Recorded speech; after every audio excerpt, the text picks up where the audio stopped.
Hello and welcome to Asylum Atelier. Welcome to our creative discourse.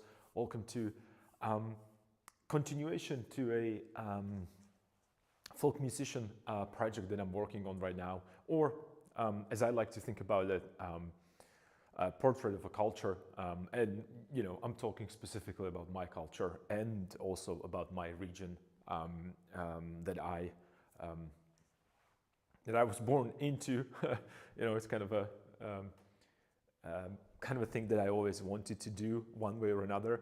And I don't want to say that I didn't have a chance, but I didn't have like the incentive or an impulse to do it immediately, and just kind of a sheer lack and combination of things. It happens. So yeah, this is, I believe, it's a part 3. I want to apologize for part 2 being really short. It was due to patrons, or actually not necessarily patrons, but there were people here that they wanted to see the atelier, they wanted to see what I do. They were interested on, on topic of painting, and in general, just people that like paintings. So I invited them, and they took upon that offer, and they came, and it was awesome. And it was actually longer than I thought. And whenever I finished talking to them, it was too late for me to continue working. So yeah, I apologize, but that's what happens when when you have a studio open to anyone to come in, and that that sometime might get into into that online space or streaming space, and yeah, that's what it is. That's probably a real life, and I like to invite people to come to studio, because you might have heard me talking about how important for me it's to actually show paintings and the size of a painting in real life, because it has a completely different impact upon the viewer, and creating a proper, or thinking about the proper size for your paintings is also very important, whether it's a commission like this or semi-commission, because I already broke a bunch of rules of this commission for sake of for sake of art, or for sake of what I like to paint and how I like to visualize a painting or finished piece, or this particular piece. And I want to go more into this topic specifically of just having a commission, because I struggled last couple days, and I mean yesterday and then before yesterday, with continuing with this work. It kind of put me into a position of, like, this is a commission, you have to work on it, and you have to do this and that in order to fulfill the requirements. And I felt, I don't want to say unhappy, but I felt slightly uncomfortable with doing that. It felt forced. That's the thing that I'm looking for. It felt really forced. And I still feel that I'm forcing this painting, which is not a problem. It happens all the time. You just, some projects simply have to be finished, and there's nothing we can do about it.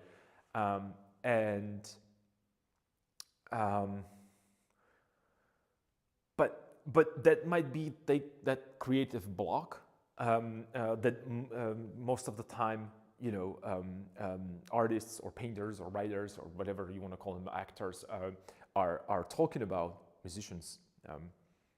They're talking about this creative block, because there you have some requirements to fulfill, and you're trying to navigate and manage and internally,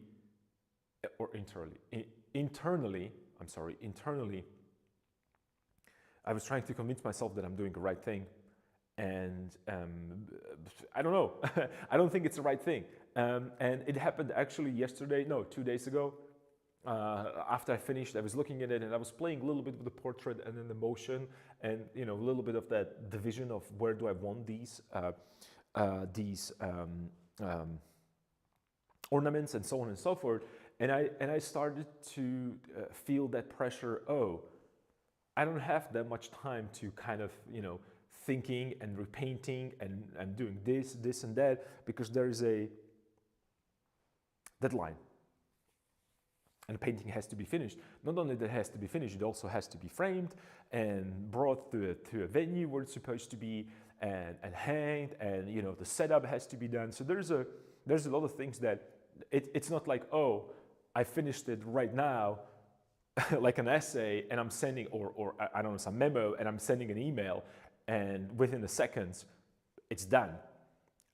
It requires a planning ahead, and you know, it's just I have to wait. I have to get an estimate on how much time they need to frame it. I have to make sure that they have the specific frame that I wanted for it, and so on and so forth. And I got into that.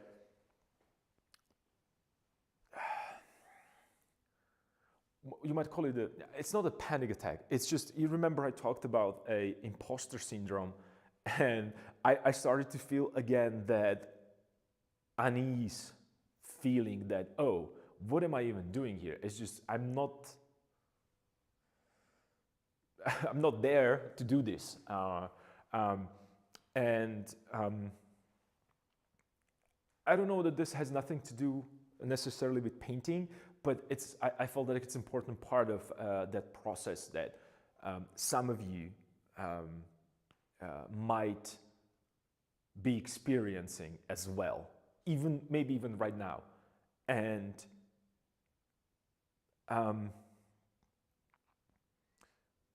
so maybe a stream should be partly, or that creative discourse that we have here should be partially also about these kind of I don't want to call them pressing issues, but the issues that are actually, because it's tied to my ability to paint freely, in terms of that, I don't want to say that I wouldn't paint freely because it's a commission, but I don't want to dissociate myself with the painting only for the sake of painting that commission, because I want to be satisfied with the final result. And I should plan ahead a little bit more. I should be prepared for these problems that, you know, because I scheduled myself that today I'm going to do this, tomorrow I'm going to do that, so on and so forth. And I have a couple times for revisions. And then people showed up. They were, you know, in the studio, which I like so much to interact with people in the atelier. And I forgot what time is it and how much work do I have and so on and so forth. And it's just that time management, which again, combined with that feeling of imposter syndrome, it kind of melt together in that kind of the horror thoughts about what am I going to do? So here I am telling you this because I have to deal with it right now. So let's see what the result is going to be today. That might be something to think about for you as well. What will be the ways how you deal with these a situation, because it is part of the creative discourse. Absolutely, I believe that it's part of the creative discourse. And I actually named or titled this Color Harmonies. So because I need to get into color. So I would actually, because here is what I was thinking about, that this is not my usual process because it feels a little too mechanical to me at this stage. And I started to do all these like exact movements and positions, and I'm already creating a clear borders between the foreground and the background, and I don't know if the background is going to stay as it is right now. And it immediately switched it immediately, not switch. Let me backtrack that.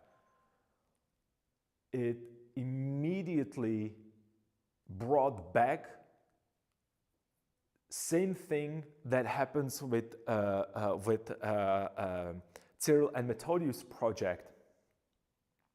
You remember I showed you at the end of 2024 that beginning stage of that painting. It was, again, I was too committed to that outside shape and that silhouette to the point that I wasn't sure what the background is going to be and how important the background is. Like I always talk about, the background is a separate portrait. So that was the first kind of a red flag to my own process, to understand where I'm making mistakes, what makes me anxious, and let's work on that today. So it's going to be a color harmony. I'm just gonna bring some pigments, and I'm not going to be, again,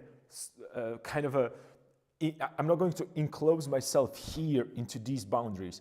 I put it there. I know that this is where I wanted to have it approximately, right?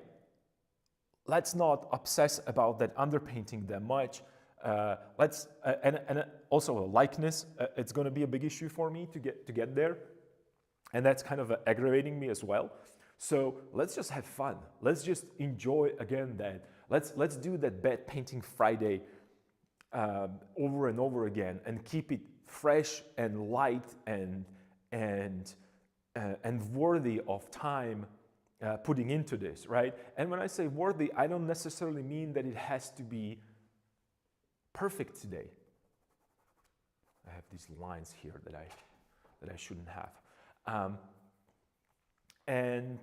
Let me go even a step further and mention something that I heard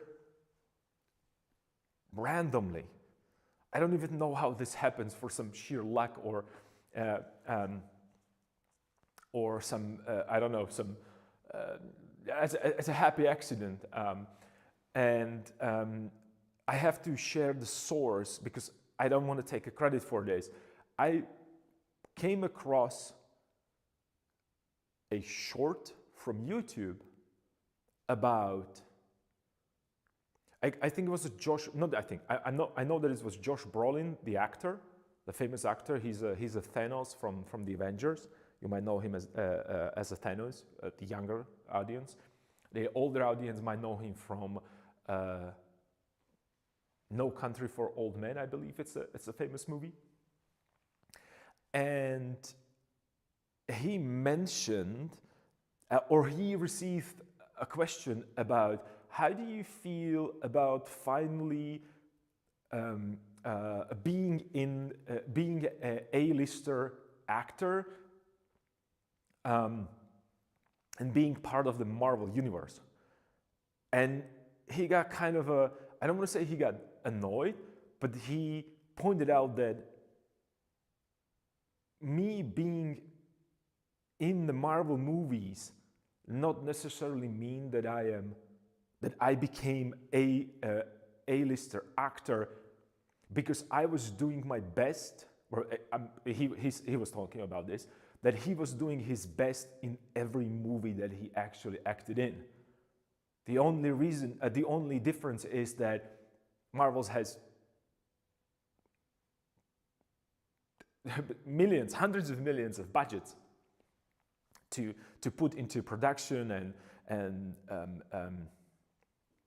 the commercial stuff and advertisement and so on and so forth. It doesn't really matter. It's not important for the story. But he was acting 100%, whether it was a small role, whether it was like whatever was he doing, it was his A game at the time. And it was kind of important for me to hear it, because that's what we do here. That's what Bad Painting Friday is. And I couldn't put the words into that. And he kind of sums it up nicely, that even though it seems like it's a trash, it's still, I am not approaching it as a trash, I'm approaching it as 100%, the main thing that I'm focusing on right now. Going back to what I'm talking about is that I can't think about this as something that I'm going to do 70% only because there are those boundaries. I have to find, at least as I think about this, I have to find the ways how to represent or describe or communicate rather with viewer what I want to within those boundaries. And that's what this is about. So I was talking about finding a creative solutions when we paint. Well, let's find the creative solutions also for how to deal with a customer's desires or patron's desires, which is part of the game, I think. And I don't know if people are interested in or they're thinking about this. I'm pretty sure they do. And it's very important for me to also hear your opinion about this, because I don't think that I cannot be the only one who struggled with this, right? It would be just, it would be too, it would be naivete. It would be really naive to think about this. So yeah, let me just go for a couple comments because I was ranting for a while.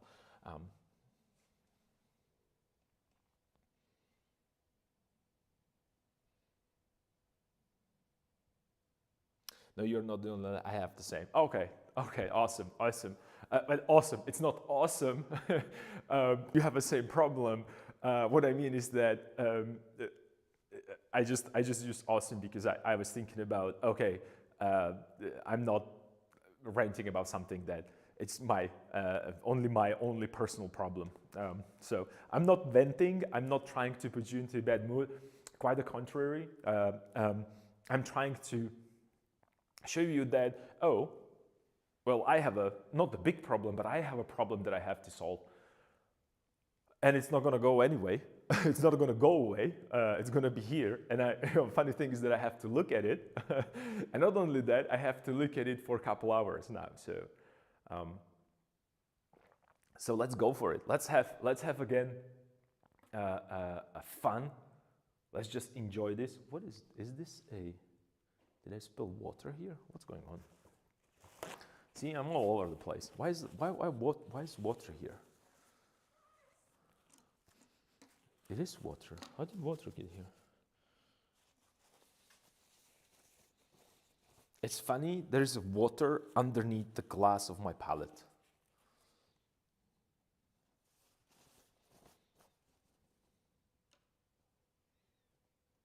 How did you get here, water? I am trying to smell whether or not it's like a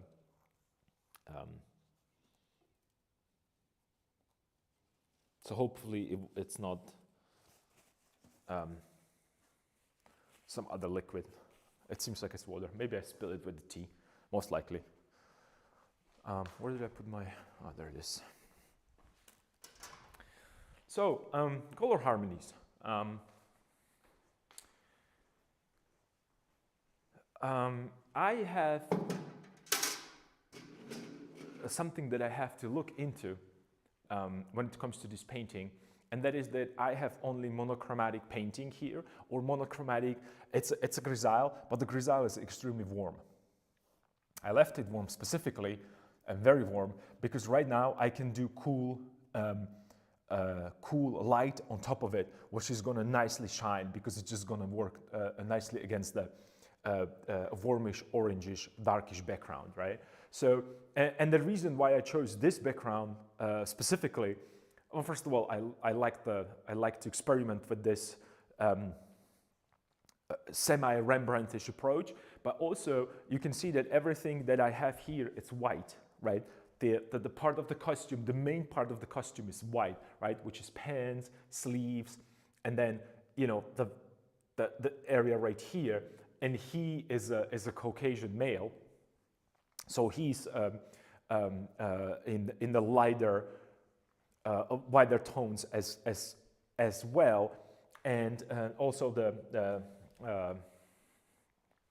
socks are white there, and the shoes are actually brown, leather brown. So it's a combination of a leather and white cloth. So all of these things that I have here that are leather are kind of, you know, already in that kind of a leatherish color. So I was thinking,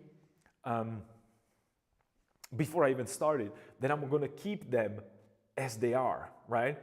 I don't know if that's going to be possible because I have to start working on a portrait, which is going to be the main problem. And I think I'm going to venture outside. And if I venture outside into a background, I have to start working with the larger masses of background, or somehow incorporated that background into it in some creative way. So let's see what's going to happen. Because I think that I can actually manage to do these shoes really with only touch-ups if I leave the background as is. The moment I start putting background in, other than simple grisaille, I would have to, again, color harmonize it all together. That means that if I put something on the floor, it has to reflect into clothes here, and that has to reflect into his clothes here, or the costume here, and it also has to reflect into a face and also into a background up on the top. In that case, I can start actually covering it whole with a pigment and really go back to a actual full-scale corner-to-corner painting. So that's kind of a situation that I have here. Another thing that I need to think about is that I would like to keep it not necessarily unfinished, but I would like to show the process. I showed the process with the night. I left it as it is. And it's not finished. I have to do a little touch-ups there. I would like to leave unfinished here because I want to show the process. Not only because I want to show that I know how to paint, but also it's a part of a he is also an educator, right? He's a teacher. He has his school where he teaches kids and also adults. You'd be surprised, a lot of adults, to play on these classical instruments. It's not that many masters left, and same as he actually is showing the trails of his legacy and improvements and so on and so forth. I think it will kind of nicely harmonize with the theme. But the problem is that, you know, I am again putting my own ideas, compositional ideas and philosophical ideas into simple portrait. Question is should it be there?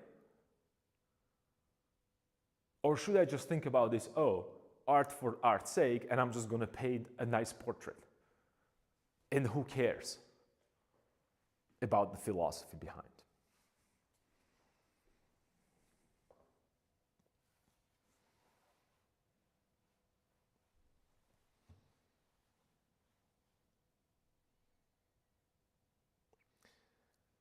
Art is about navigating through highs and lows anyway. It's not all sweet like some people think.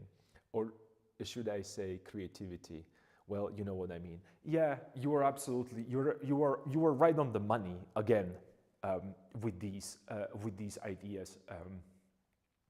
And not only ideas, with these I don't want to say comments, because that's not, a comment is just something that I don't like to refer to, with these explanations. And yeah, I have my highs and lows as well, as everyone. It's not always, you know, what was saying? It's not always rainbows and unicorns, you know, and Hello Kitties, whatever is the, you know, continuation of that saying.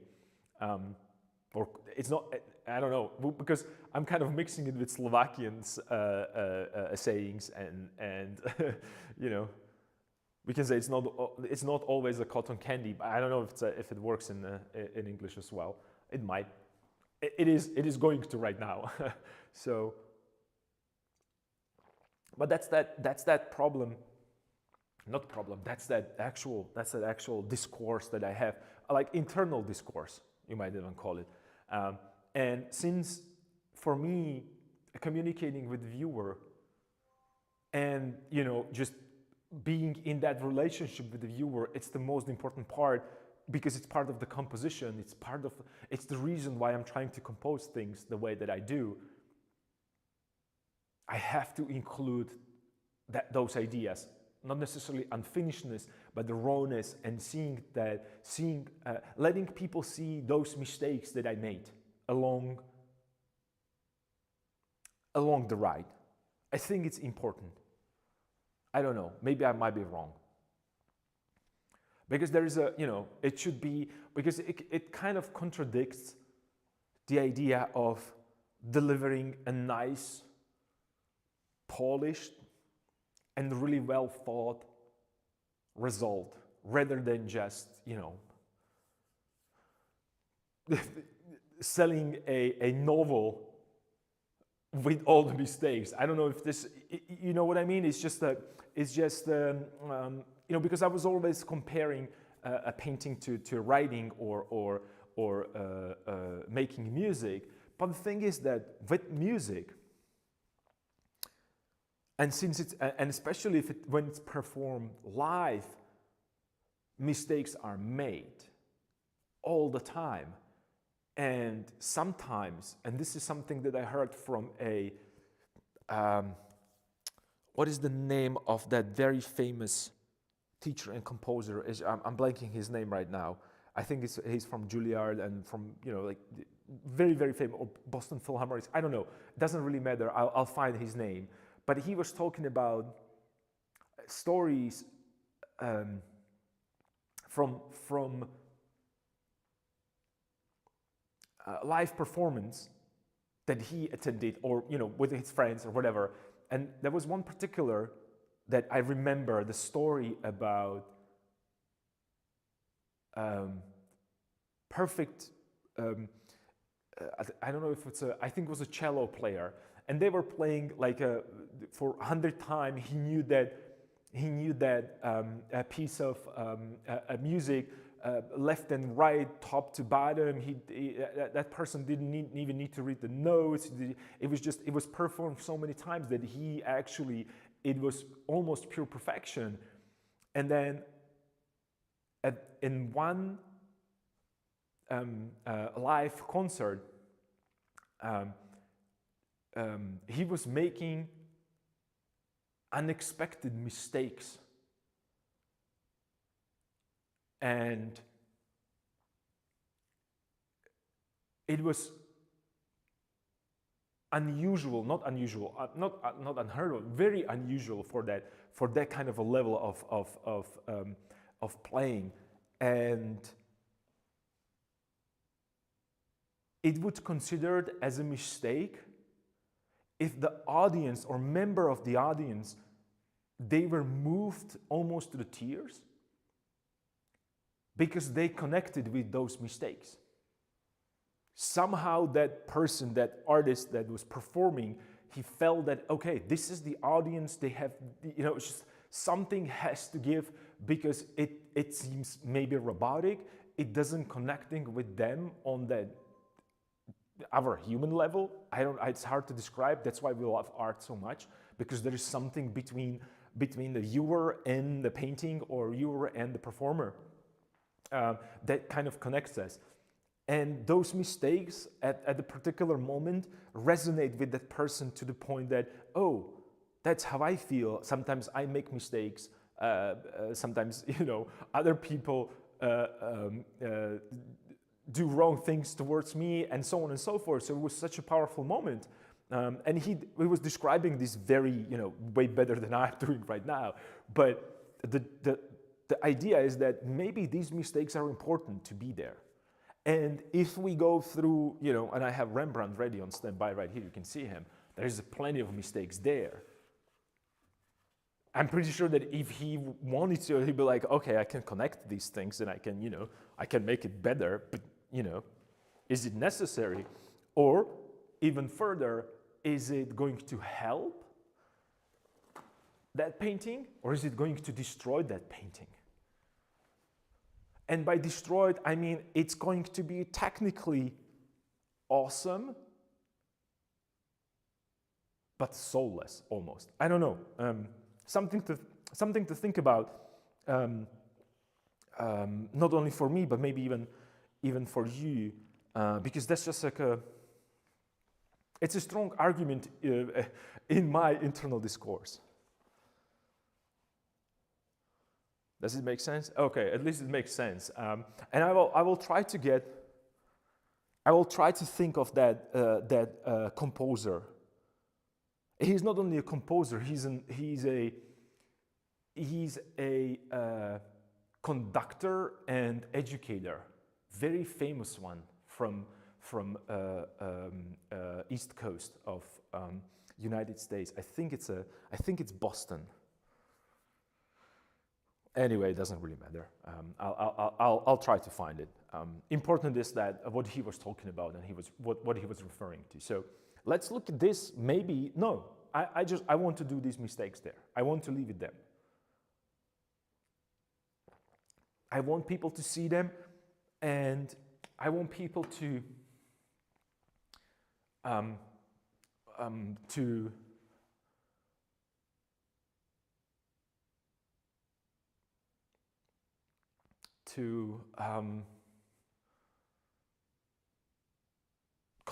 comment on them in their own internal dialogue. Let's put it that way. Why not? Why not? I'm not really afraid of what they're going to think about the painting, because that would just destroy me, and not only me, that would destroy anybody who works as an artist. And there's plenty of examples when people can't really deal with that pressure only because of the bad comments. And I don't mean comments on YouTube. I mean like a badly reviewed or received projects. So I don't want to go down to that rabbit hole, because it would be really, really difficult to get back from it for me. So let's put the gloves on. Let's hit it. I mean, I know this is a little bit too personal. I understand that, and I apologize for being personal. I know that this is about about solving problems, not unloading them, but it's a part of the studio life. So since we are in the same studio, in the same atelier, you should know about that. That sometimes, I just need to put it out there. Even my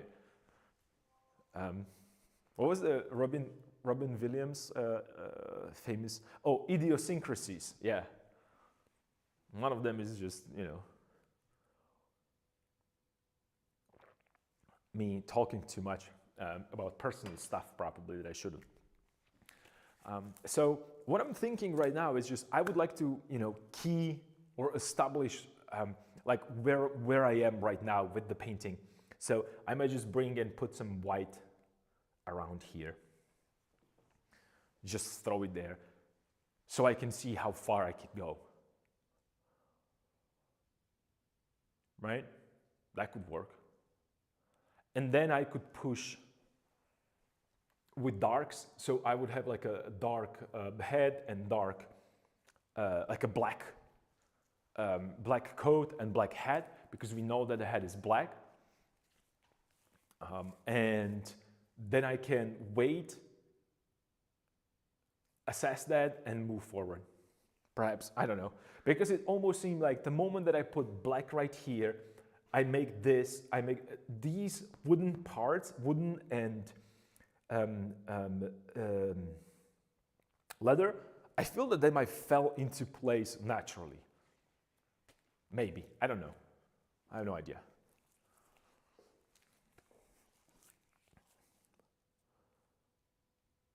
Let's see. I don't know. I was looking at that, and you see, it's still not on the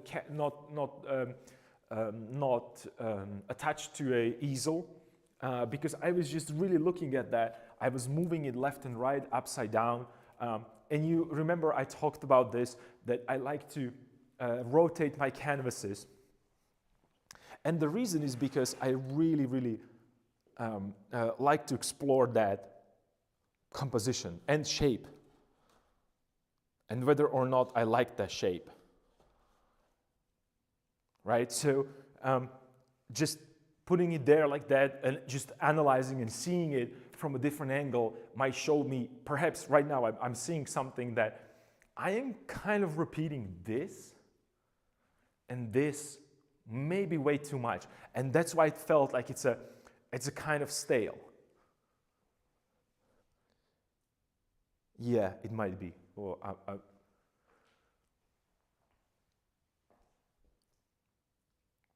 Another thing is I should probably really define the shape of that instrument.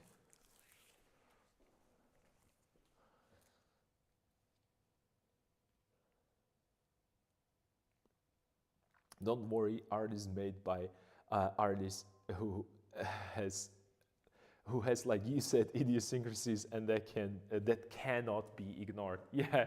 Well, okay, all right. I'm just gonna take that as a sign of you understand what I'm talking about, and and like I said, I'm pretty sure that well right now I'm sure that I'm not the only one who has same issues. Well, I was kind of convinced that I cannot be the only one, but I need that assurance, or I needed that assurance. Let me just make sure that this is not going to fall down while I step back from it. It just feels like it once fell down because it's not secured there. And I put it upside down because that's the same thing that I would do with the mirror. But this is a little bit better because through the mirror it's already illusion of a three-dimensional space through the reflection, and it's just it's too much of an inception, dream within a dream within a dream. But I can still use mirrors to look at that. And again, I have to mention that it's really dark and it's snowing, or it's about to snow.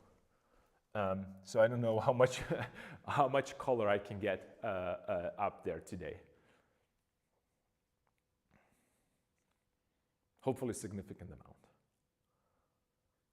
But you know what? It's just that kind of okay. I think we're good. Let's just push it. Let's see what's gonna happen. Let's not get too caught into details, and let's not get into hyperrealism here with the painting, because I'm gonna get annoyed by that extremely, actually. Just trying to position that so you can see it. And I think I have to raise the camera a little bit. Just give me a second. I'll secure the painting. I'll deal with that.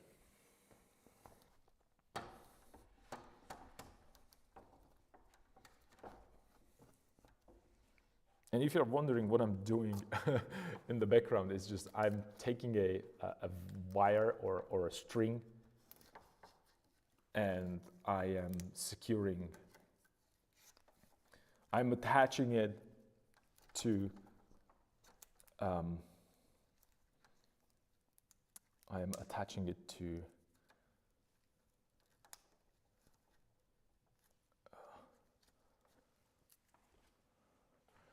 I'm attaching stretcher bars to this with other string around, so it doesn't fall onto me, because this part, it's not tall enough, or long enough rather, to use this thing to be attached to, right? Because it's 2 meters, and this is, I think the length is, I believe 180. Let me check that, I think it's 180. Yeah, it seems like it's 180 maximum, so it cannot hold a larger canvas. It's raining hard, so you have a daylight on. Well, I'm pretty sure you're gonna make best out of that daylight lamp.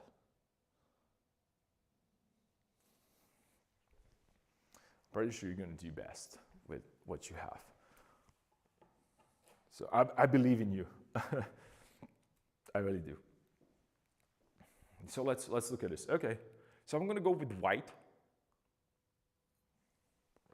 because the clothes is white. But I'm going to do a little trick with that white. I'm gonna mix it a little bit with other pigments. So I'm gonna work on these really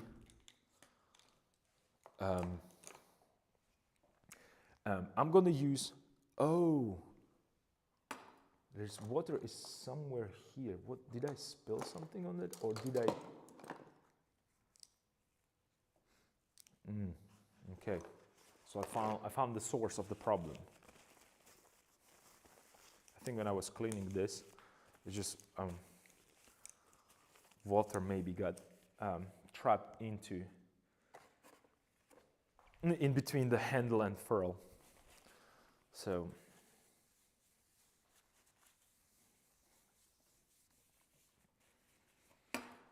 I'm going to squeeze a little bit of raw umber into my white.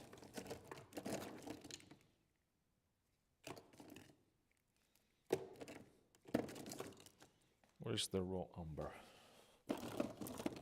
Only if I can find it.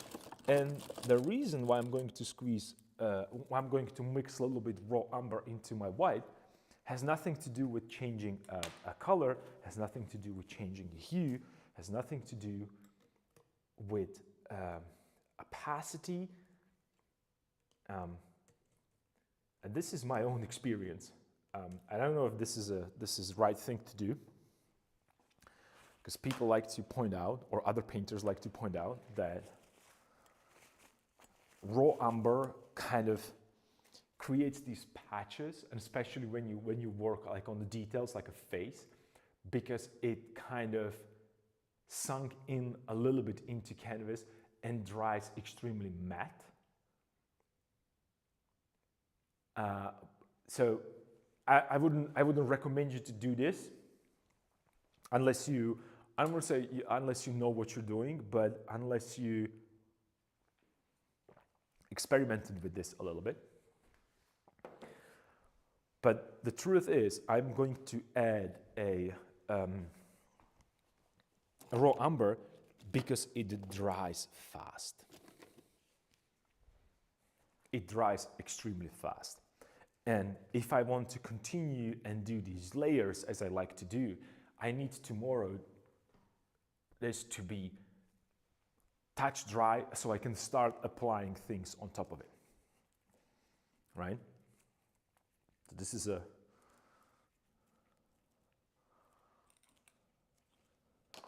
little trick.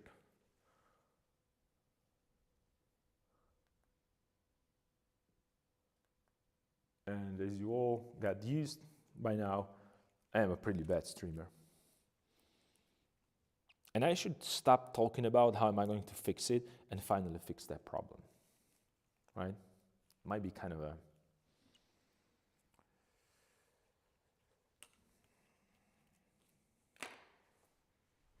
important.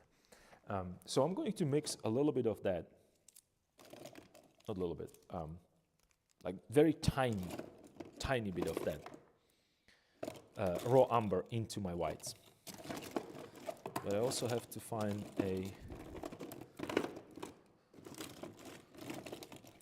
my titanium white. I'm pretty sure that I had a tube of titanium white,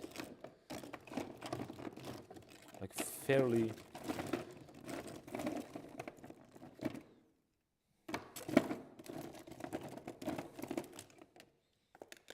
Don't tell me that I used all my titanium. Oh, that would be funny, right? I'm not laughing right now, but that would be funny.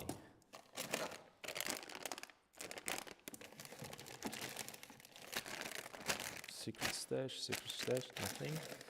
Okay. Stash number 2. What is this? This is zinc white? No. Nope.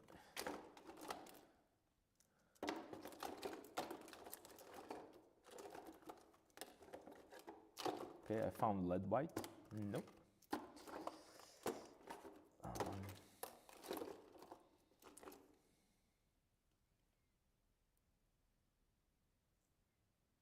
wow, this is like a,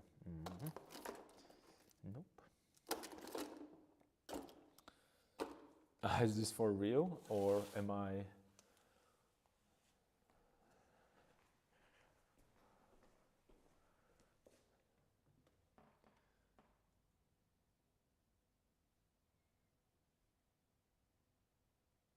Titanium white takes a while to dry, so I'll have to try that method, thanks. It's a good idea anyway, because you never want pure white in order to leave some room in the value range for where it really matters. Seriously run out of it. Panic when I'm nearly out of pigment. Well, we will see. We'll see. If there is no titanium white here, unfortunately, it is a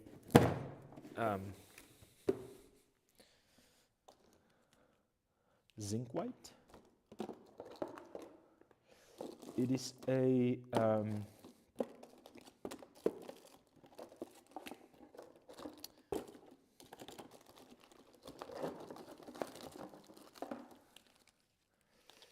what I'm trying to say, it's still holidays. Today's it's a holiday, so no stores are open, so I don't even have a chance to go and buy it anywhere.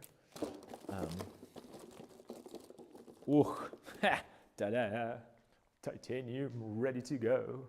I knew that. I remember that I still have one tube. Phew. Okay. All right. Well. All right.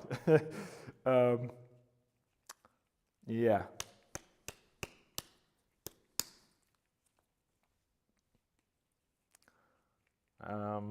Still in the game. Ooh, let's get a nice kind of chunk there. Let's go for it. So titanium white is here and ready and kicking. Another thing is why I want to use a little bit of that umber, because I want to take advantage of that sinking in kind of a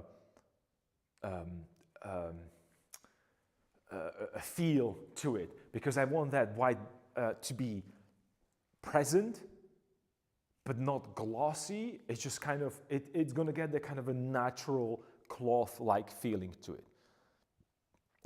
Saved by the bell? Yes, saved by the bell.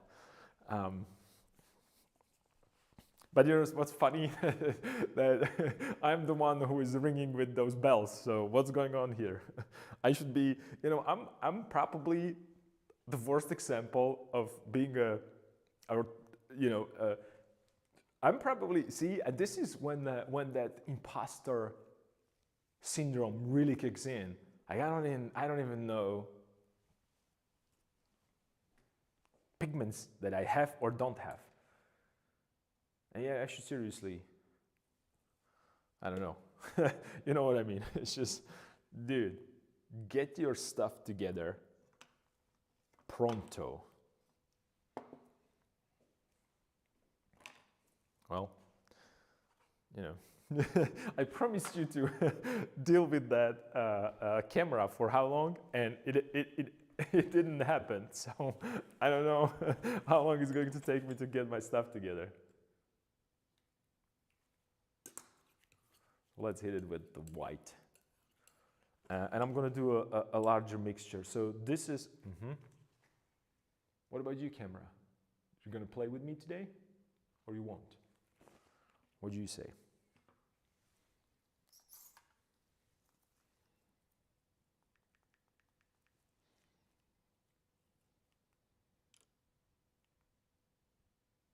Do you? You don't? What if I try to reconnect you?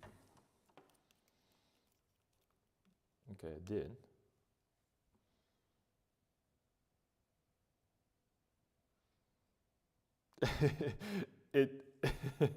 I'm just gonna read your cool comment because I think it's a pretty important. It's turning into a game about if you if you have that pigment you need and if your devices will cooperate today.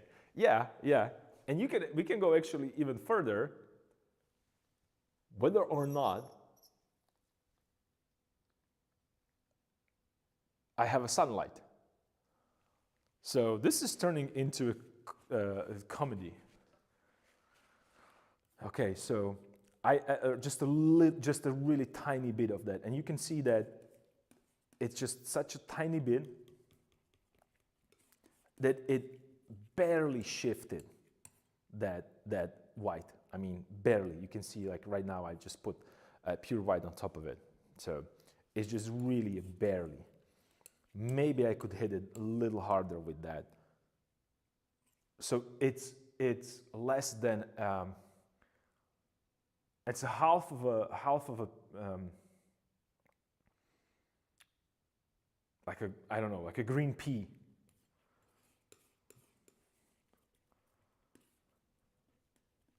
So that's how much I put it into it.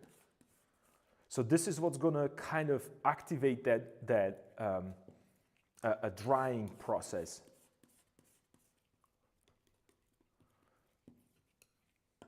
A bit more. And let's hit it, let's go further and let's squeeze a little bit of that. Let's squeeze a little bit of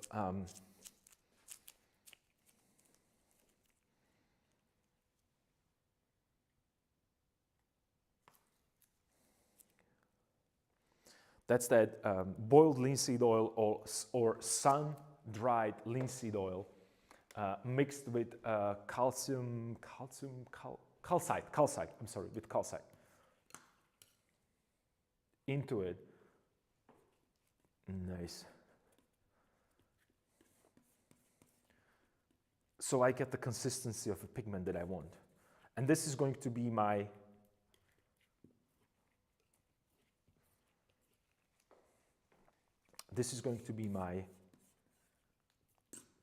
white that I'm going to use right now. So I did two things to this mixture.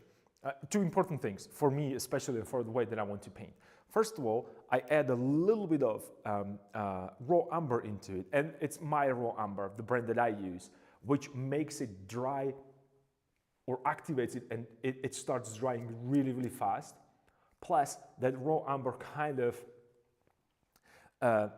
it really wants to get rid of the oil, so it dries slightly like in the matte finish.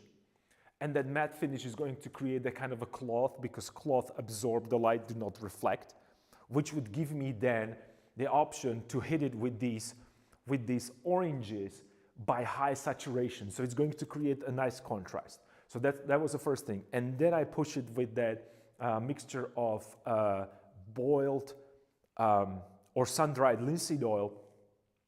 I think it's called stained oil. And the calcite, which is like a gypsum or whatever is that, like what they used for cast. Just a, you know, very simple thing, which Rembrandt and Velasquez and all the other masters used in their pigments, because it gives a specific consistency of a pigment, right? So it kind of stretches. It's called that the pigment is getting longer.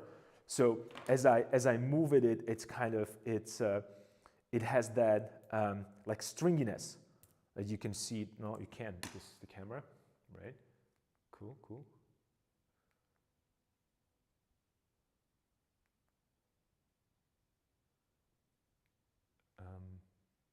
I don't know. So that's what makes it. It kind of, when you pull a brush stroke over the canvas, it creates kind of like a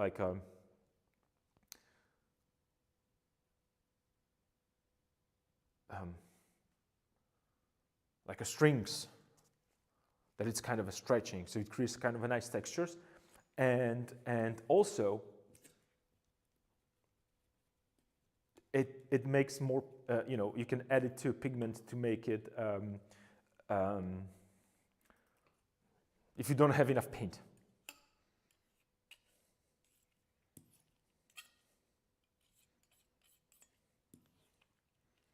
So these are the main ideas. So when you think about this, mixing of my pigment at this stage had nothing to do with color at all. So having a title of this stream, Color Harmonies, might be slightly misleading.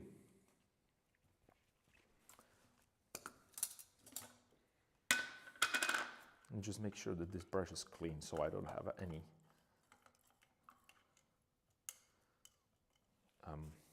like a residue there. So I can really get that nice, vibrant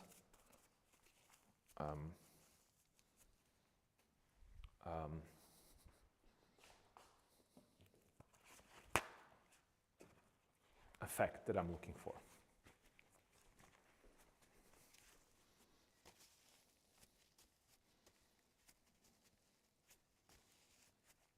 I have a stand oil, but didn't like how sticky and thick it was. I need to revisit that. Call it Pigment Harmonies instead. Yeah, I could call it Pigment Harmonies, you know, you're absolutely right. But the idea is that I really have to, not necessarily, I'm experimenting with this because I'm not sure how it's going to play out with this particular setup. I'm just using that knowledge from previous experience and previous examination of this we did with Bad Painting Fridays, and you know, reading articles and technology and so on and so forth, books about painting. So let's see how it's going to work. And I did not set up my reference.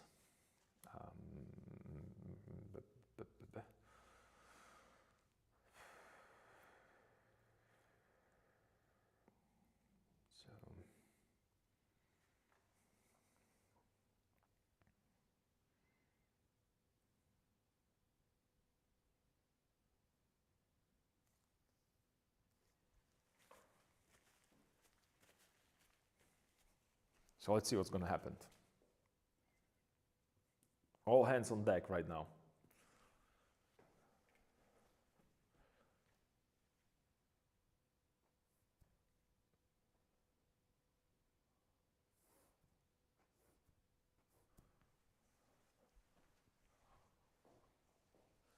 Yeah. Oh. Okay. So this is going to be well, let's call it fun.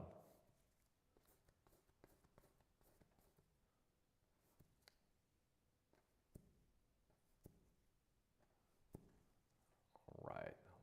Let's make it a little more this way.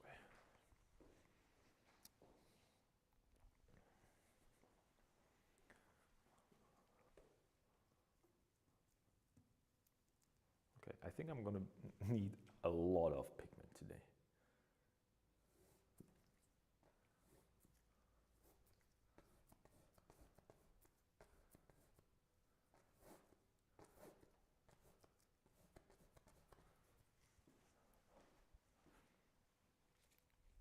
Okay, let me just find the Rembrandt, because he's the only one who can help me out with this.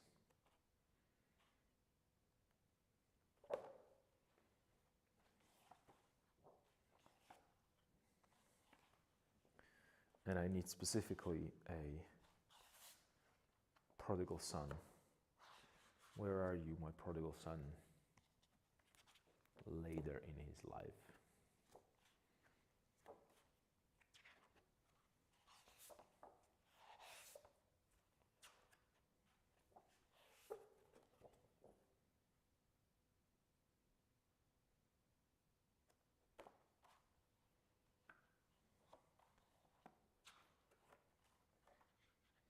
And the reason why I'm looking for that prodigal son is because I think that we talked about this.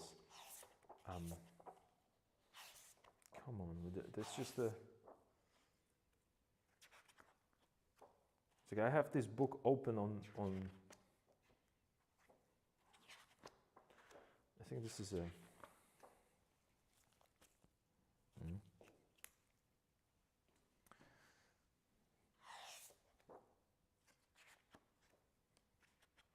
Okay, I think I'm approaching it.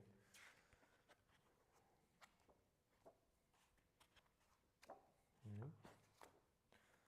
I think I'm close. Maybe I skipped it.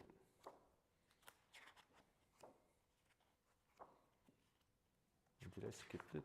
Because I'm turning multiple pages at once. I think I did. Oh, this is dangerous.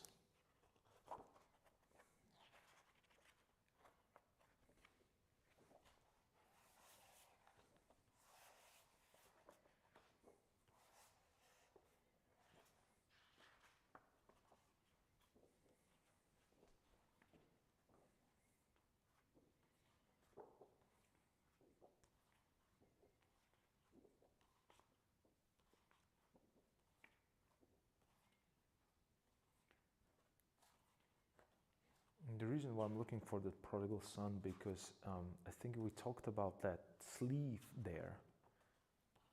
Did we not? Or was it a different painting? I'm almost convinced that it was it. Ooh, this is good. This is a Homer. Yeah. Okay, so we have a Homer. It's a 412 as a helper.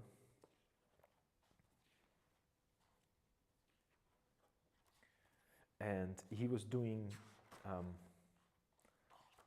these brushstrokes with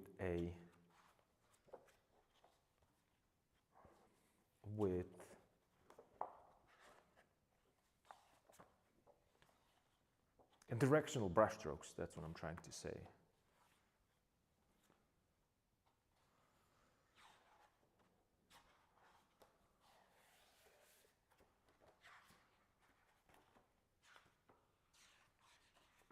And I wanted to, well, it was later in his life, or did they just, and these directions are important for me right now because I want to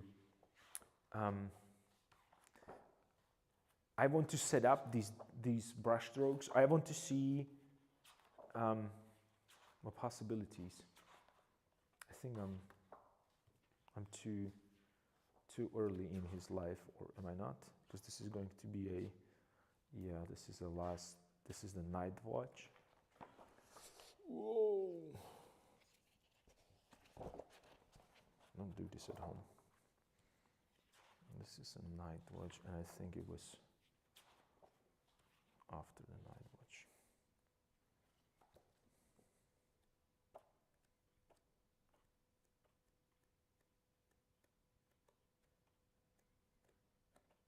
Okay, I'm going to find a digital version of that.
Okay, it was the prodigal son. Yeah. Cool.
think this might work. I think, I'm not sure.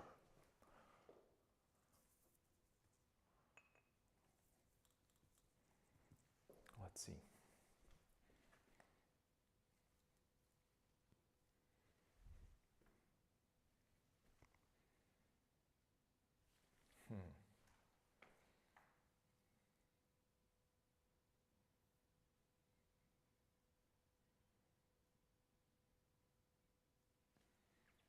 Yeah, Rembrandt.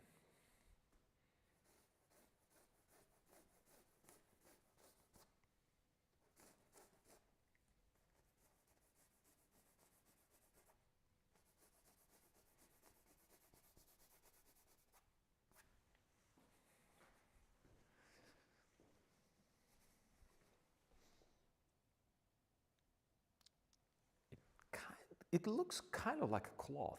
I think we're good. I don't know. I think we're good. I think it's starting to. Well, I was worried for a second. Well, I was not worried that it's not going to work. I was worried about I probably have to go and start painting it as a whole. And that would take me a longer time, which is, which is okay. But let me see the pens. So this is kind of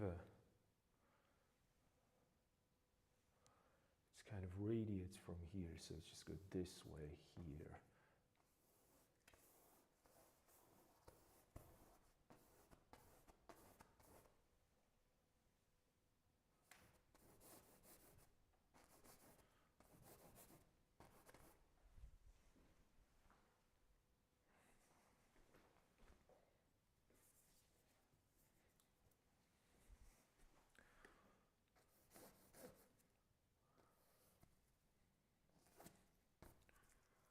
Let's go all the way here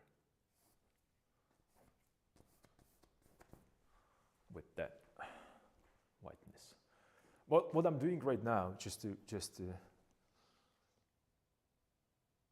I'm oiling out my canvas because I can't even judge the values anymore. It's low key, so it's even more important. Yeah, I feel you. I definitely do it. I mean, that's a valid way to do. Just make sure that if you are layering, when you're working with layers, as I do, be careful with the oil because you might run into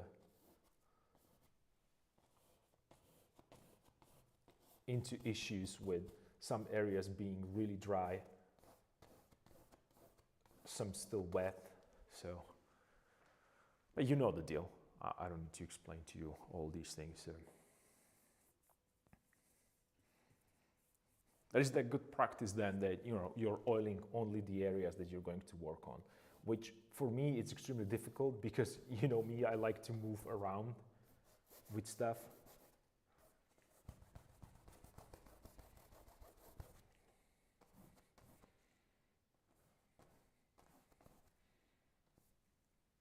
And there is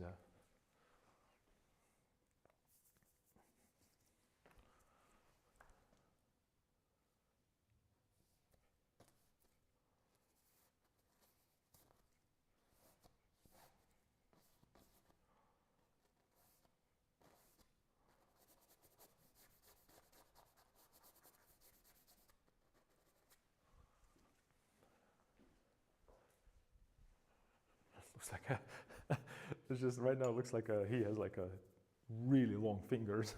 If you look right here, it's because I can't really see where the fingers actually ends. That's okay. I'm just gonna work on them anyway. It doesn't really matter that much. I want to create a kind of a randomness. You're using a super soft brush? Well, yeah, definitely. Then I also, other thing that I would use, I would triple check whether or not I really have a layer dry.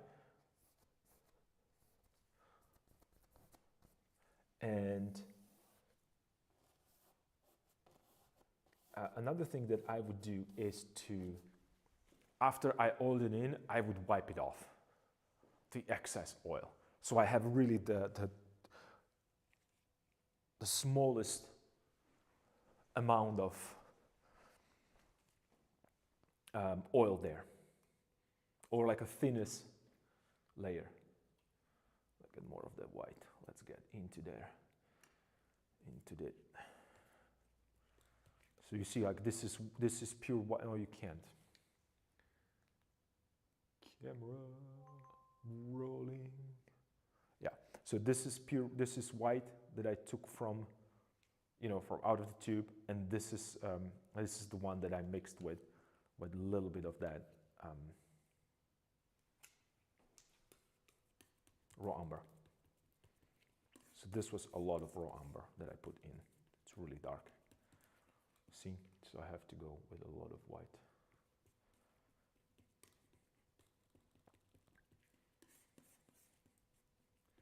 Yeah, this is better. And you can see it's like doing these kind of streaks there. So that's what I was talking about when it comes to, I want that nice kind of a texture. So let's bring a little bit more to that.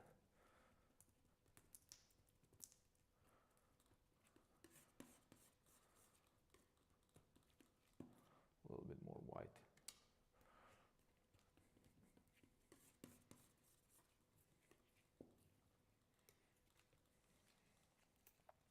Nice.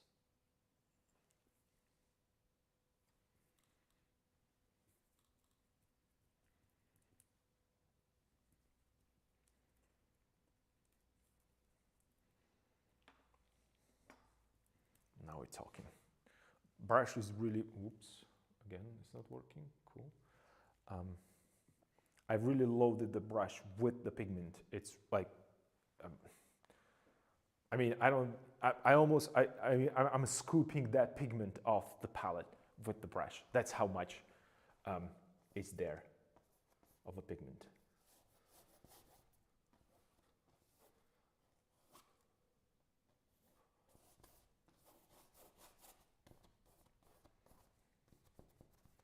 Well, first of all, I'm covering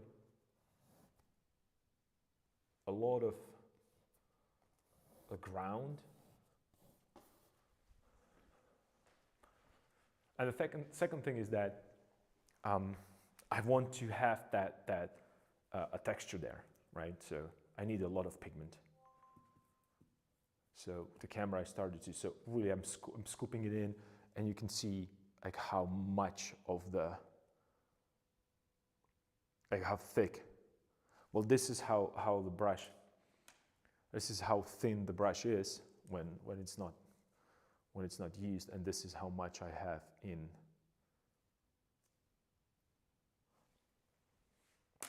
So I'm really laying down the pigment, because I know this is something that was really a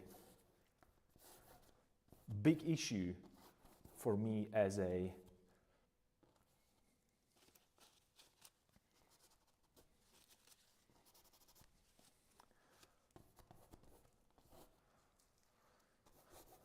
student. When I was at the academy, I'm still a student, I'm still studying, and hopefully I will never stop learning.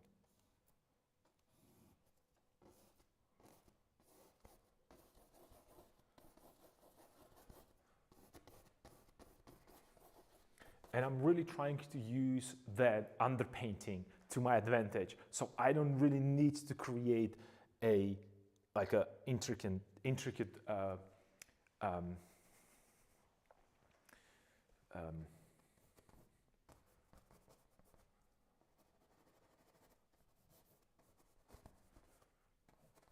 details there, but intricate details, because a lot of this is being done by paint skipping and transparencies, and right now I'm making halftone just simply by transparent, just putting layer a little bit more transparently there, so it's kind of slowly turning on its own, and it's kind of harmonized same way.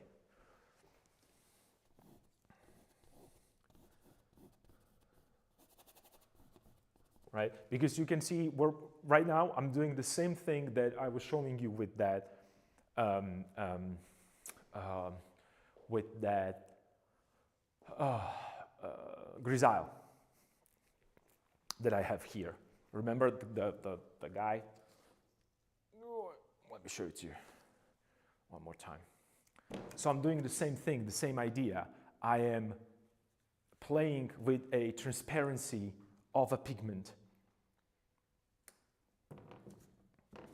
And by actually, like this is very warm, me putting less and less amount of pigment on the canvas, it's going to create, or white pigment, it's going to create slow roll of a form, which it's going to create darker and cooler value. So this looks right now very warm, and as it turns in, I'm softening it, and it's creating automatically a turn of the form.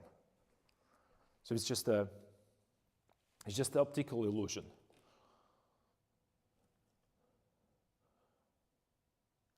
Now that I have most of it oiled out, I really like how it looks, and am relieved that all works together just fine. I was a little worried in the last few sessions since I didn't oil them out.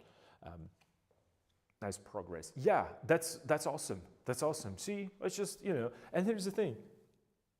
Important thing. If you were to oil out this and it doesn't work, you know what? You're just gonna paint it again. It's all good. It's all good. You're just gonna paint the missing areas or the areas that are wrong, and that's it. No biggie. So we're all good.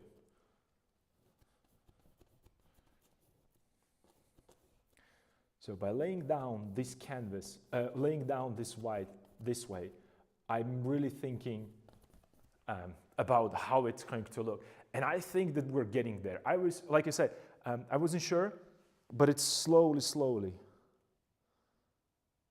Still, still a bonus if you don't have to redo. Yes, it's a bonus.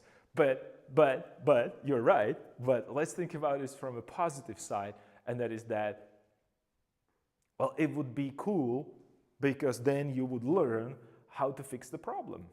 So this is the beauty of oil painting. It's always win-win-win. It's never win-lose, win-lose. It's always win-win-win. So cool. Another thing that I'm going to do, I'm really going to push like areas really white and cover it almost completely in the part where I really want to have that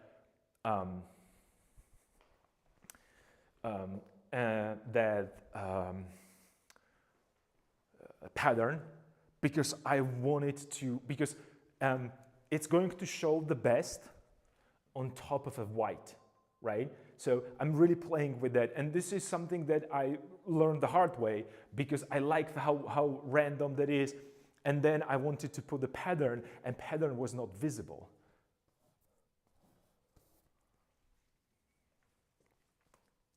Especially because of this.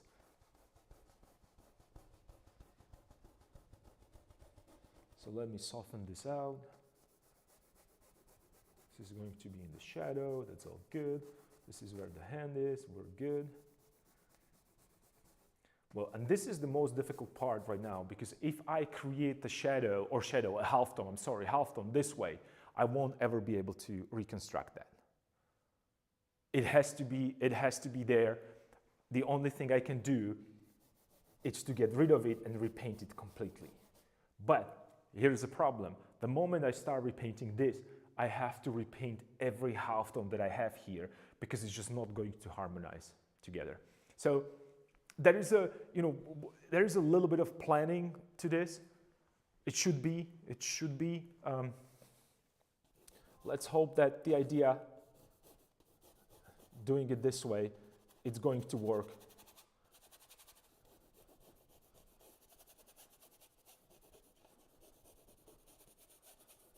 Because if I want to correct this edge, I would have to start painting a background, and it would be difficult to do that.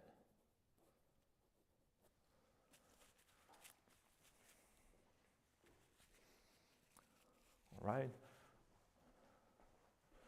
And we can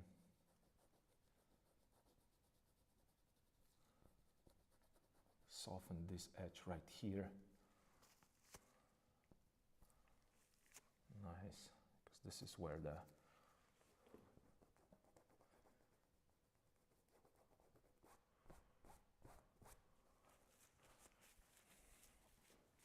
same goes for the other side. I'm softening that edge because I want less pigment there. Two reasons: I can then slowly turn the form and it disappears because it's rounding it up, and I can also then, I put my books on the floor, I almost tripped and fall. Let me push it. Where's my paper towels? Where are my paper towels? There. I want to roll the form, right? So if I'm thinking about this as a cylinder, this is the center part is the form that it's closest to us, and as it rolls away from us, it's getting darker and darker.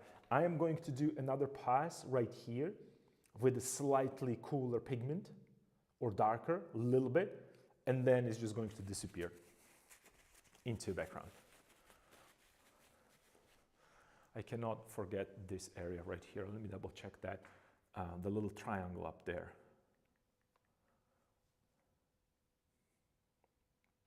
Am I going to include it? I think it's important because it's going to nicely, or is it going to be too much? Let me check. I need a little bit more of that white right here.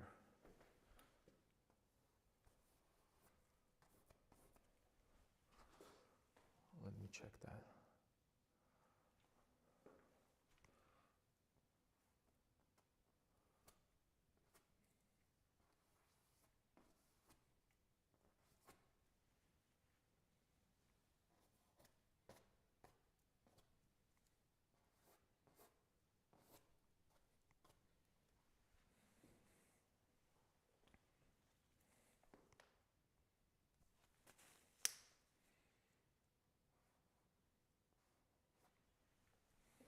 All right.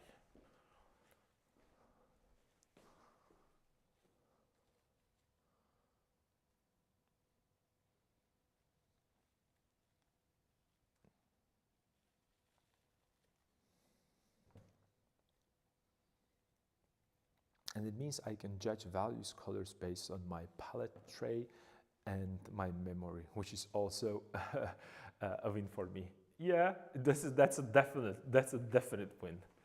So that is it win win win win win, I guess, in that case. So it's all good. It's all good. And then let me maybe just hit it a little bit here. Right, so I showed the difference between, this might be a little too, right, so it's just, it goes away and then it shows a little bit again right here because I have like a little fold that it's right here and it's catching a little bit of light. And softening it here as it turns away. Cool. Cool. Right.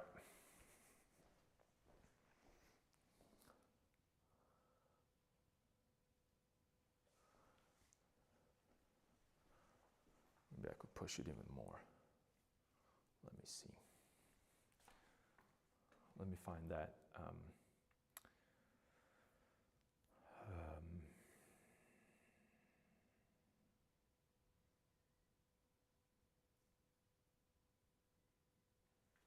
Oh, I know, I forgot to put it, okay, like right here.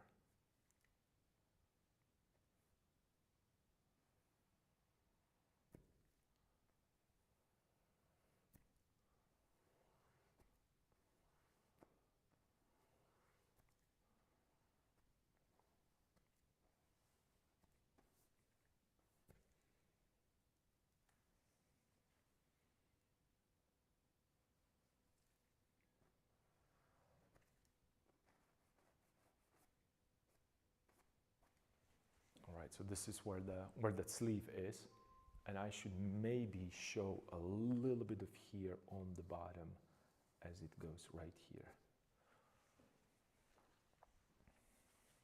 But wait, it has to be bigger probably.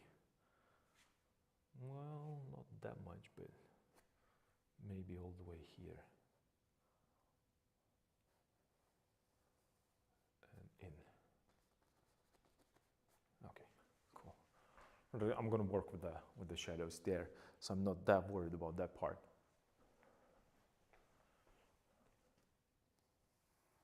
Maybe more here. Let's connect this.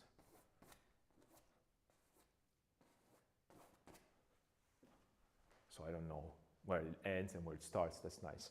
Okay, so I have the diagonal. You remember I talked about these diagonals, so I'm just trying to push the one diagonal, and I have another diagonal. And also we want to work with the zigzag, so perhaps it's like a little bit of here. It is going to be necessary, just to show it a little bit. So I will make sure that I have a shoulders.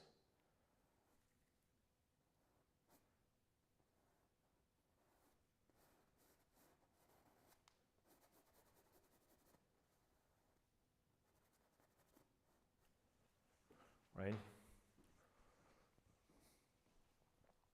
Nice. Cool.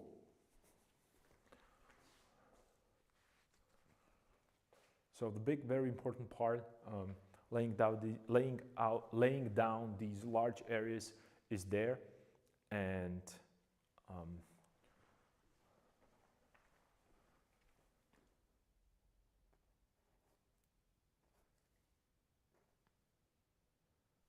okay, cool.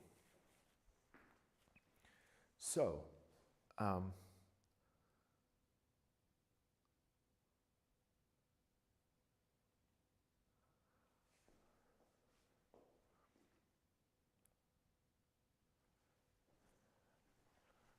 think I'm missing light areas right here, but I don't know if the belt is going to be there or not. How am I going to connect it here? Let me think.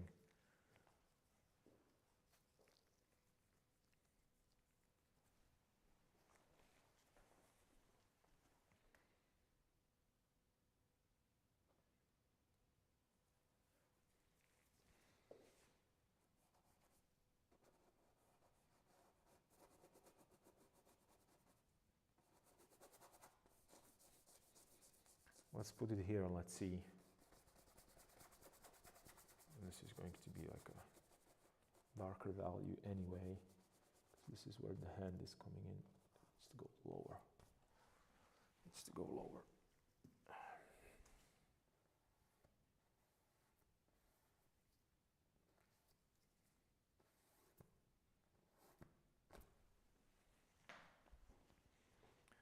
There are still pens right there. Okay, all right, that's gonna work.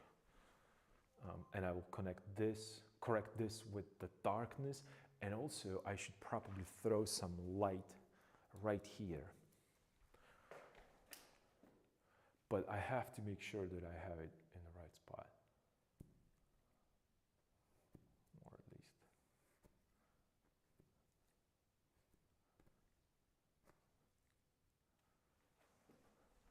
So what I'm doing right now, I'm not really thinking about, I'm thinking about shape and whether or not I like that shape to be there.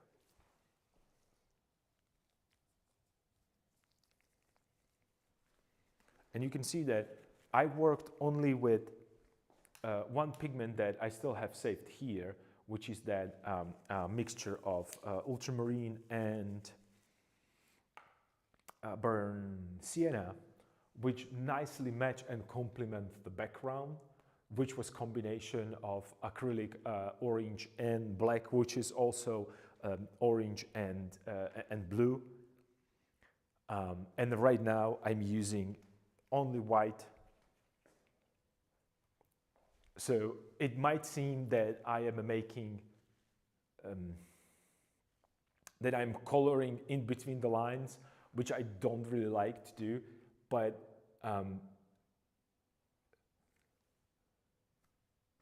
it's not necessarily the same thing than coloring between the lines. Because I was actively thinking about connecting these things together in terms of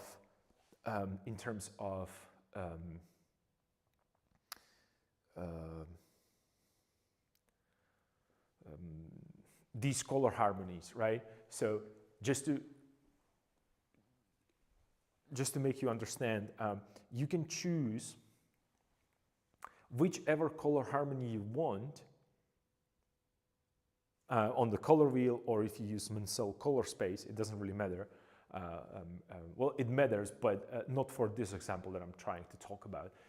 And the reason is because I would think about this the same way as I approach any other painting that I have here, because of these layers. I really like the layers. I really like to see how they interact between each other. And I purposely chose the combinations step by step. So I have background and I have, let's say, middle ground or a mid-tone, and then I put the light, and I can still work within these lights more and more, because another pigment on top of this is going to be orange. And in between the orange, it's yellow and the kind of a royal's blue or baby blue or whatever you want to call it. So I'm still in the same, like when you think about these complementaries, I'm still in these complementaries, and I'm using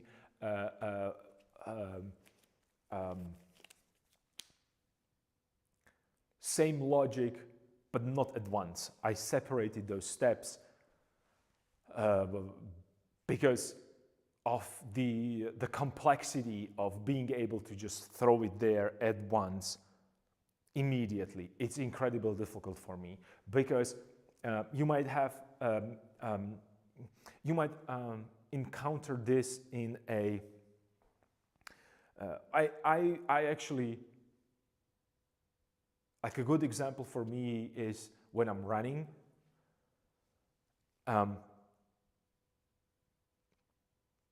If I focus on my breathing during the run, I'm not focusing on the technique with the legs and, with the body. And when I'm focusing on the body, I'm not focusing on my breathing. So I'm giving myself these exercises to just breathe separately, and then run, and focusing on the running technique. And I'm trying to combine them slowly together by separating the problems. Same with this. I don't feel confident enough yet with commission paintings to go all at once. With my own personal work, I'm just flowing around. I'm having fun because it's mine, and I don't care a bit.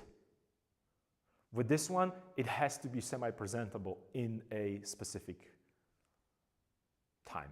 So I was worried that if I start throwing things around, I won't be able to accomplish what I want. So what I can do right now is to just push this nicely to find exactly where I want that edge. Look at what's happening here with the belt, and maybe start adjusting these things to put actually the, well, actually I should work on the portrait. So scratch that, I have to work on the portrait. And I have to check to correct this.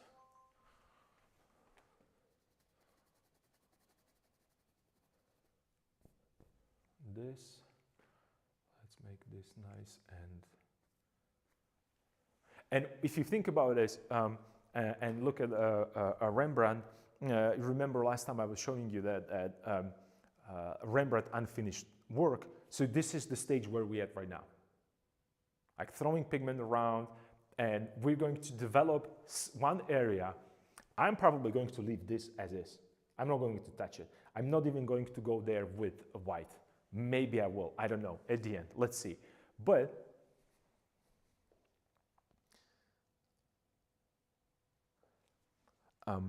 commission is entirely different job, so to speak. I feel the same. Yeah, and it shouldn't be. Why is it so? Why is it that commission, it's suddenly like everything that I know kind of went out of a window, and I feel threatened by my own, I don't even know how to call it, my own insecurity. It's just, it's so annoying. But it is there.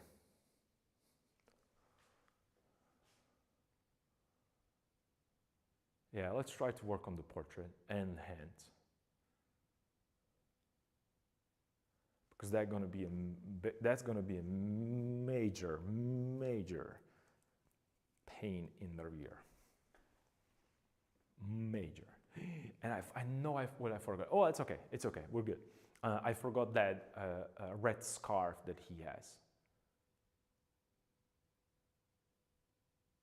So let's not get into that yet. So see, it's good that I didn't really develop this that much, because probably I can still hang a little. And then, oh, I know, because I was thinking about, okay, this and this is the same, because this is going to be a red scarf here. Why didn't I put it there? See, because I was already thinking about really stuff that is not as important, which is, oh, am I going to make it? And you know, it's just then it's really, really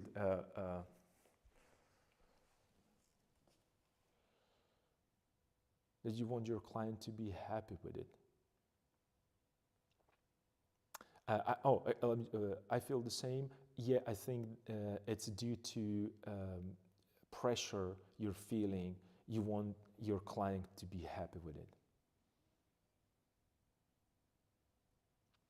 What helps me is to tell myself that I can just do the same thing.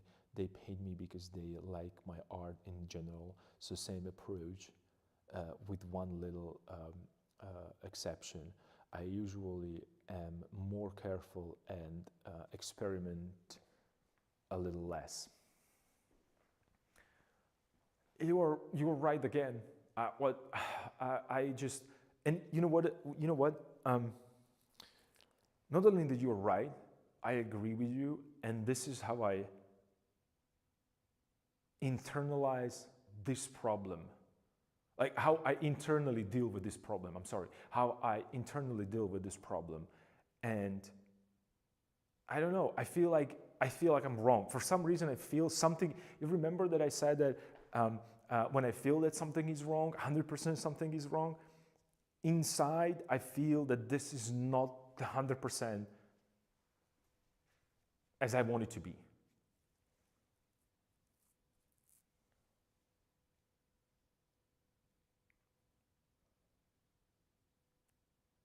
So I just something is that it bothers me about that.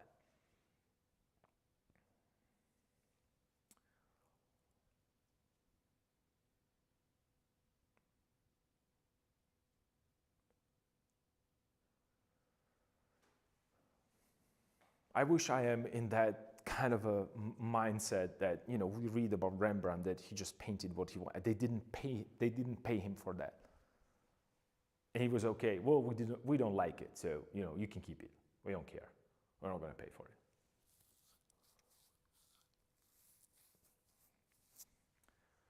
Maybe I should start thinking about it that way. I don't know. And hear me out, please hear me out. I'm not saying that you should do that. Please don't do it. Please make your own decision and learn from my mistakes rather than just, you know, repeating them, because I might be wrong.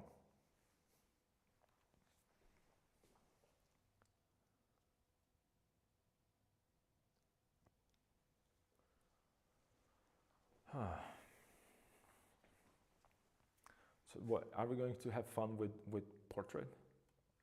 Am I just going to start blasting the pigments there?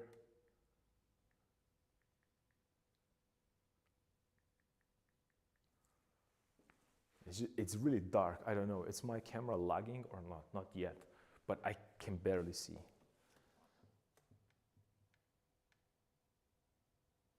Rembrandt's insane, but I think we could see a bit of that as well.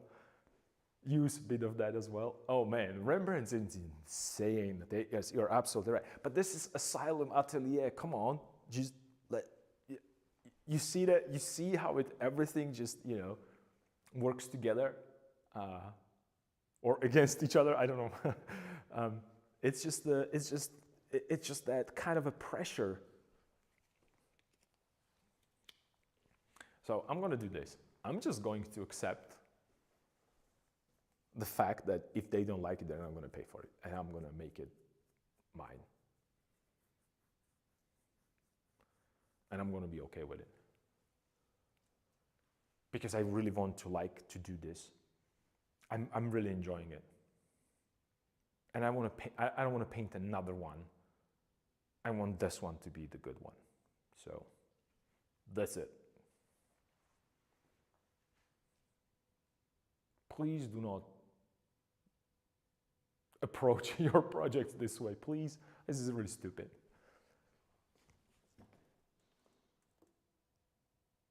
Yeah, and that's exactly, why not? It's a cool piece to show your country culture. Yes. So it's still win-win situation. Well, yeah, it's win-win situation to the moment that I'm going to be not being able to pay for a studio. And that's going to be win-win and perhaps lose. But let's deal with that at the end of the month, not right now, because it's just I think that's what's holding most of us back. So, and that's why then we are just pushing out that kind of a. You remember I was talking about me hating that mediocre kind of a work, and I think that's when it's happening, when you are pressed against the reality.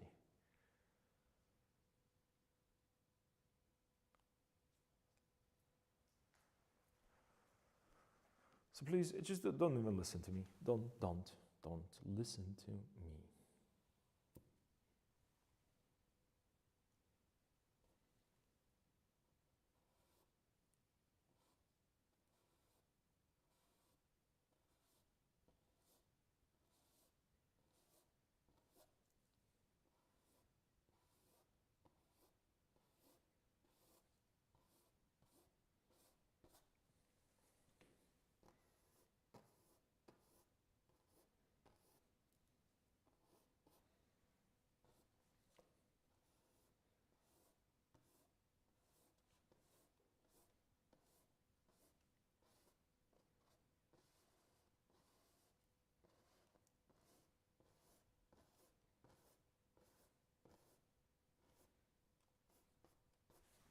Okay, I softened there because there's going to be these little, I forgot to put these little dangly things.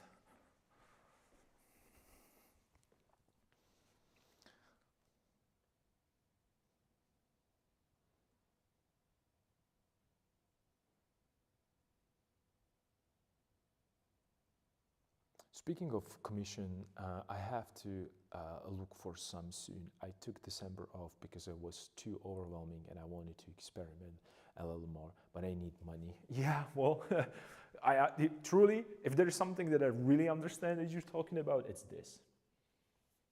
I got it. Well, this is actually a good question for everyone that is watching. And here's the thing: if you don't want to share because it's your know-how, you don't have to. But how do you approach the commissions yourself? Like, do you go on a specific website, or do you just write that I'm open for commissions, and you have already your base customers that they like your work? And like I said, this is very personal thing, so you don't have to answer this. So you just say, oh, I'm sorry, this is my know-how. I don't.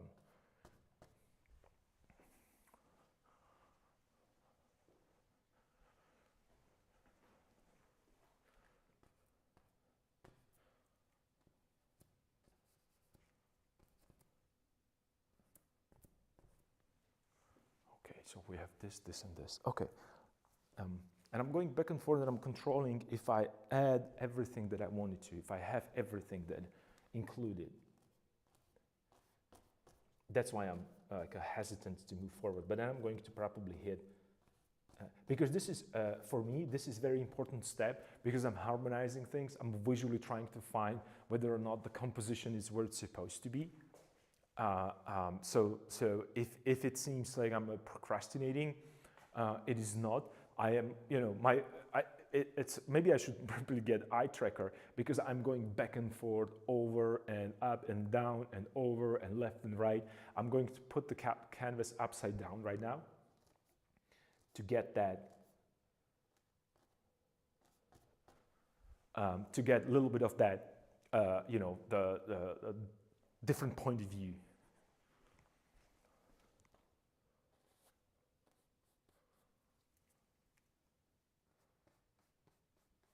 Softening everything. Okay, here, nice. I don't think I like this. This just doesn't seem right to me here. So let's connect it here. Yeah, better. Okay. So another thing that has to happen right now, I'm going to put this coat right here. So I'm going to find the shape and I'm going to lay down really thick. Not really thick, really dark. So I have that immediate contrast. And I'm probably not going to go all the way down. I'm going to start here as the faces and kind of slowly gradiate it out to keep it as underpainting. And then I'm going to hit it with these red marks nicely with these ornaments.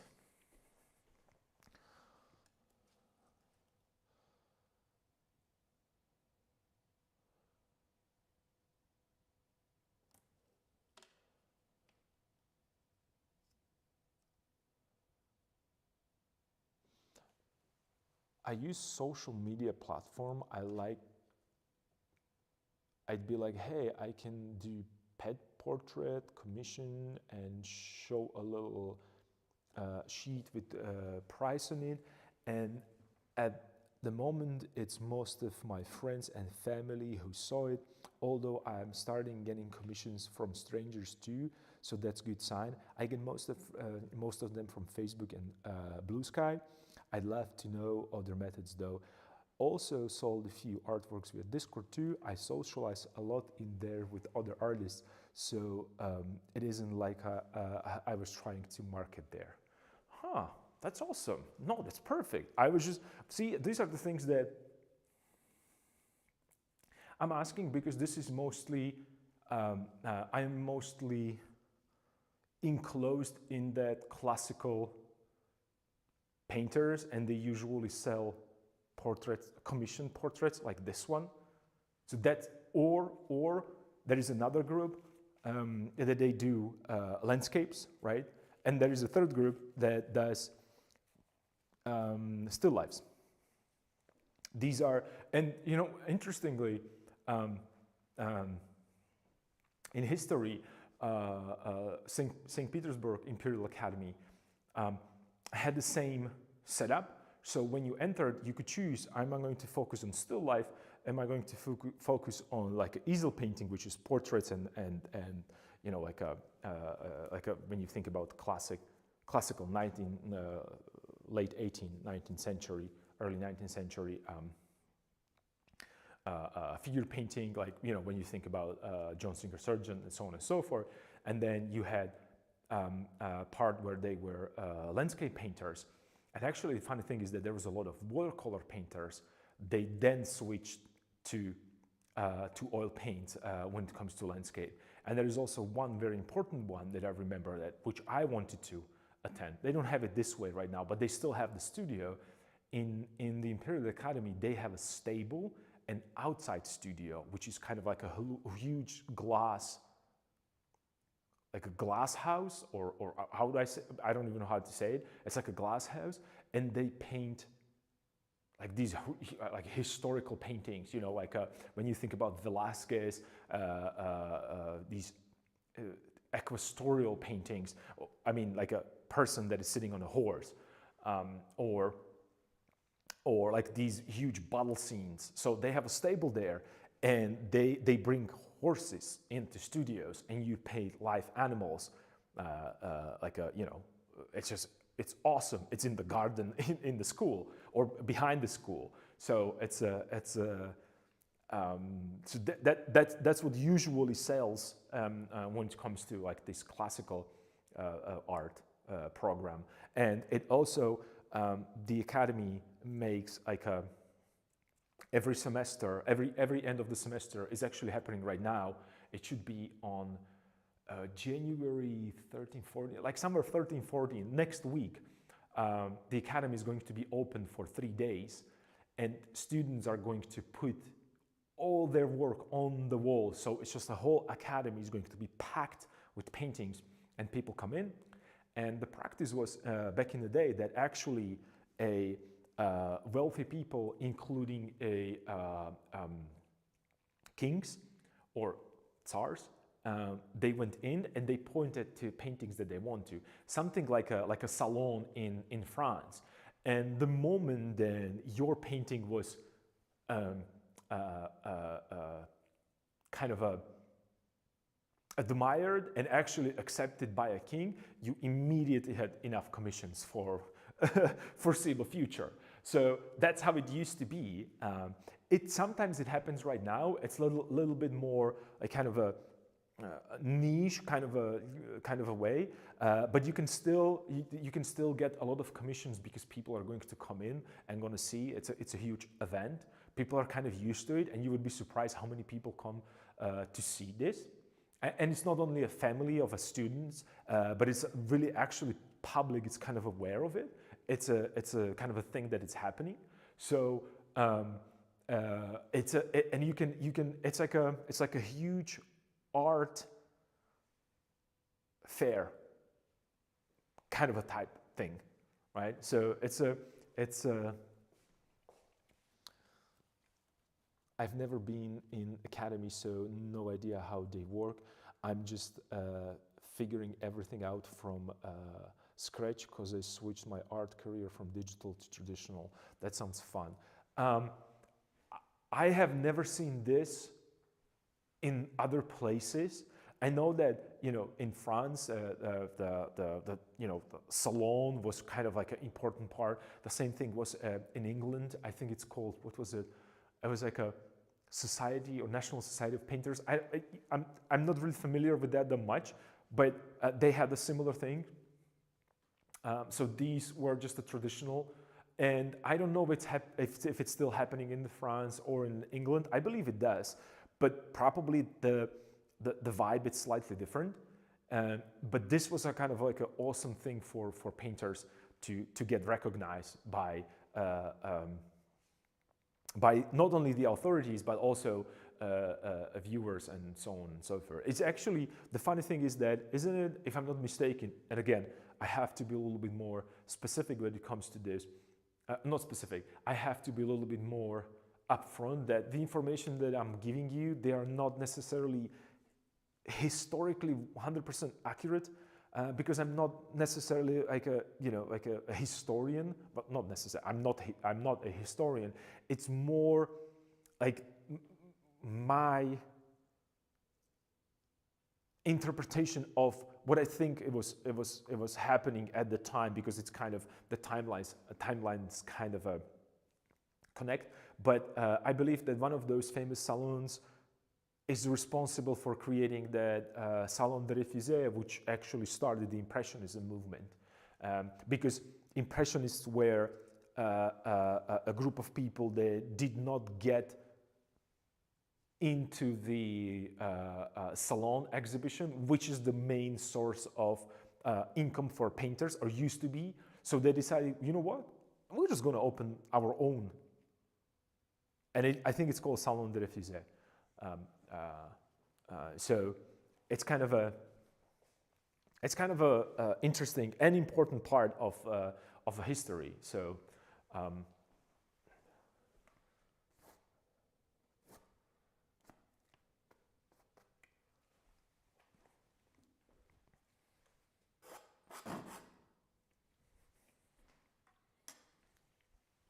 so this is what I'm trying to say. I'm sorry, I just saw something because I'm again talking too much unnecessarily. I just saw something that I wanted to correct it. I think that this needs to be corrected as well. So I'm trying to think of these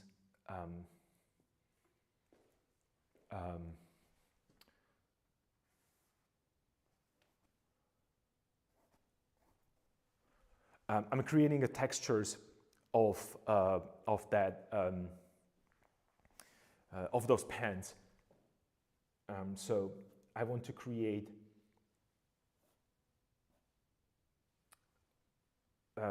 these folds, you know, the classically how it folds in the pens traditionally.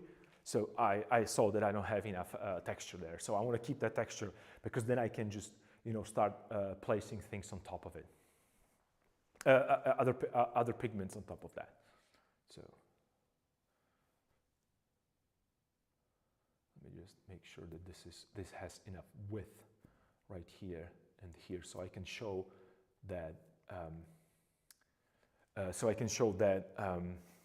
Little bit of ornament there as well. I remember reading about that. I thought that was cool. It also allowed women artists to. Yes. And it actually, and the funny thing is that that's why I'm saying that I'm not a historian, but art history, it's kind of linked to actual history because artists kind of react to things that are happening, right? So it was also because it was that industrial revolution, kind of a strong force, and suddenly we have that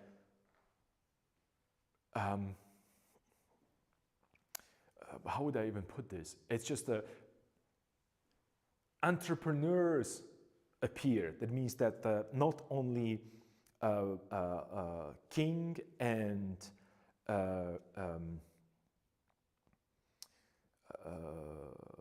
church could actually pay an assigned commission to an artist, but also entrepreneurs and owners of companies and wealthy people based on the business and boom of a business. And, you know, it was just, and they, you know, because it was like the long tradition. So for kings and nobles, that they were taught to do certain things and like certain things, and there was a certain canon of how things were. And then you have fairly, I don't want to say that uneducated people, but, you know, not as educated people as the nobles or king, suddenly having a influx of money and wealth, and they simply went and bought what they liked instead of what was expected to be purchased, which is awesome in one way. But then, you know, then we also have.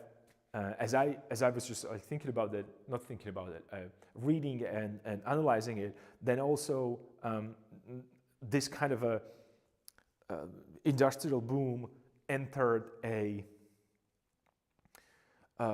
art industry in the good way, but also I would say in a kind of a weird, bad way through the galleries, where people realize that, oh, these are artists, my job could be a middleman, and I'm just going to deal with all the administration, and I'm going to, you know, deal with customers, and I let artists to paint. But then it went to extreme, and right now it is, right now not anymore, but it used to be that galleries kind of owned the scene or cornered the market, and they were thinking about art as investments and so on and so forth. Which was really bad, because I remember when I wanted to enter the gallery, certain galleries, they are taking around 70% of the commission, right? So let's say that something cost $100, 70 went to gallery and 30 went to you, which is ridiculous. It's for a starting artist. For established artists, could be 50-50. They really approach it from a point of view of we're making business, we're making money. And then, internet and Instagram kind of shatter that. And it's really difficult to even create an exhibition, successful exhibition these days. Because people just do things online. They don't really go out there.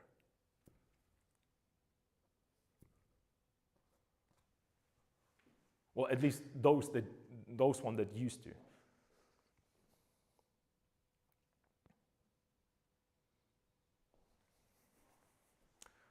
So,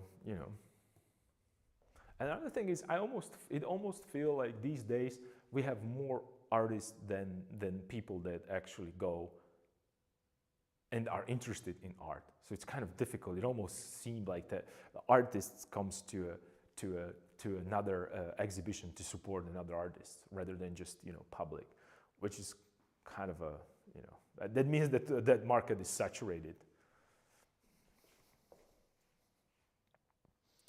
All right, I can't really see that well, so I don't know what to do. Let's go with that black there and see what's up with that. So I'm going to mix that dark value. Let me check. I hope that it is black and it's not brown. Yeah, it is black. It's black and red. Okay, so it's black and red.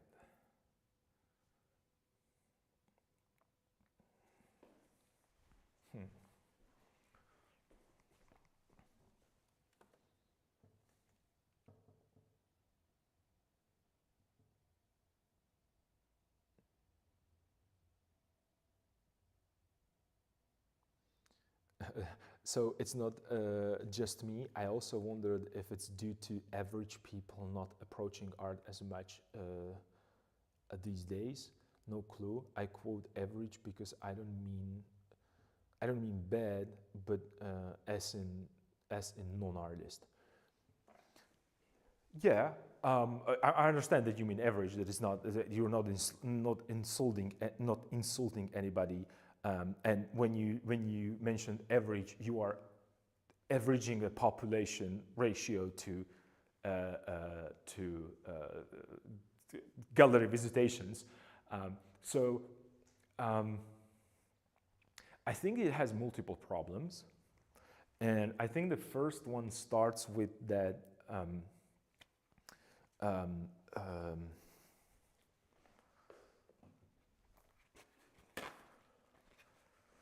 Well, and this is going to be strictly my view based on my own observation. So I don't think that, you shouldn't think of this as anything that is supported by any research or ratios or whatever statistics. But what I'm thinking about is that when you look on, let's say, Renaissance and like the 14th, 15th century,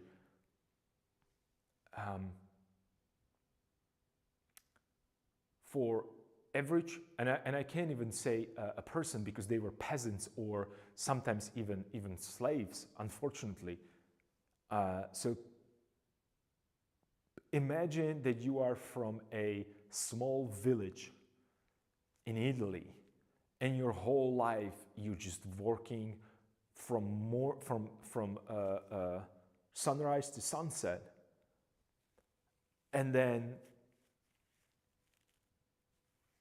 one day you feel that you have to travel to Rome into a church because you believe in God, because that's what actually propels you to work every day. And you voice in your local church, and there are people that talk about incredible beauty that they saw. So you decided to go there, and I can't even imagine that you are from a small village and you see Sistine Chapel. I mean, you have to understand that, it must have been created by God, because a human being is not able to do that. So that was the enormous wow effect. And it was so unheard of and so singular.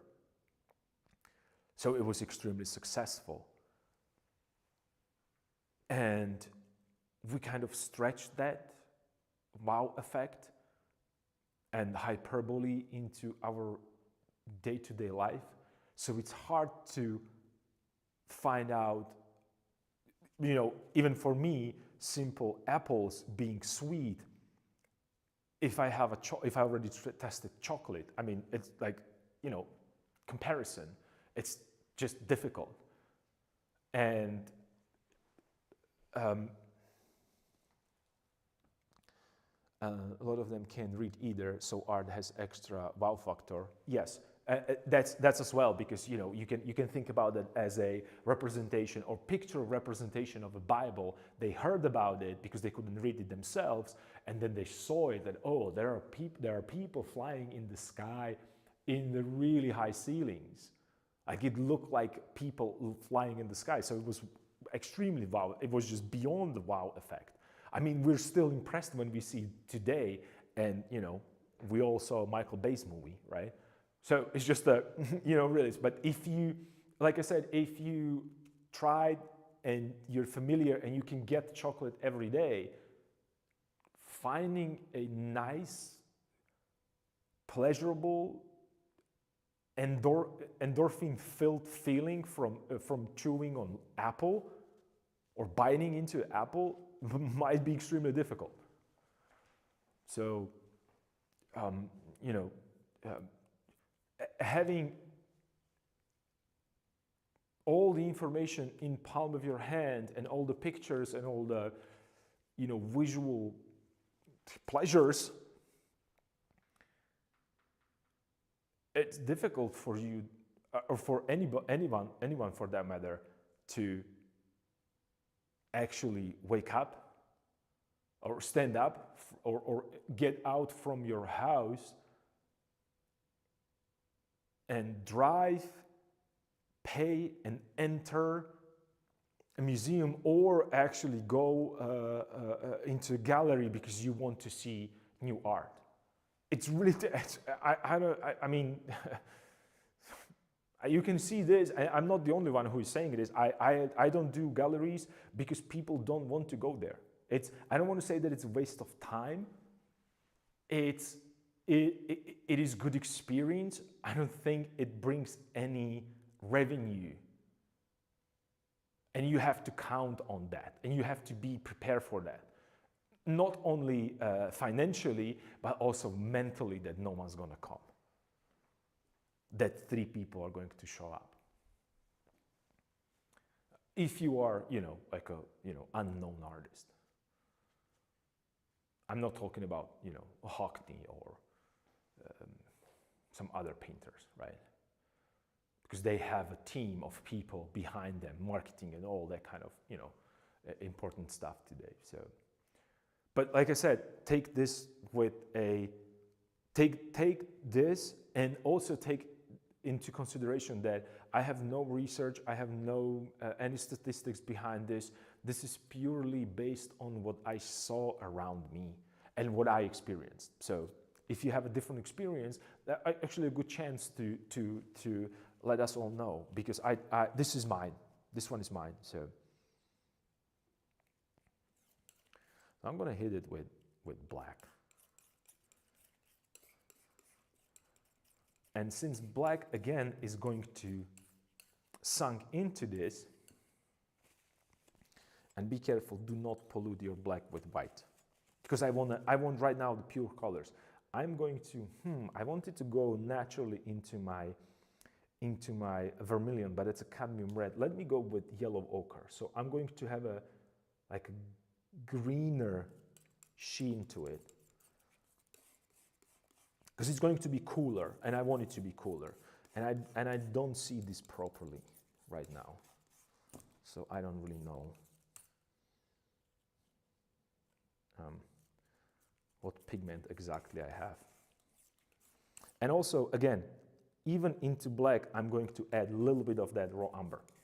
And I'm using raw umber right now as a unifier or harmonizer, not only for, like I said, not only for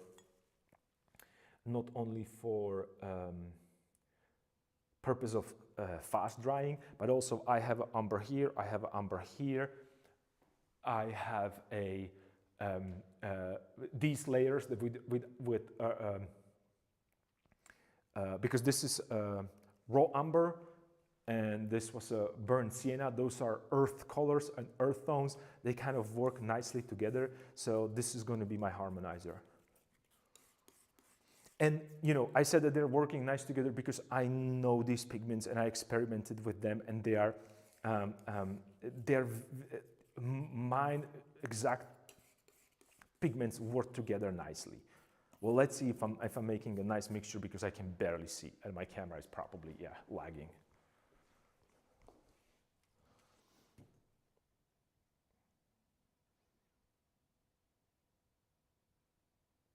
I'm doing gallery mostly just to get the experience. I don't expect anything out of it, and you know, that's awesome.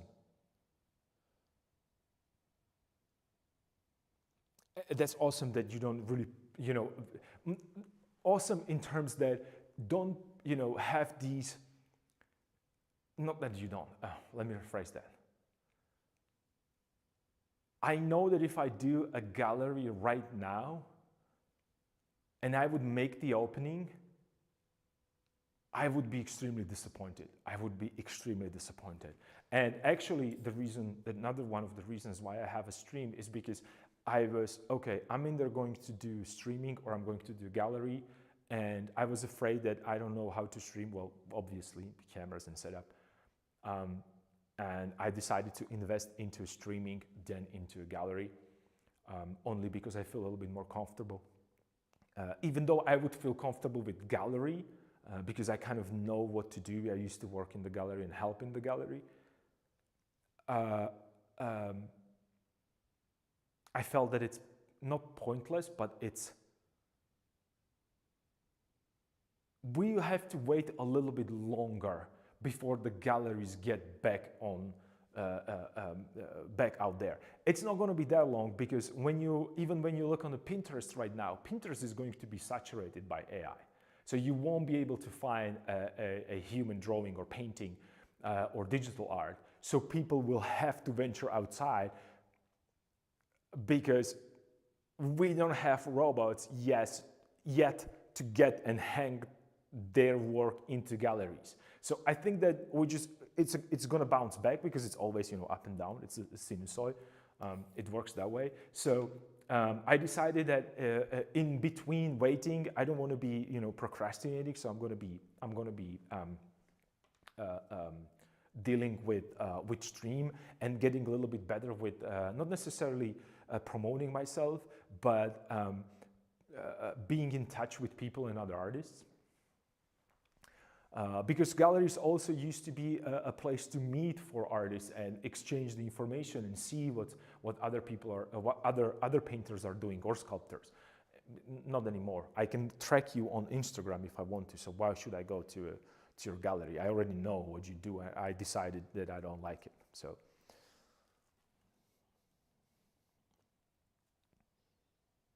My gallery owner was honest with me that selling art is harder these days now, and that it's more about making connection with people, spread my name around, you know.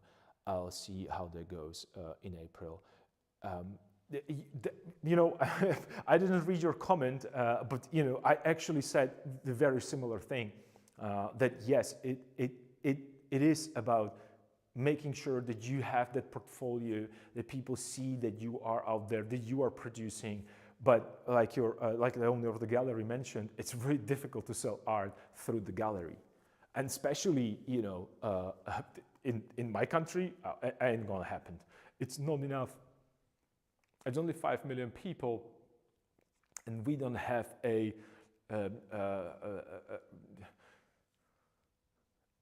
it's not a market for 5 million people to sell art for that many artists that we have daily. So naturally, everyone ventured into into a.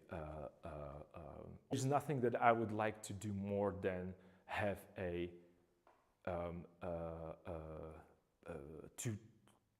to have a gallery, to have an exhibition. There is nothing that I would like to have more. But I would like to have a nice body of work, some kind of a coherent thought into it. It has a story and it's interesting for people to come. Not necessarily because of a painting, but because of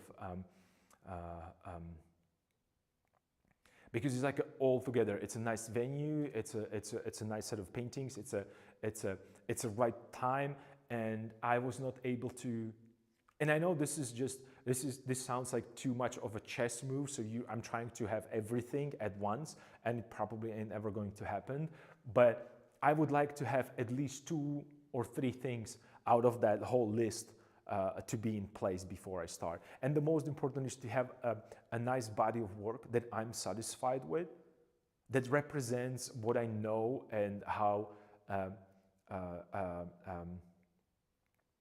far I am on the journey with painting, because I feel I'm at the beginning. So when I would like to make a gallery, or I would like to make a what was I saying? I would like to gallery opening. Not what was it? I would like to make a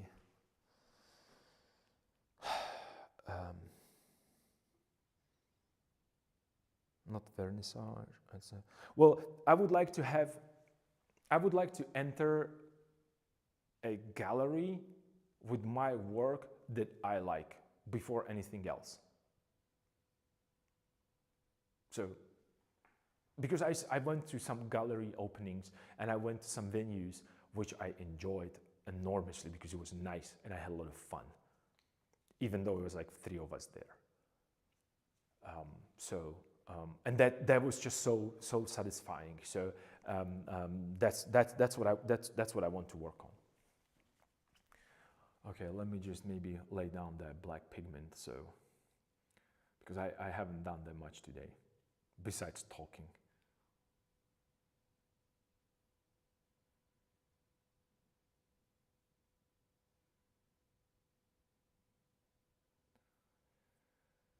Okay, let me throw. I'm trying to find a proper reference. Could I use this one? I think I could, because I'm looking for those triangles there.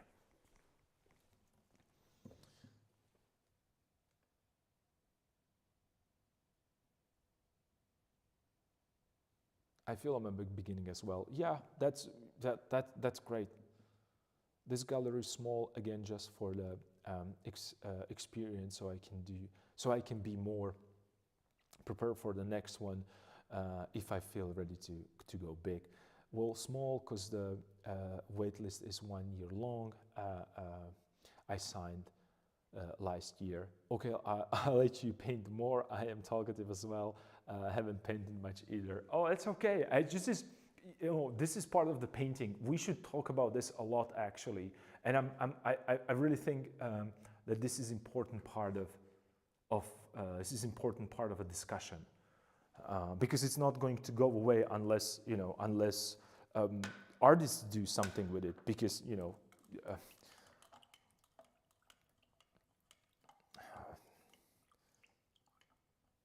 because I know that there are gallery owners that they care about art and so on and so forth, but when it comes down to its numbers, and it's just making sure that gallery can stay profitable.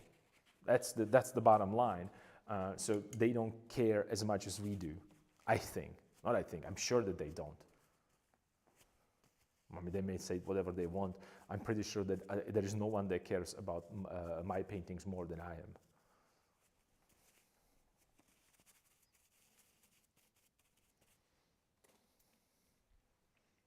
I'm pretty sure that no matter how much I love Rembrandt, I love him a lot. I'm pretty sure that he cared about his paintings more than I care for them. Some of them. the good ones at least. So let me figure this out. So it's gonna go here. I'm just trying to figure it out like this way right here.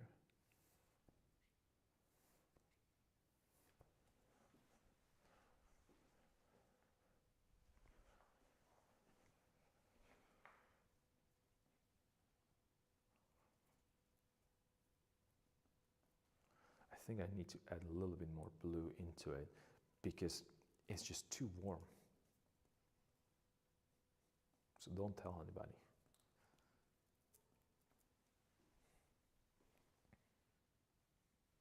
And again, the reason why I think it's too warm because I can't see nothing. So it's here and then up. And remember I was talking about that.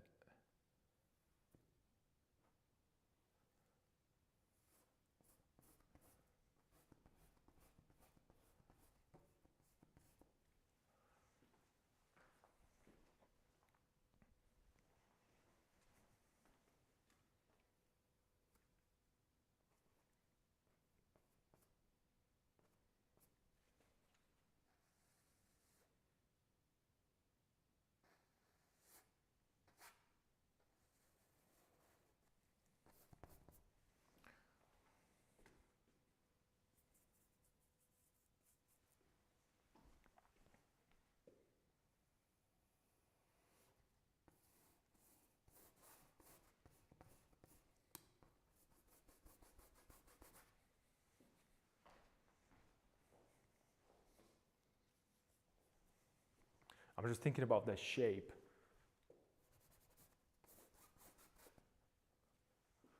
Maybe I'll just move it all the way down. I don't know. Let me see.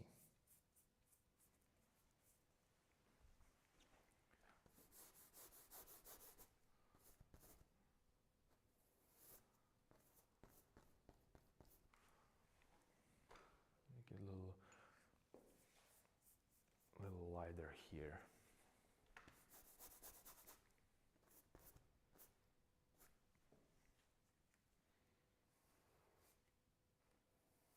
This is where that.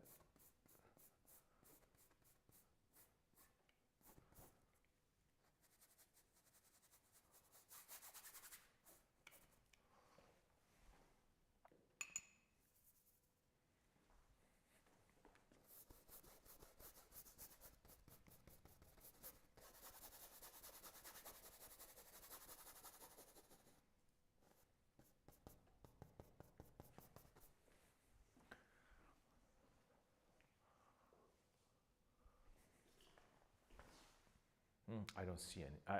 I see nothing. Can't see the stuff. Let me just turn on the light so I can at least see the value if I can't see a color properly. I'm sorry.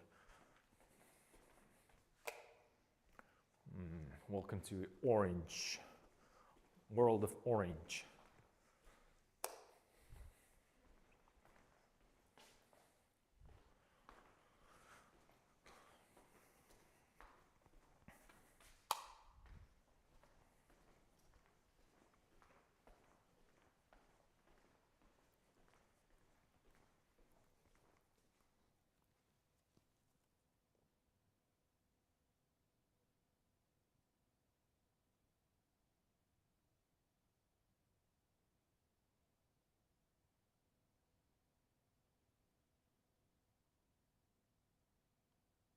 Now you want to eat orange? Okay, well.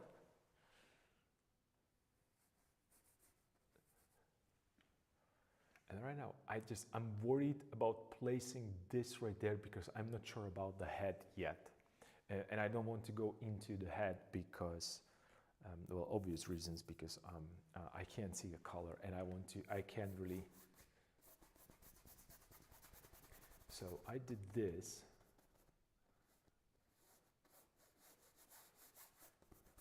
And you can see how it's starting to be a little too patchy. And the reason is because if you remember when it was one color or one value, one hue, and I played with the transparency, it was easier for me to harmonize things. So let's just play a little game with.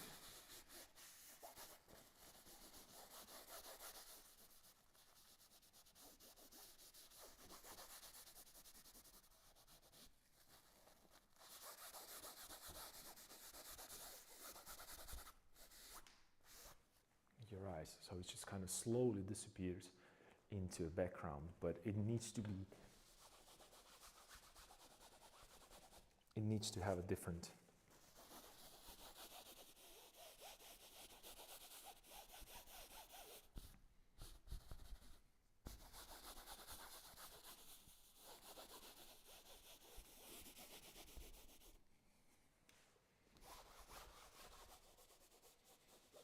Oops.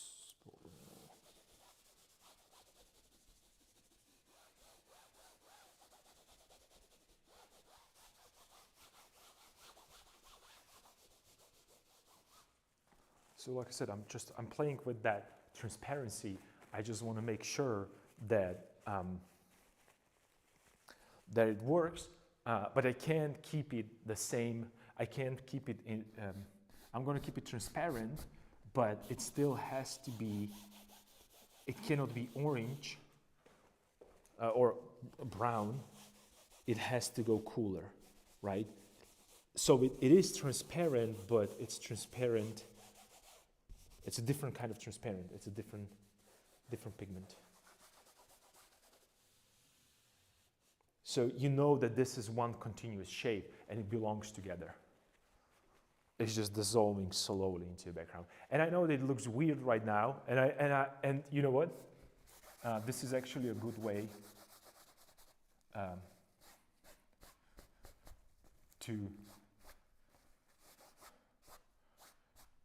This is a good thing for you to see because I remember when I was working on the similar painting or similar process long time ago. I would say second year at the academy. I did this and I immediately panicked. And I was like, oh my God, what's happening? Don't worry about this.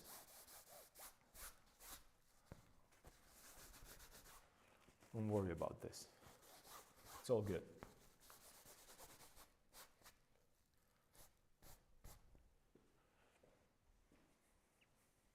It's going to be fixed. Because we don't have any other details. Right now we work with two completely unrelated pigments. And it's starting to be, well, this is not harmonized with this.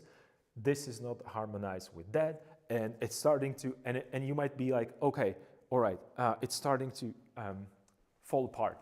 It's not going to fall apart. You just have to trust me that it's not going to fall apart. And the moment when it's going to start falling apart, we deal with that.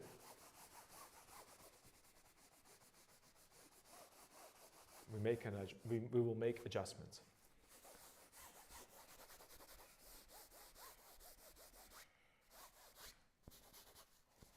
Trust me, we will make adjustments.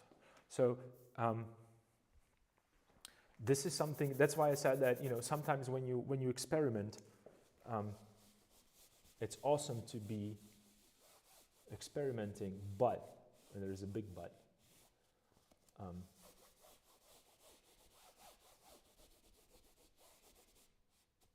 You have to be somewhat comfortable. And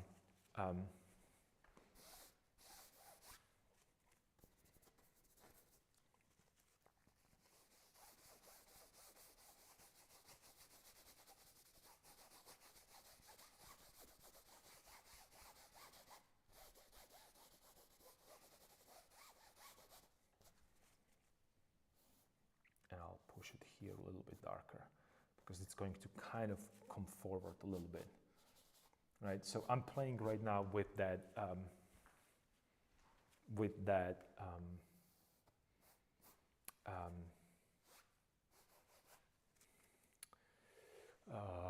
atmospheric perspective, I'm sorry.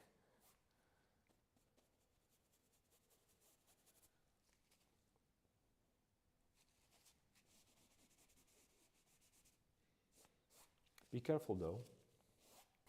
There's one thing that you really have to be careful about, and that's that if you're going to do a thin layer like this, you have to make that thin layer with the pigment.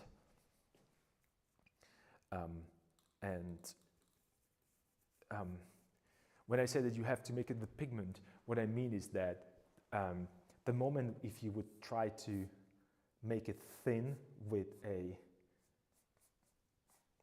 too much mineral spirits or Gamsol or whatever you use to thin your paint, you're gonna lift the underneath layer, right? So be careful with that. I don't know if it's visible, but I'm playing a little bit with transparencies, and I want to put a little bit more texture right now there. So it's going to be like so, because I want to make sure that it has some kind of a, so it visually makes sense. And also it has some texture. Oops. And when you touch white, make sure that you just get rid of that completely, because you don't want to pollute these transparent things yet. We're going to get into that. All right, cool. So I have a dark coat, I have a dark and white, so I established my, and it looks weird visually, and also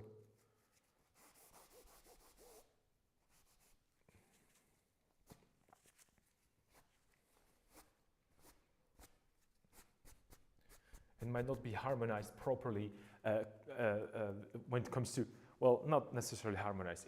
I'm going to harmonize it. I'm not. I don't have a problem with that. What I'm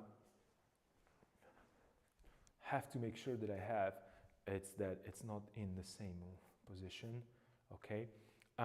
Because I don't have the black right here. So right now it feels compositionally that I have to, so it's not balanced. So it's just, you know, it's not right. And right now this dark value right here looks approximate. It's a kind of, it has like a weird shape. I'm going to adjust that. I just can't. I'm just not sure about the color of, or hue of my pigment, if it's a right hue, right color actually. Because right now it is this and this, it's like on the opposite side, and it's kind of creating the kind of a, oh, he put something white here and he put something black here, this and this distance, it's almost the same. That's okay, we're good, because we still don't have like a dark shape right here. These dark shapes right here and the shadow in his face and the light area that's going to be right here, it's really going to bring it together. 100%, it's going to bring it together. So I'm not worried about that much at this point. And then I have to create the leather strap right here, and I'm gonna create the boundaries on one side with that ornament that I want to put there.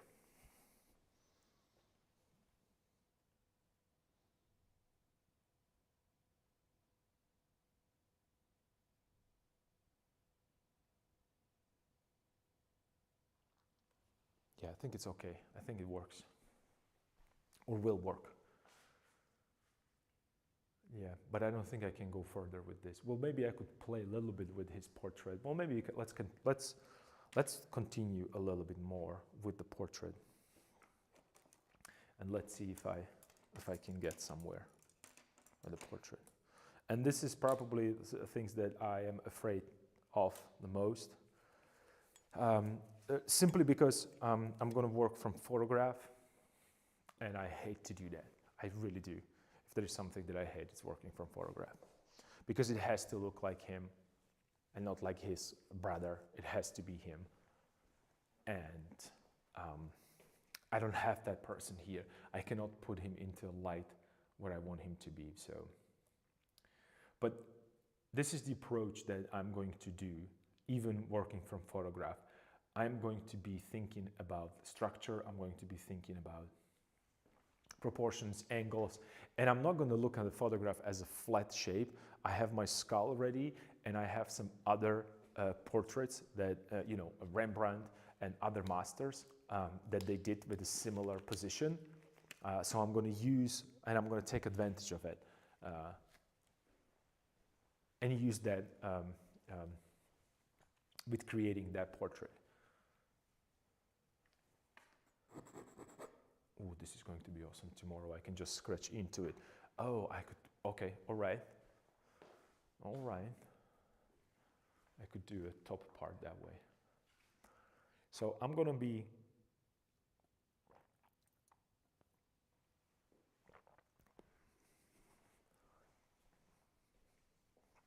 laying down some, just the measurements and placements, and then probably I would have to call that person to come and sit in. But that's not going to be happening on stream, because, you know, I want to keep his private, his face private, or himself private.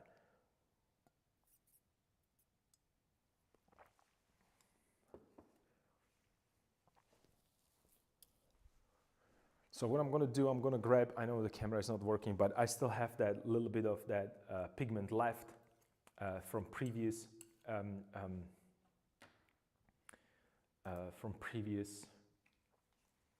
or actually, let me do it this way. Let me put it here so I don't go over the white area. So I'm putting it down right here. And I'm going to use the same pigment to start, you know, laying down at least the anatomy that I know that it has to be here. It has to be there, because, you know, it's a skull underneath. So I have my skull ready. I just don't want to touch it with the dirty gloves, because they are really dirty right now. And then hopefully, you know, I'm gonna see how fast this is going to dry. And then tomorrow, I don't think tomorrow is going to be dry, but I can start laying down some. If this is dry, we can start working on a ornament. And what I'm going to do, I'm going to lay down ornament with the full power, like the highest saturation that I can possibly think of. Almost, I'm probably going to use orange out of it. It's going to be probably cadmium yellow dark to do that orange. Full strength, I'm not going to mix it with anything. And what I'm going to do then, I'm going to go with a color of a fabric, halftone, into that, kind of knock it back. So it's still going to be there, but I'm going to slowly then decide where to leave it and where to kind of blend it with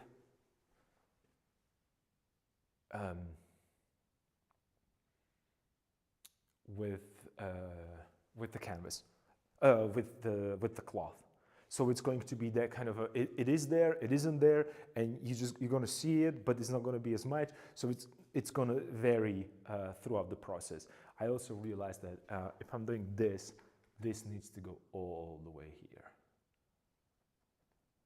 the shoulder. So let's push a little lighter. Okay, cool. All right, nice. And then this could be a shadow underneath, so I'm not going to touch it. This is going to be a shadow. All right, we're good when it comes to white. So let's work on that portrait a bit. Let's see what I can do, how far I can push it.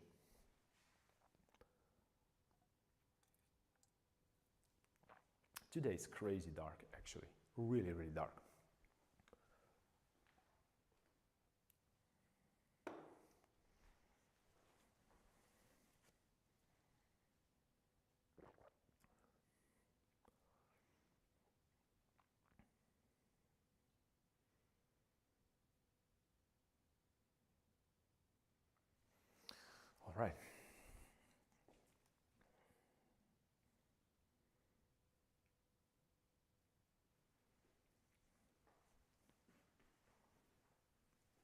So I could actually push and make this bigger right here.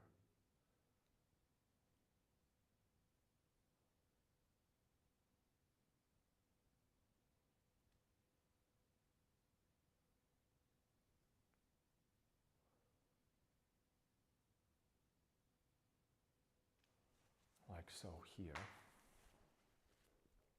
That's going to be that strap that goes around behind his shoulder and it's connecting here. Like this one right here. So let me just...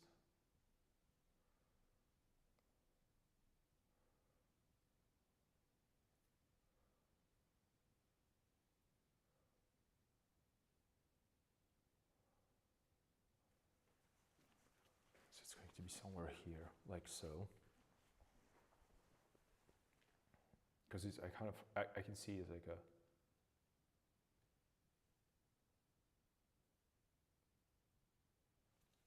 Okay, so it's pressing right there.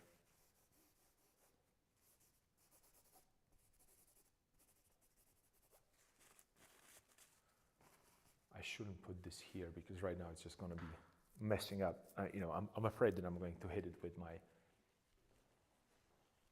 And perhaps I could actually push this slightly shorter and push it this way, and this is where it's going to be that thing that it attaches. Okay, cool. Yeah, this is gonna work. Yeah, yep. Better. And I also have to show a little bit of, so this is, so it has to go higher. You remember yesterday I was talking, well, last time I was talking about that. It has to go back and behind and up.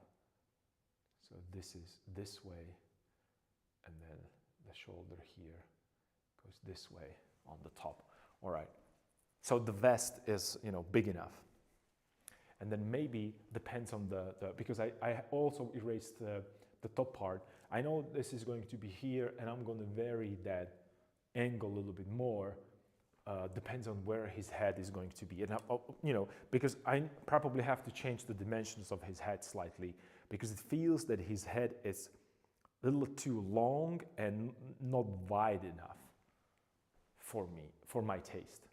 And it's, again, we have a multiple options. We can, if I want to widen this, I don't need to make it wider. I can make this shorter. But the question is, if I make this shorter and drop it lower, is it going to change the proportions? I think it might. And I don't want to change that proportion. I want to have him this big, right? So,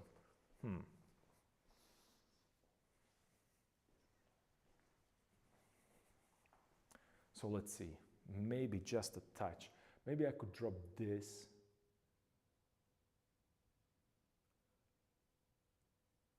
a little lower and show just the smallest amount of a neck on this side.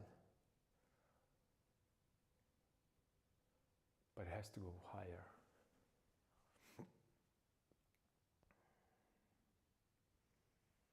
Because there is an angle. Well, because right now I have my chin. What if his head is, let me see. Let me look at the mirror myself.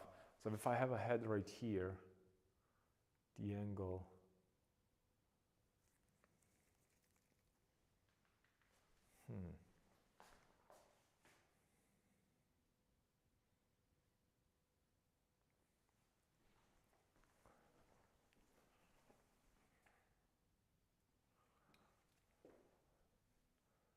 So what if I drop,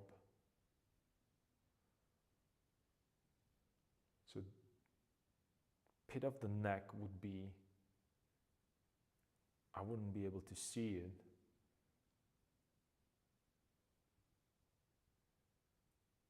And it will go right here.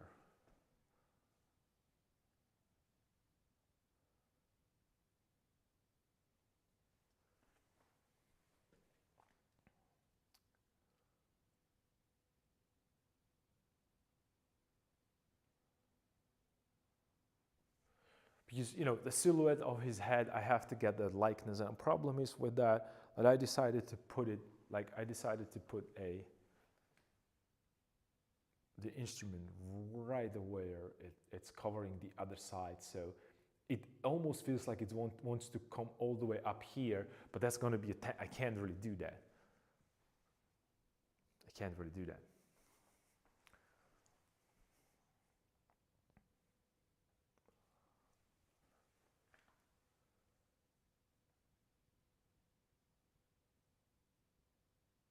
This is where his head is going to be, all the way up right here and down this way.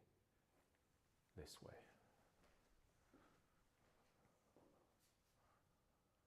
Yeah, it almost feels that.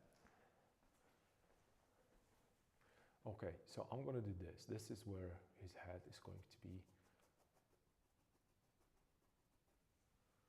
Okay.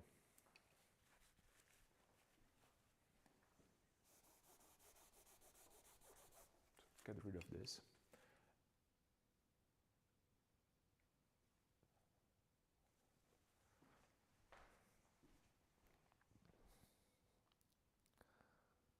I think this might be a right shape. Well, this is the most difficult part for me right now, and also because I took a picture of him, and his head is this way, and I don't like that. I want to have it, you know, compositionally this way. Another annoying part. So if I were to put, okay, it would work that way a little better. So his head would go all the way here in this way. So it has, okay, all right, I see right now, I see.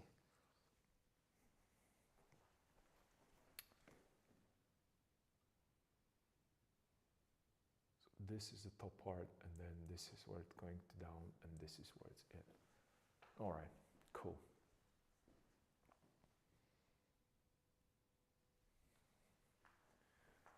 So even though I have, and this is a kind of a, you know, I'm working, and I know that I have to put it down, I'm just, because I'm not working correctly, I'm looking up towards him, right, from slight angle.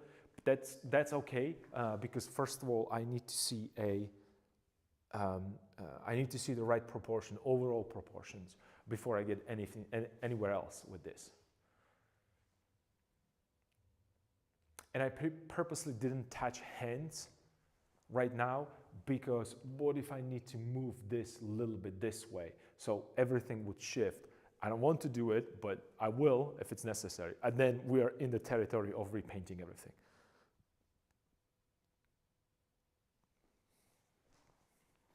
Which is cool, but I don't think it's necessary. Anyway, so I'm going to put his chin right here under the angle, because this is the angle that I want to do. It might be a little too much. Let's do it this way, right? And another question is he still going to be, okay, let's center him. So this is the high point.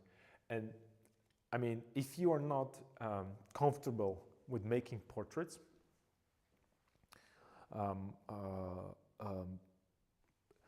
avoid to do these things. Avoid to do different perspective. That means that not only his head is this way and this way, I'm also looking from the bottom, which is just do yourself a favor, really do yourself a favor, and either choose, and you can see this throughout, let's say Rembrandt. Rembrandt didn't do these mistakes for a reason, because creating like thinking about that, this is where the horizon line of a viewer is, right? I have a horizon line where it's like somewhere around here, right? So I'm looking slightly up because he's like on that elevated, because he's used to perform on the podium. So you're used to look at him from that perspective. So I'm trying to catch that, but that's just, plus when you're playing on that instrument, you are like this, or I'm sorry, you're holding it like this, and because this is the instrument right here, and you are blowing the air into the tube right here. So you're kind of, so what I'm doing is I have tilt. I also have a little bit of, it's going a little bit to the back, and I'm looking from the bottom. It's just the stupidest decision I could have made. So do yourself a favor, pick one angle and start working with that angle. So I was complaining that I made dead-on straight portrait right there, so I went immediately into the opposite. So let's hope that the next painting is going to be somewhere where it's supposed to be.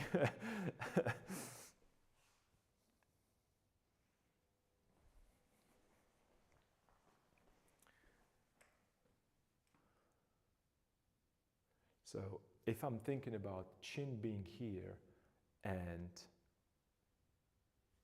top of the head being here, so what's that distance?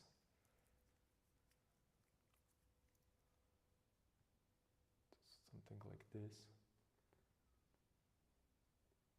Because he has kind of a squarish face.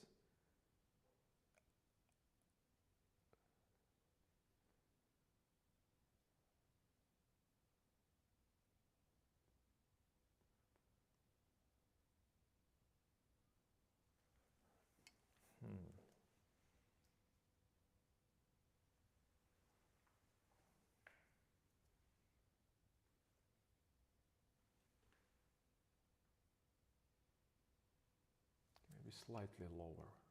Let's maybe make that a little lower. Let's make this a little lower.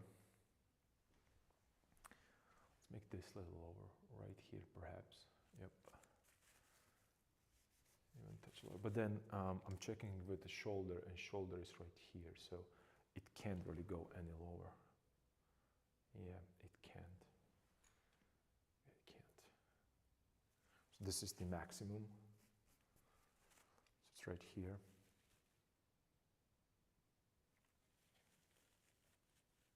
So this is where his chin is. It's or supposed to be. Okay.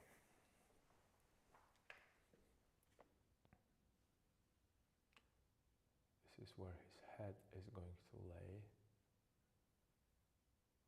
Right here.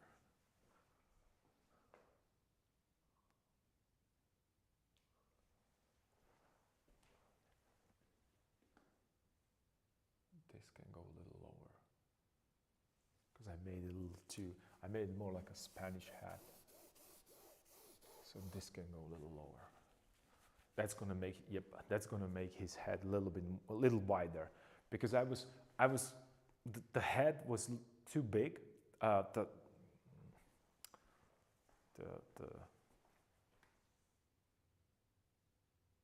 his head, but cap.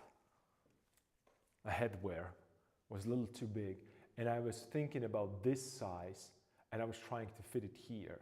So I simply had to change this, and right now it's worked. So,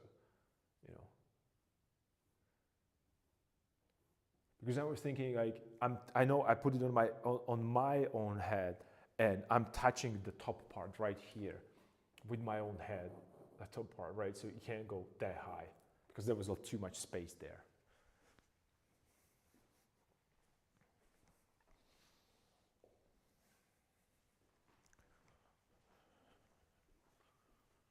And I want to do like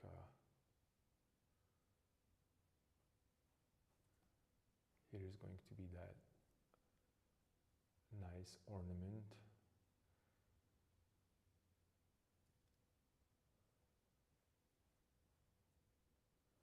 Let's make one here and sticking out a little bit. Yeah, okay.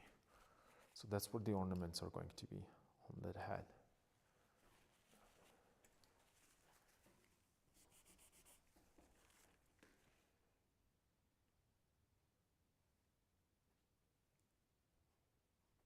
And I don't know where it's going to end there.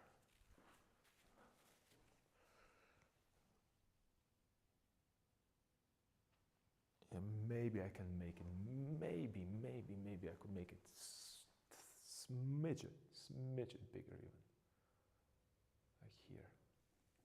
I don't know if he's not going to fall down. So let me see. So it's going here, this is the back of his head, and this is the top side. And I'm working here with pure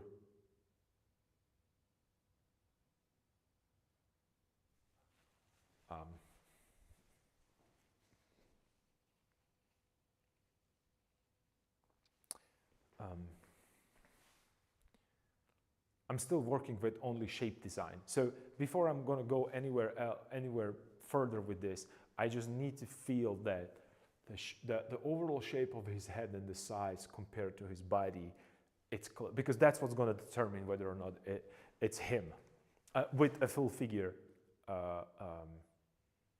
setup.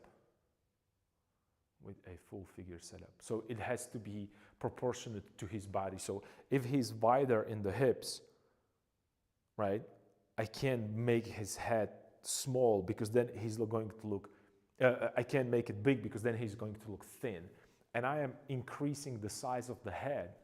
And right now he looks slightly slimmer in the hips that I want to have him, right?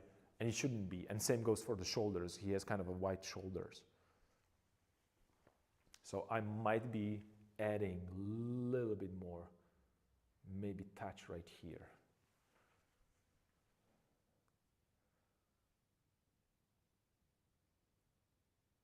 To make him wider.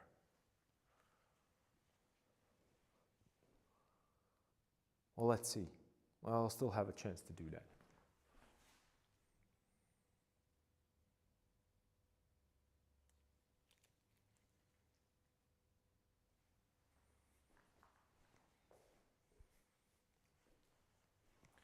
Still enough time to do that. Okay, so since I mentioned that I'm looking at his head and it's kind of a squarish, let's put the square there. Because I need to line up these things. So this is the top of his head. This is the bottom of a chin this way. So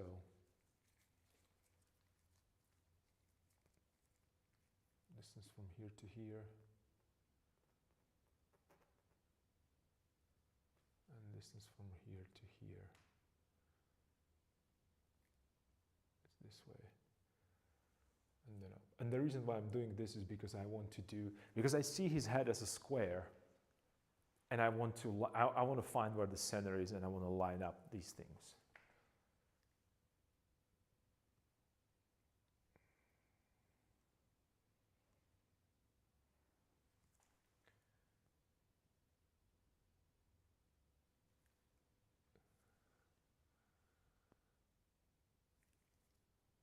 Okay, I was right that the center is somewhere around here. Okay. Alrighty then.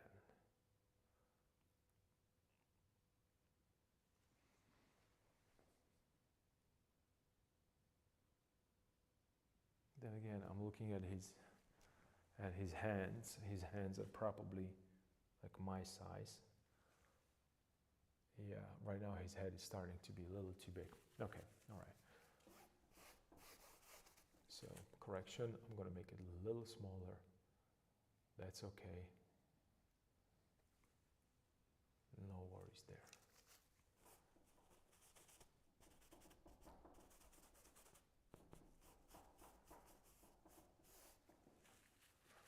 Well, I have to be true to myself. I can't just start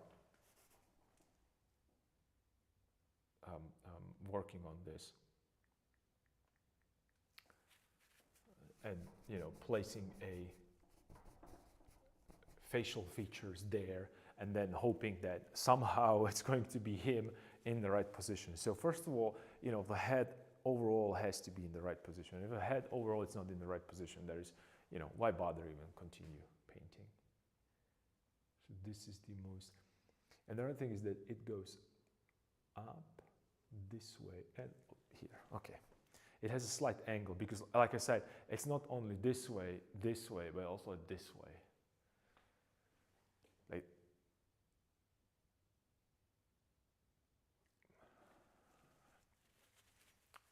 why have I done this?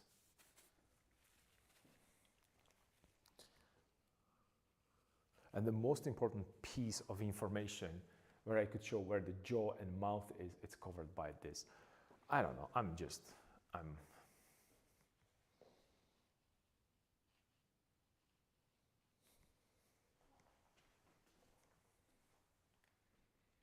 so from here to here, so from chin to top of the head.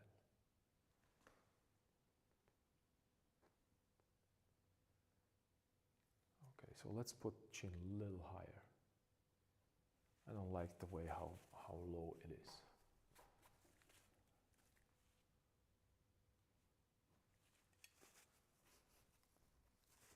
That may be another problem.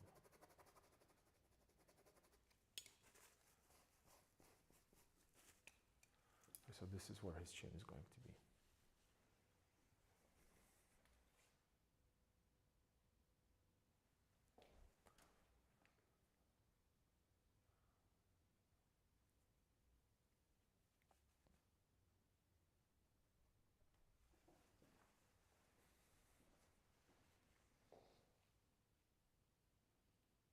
And maybe I shouldn't do such a crazy angle.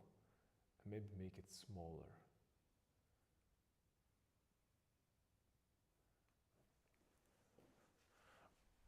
Because I'm over exaggerating it.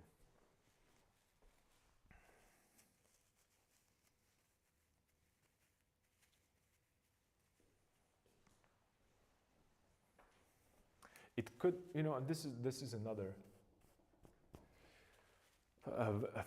adjustment that, you know, it's totally up to you and your, you know, like I try to set it up, this figure as a whole, right? So gesture is an emotion of his body. Pushing this into that weird angle, it's going to, I think it's going, gesturally, it would work probably more. It would probably, you know, when we talk about gesture and how to over-exaggerate things, it's true, but then visually, it's going to look wrong. It's just going to look too much.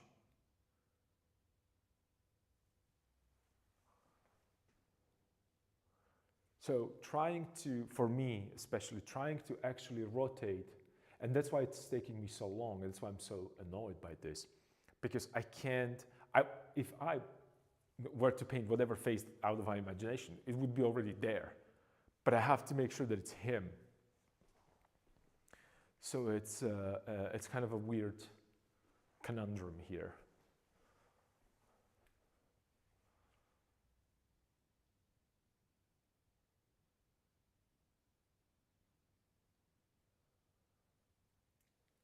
And when I'm measuring it, you know, because usually when you go to a straightforward Canon, it would be like this is the center line, this is somewhere halfway through, so his eye should be here, but I'm looking at his face and I'm measuring it and his eyes are in 3/4.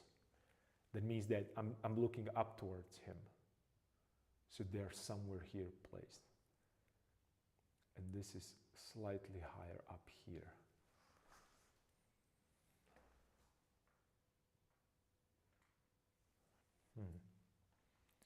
Yep.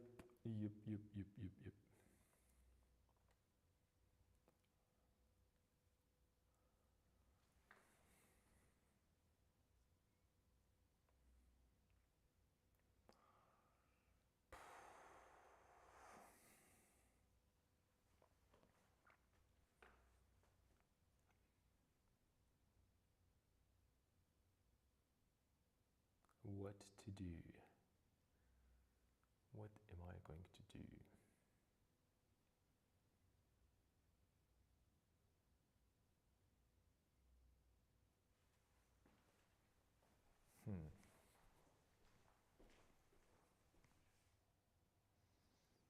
You really hate the weather today? Oh, I'm sorry. It's probably pretty bad.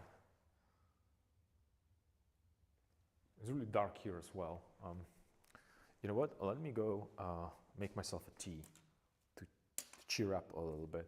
I'll be right back. Give me a couple seconds.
Right, I have my hot tea ready. Where are my gloves? Right here.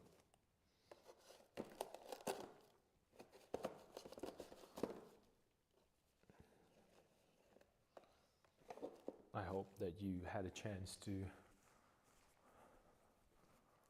replenish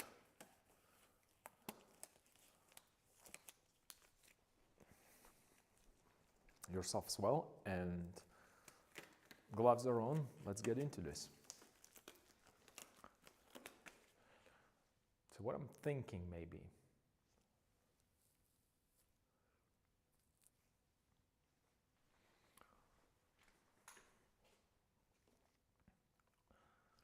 is to perhaps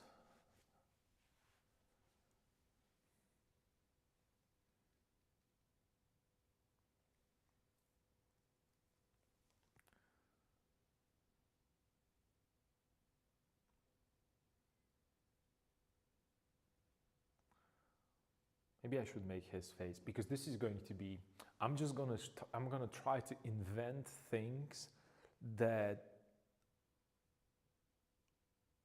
are not going to be plausible. Well, you know, they're possible, but what I'm thinking is that it's going to be, it's going to look wrong. That's what I'm trying to say. All right, so,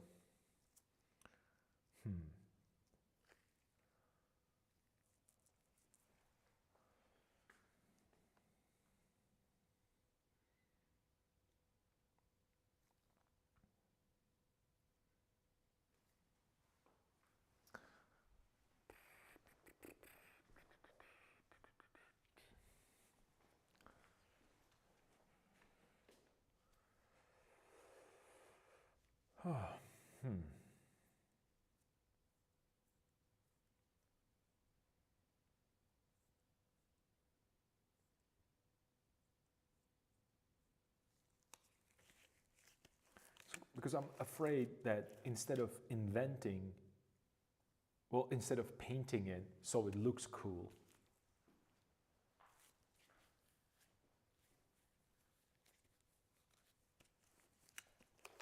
well, let me rephrase it. I just want to make it, I want to make all this thing, not perfect, in a specific way, the folds, the textures, and also these ornaments, and I want to focus on that. I want to do hands, and I don't think that trying to push that tilt, it's going to be helpful if it's not the focal point. Okay, since he is in the angle, I could make his eyes. So instead of, so I'm not going to do tilt. I'm just going to do up and side instead of tilt, because that's just, it's, I can't, well, I would, if he was here and I'm able to paint him from life, I would go for it, but I'm trying to invent too many things, and I won't be able to invent the rotation and tilt and perspective, so it's going to look like him. That's what I'm trying to say. There's just too much of a, I'm not able to do that. That's for sure. That's for sure.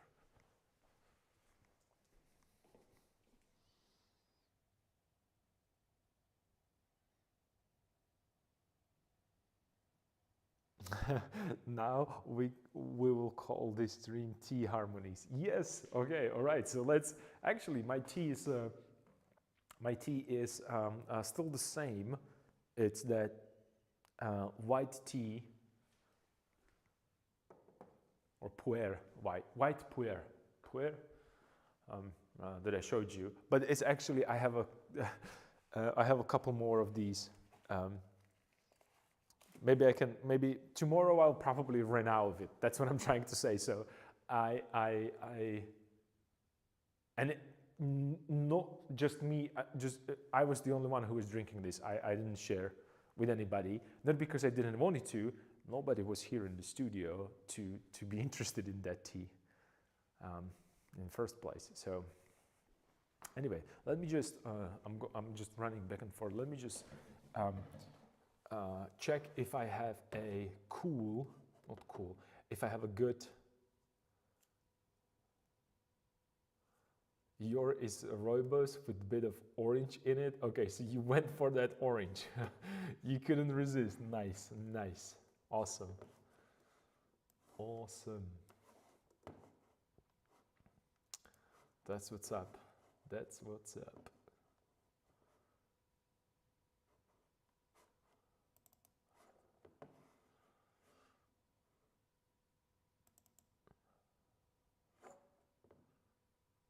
Oh, wow.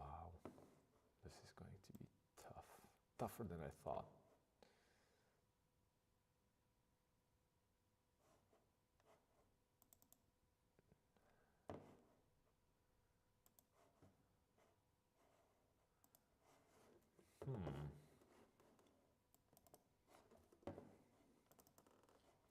Well, in these moments, I would rather be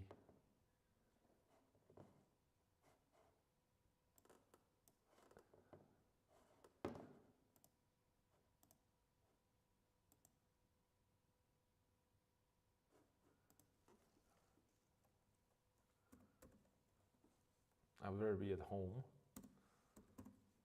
play video games, because I really created a problem for myself. Unnecessary problem. I'm backpedaling now from it.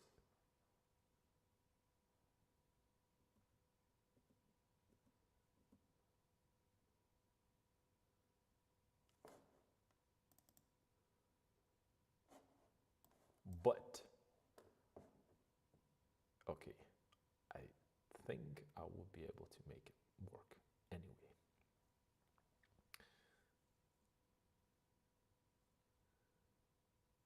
You're feeling the same way, but because I'm streaming, okay, so you're, okay, so I'm the problem here. That's just, oh, wow. So I'm the problem. Okay, all right. Alrighty then.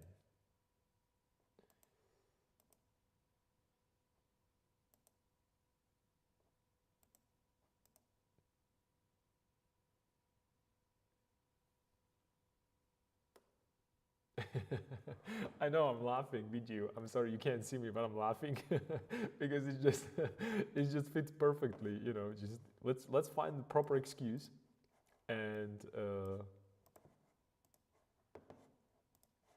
run with it.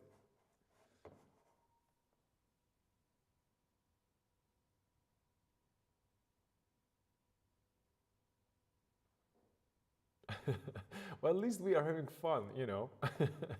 I mean, I have a, you know, because the problem with this commission is it's not only that I have to make sure that it's on time. He has a, since he's a musician, he's going to have a celebratory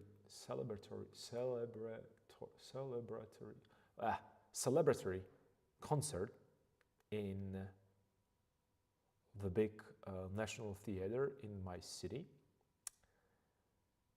And it's supposed to be hung there.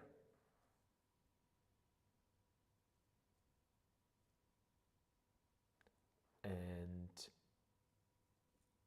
it's going to be quite bad if it's not the way that I would like to be displayed.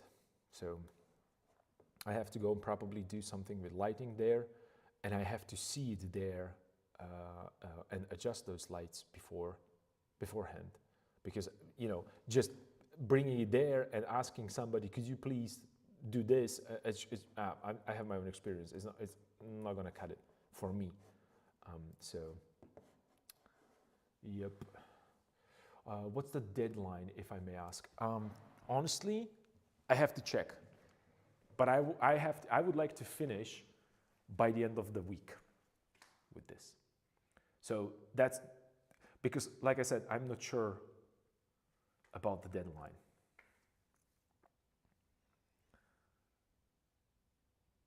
So yeah, not really.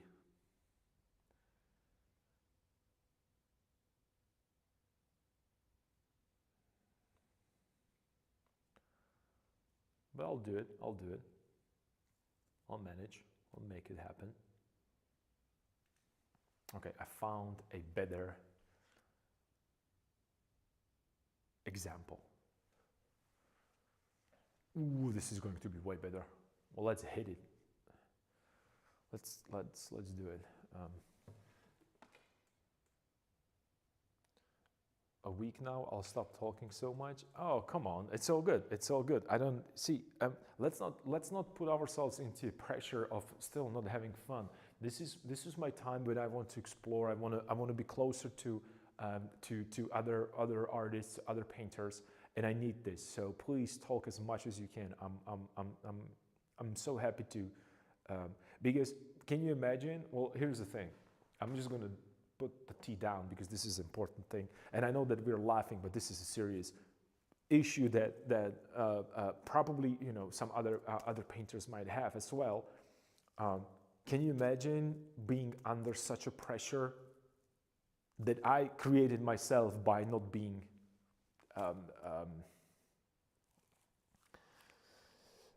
professional enough? I would probably get into a very bad spiral being here by myself. So please just keep it coming. All these questions and conversation and discourse in generally, it's really helpful to really helpful when it comes to me staying sane. So don't even worry. Just let's go for it. Let's have fun. Let's do as many.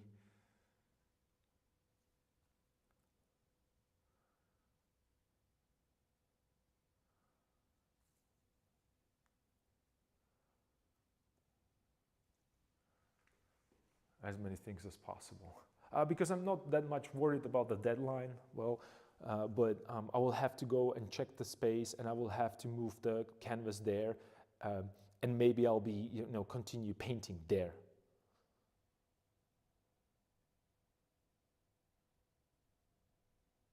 You believe in me though? All right. So that's the spirit. That's what I'm talking about. That's what I'm talking about. That's what's up. Okay, so let's think about this. Let's do new plan. Let's be awesome.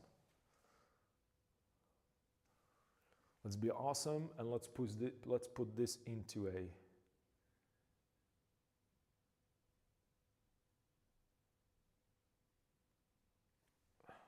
okay. So new plan. Instead of doing all these weird angles. Oh wow.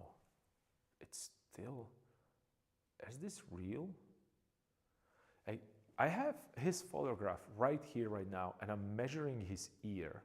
Is it possible that his ear is like halfway through the nose? It is, I'm looking at it.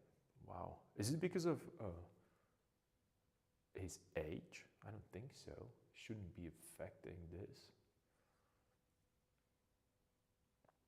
So I'm going to push that dark, the head of a dark shape even more. Make it a little larger. So I'm going to cover a little bit more of his face. I can invent that. That's not a problem.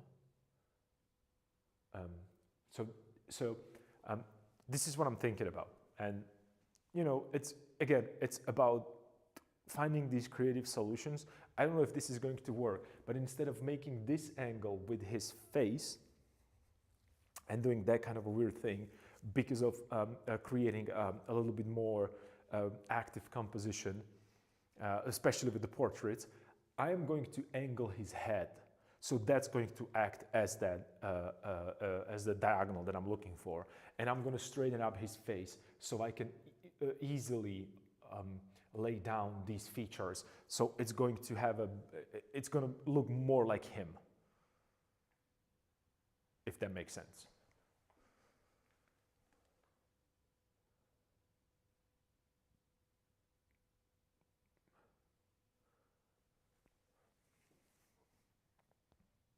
I hope it does, or it has to.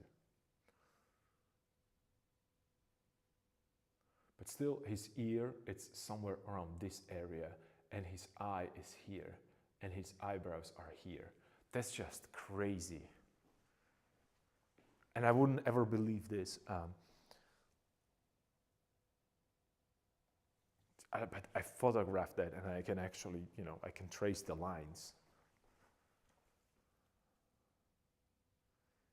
No way.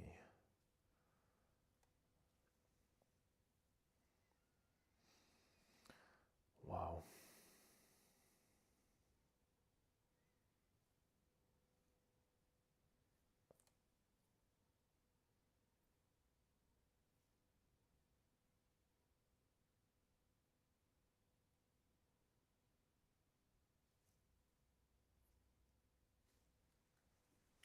Okay, let's do that. This is going to be fun. So, oh wow, okay. So what if I push it this way and I move his head there and I make a slightly smaller features?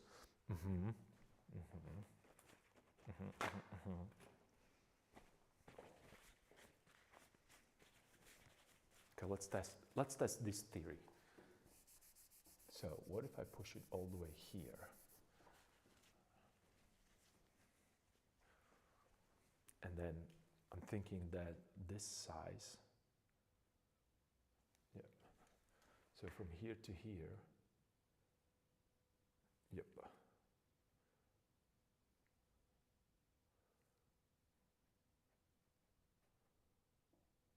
We're going to make his features a little smaller. So that's what's going to make him a little wider, perhaps, hopefully. But it still has to be him. I almost dipped into the wrong pigment. So this is dropping way too low. Maybe a little too active right now. And what I want to do, I still want to do a little bit of that Rembrandt thing that, I like to do. So it's going to be here. It's going to be here.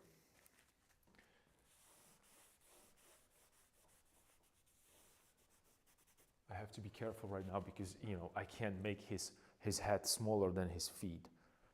So I have to be careful. I have to thread lightly here. So yeah, right now it's too small. Right now it is too small. So let's push it. Let's make it a little bigger on this side, because it's also, I'm pushing it a little way too much in that direction. So it's right here, and I can, I can still push this a little bit this way, so it's all good, because I can, I can shape this a little bit more this way. The hands can stay where they are. I can push this, and then I can curve it because it has a little curvature, that instrument. So that's plausible.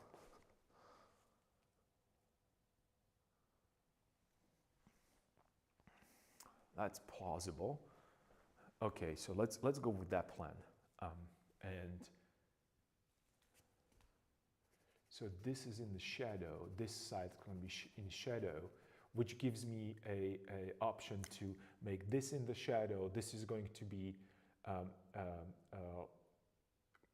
lighter value, and here is going to be ornament, light, or this is going to be light against that shadow that's going to be here, plus ornament. So it's just kind of, I think it's going to work.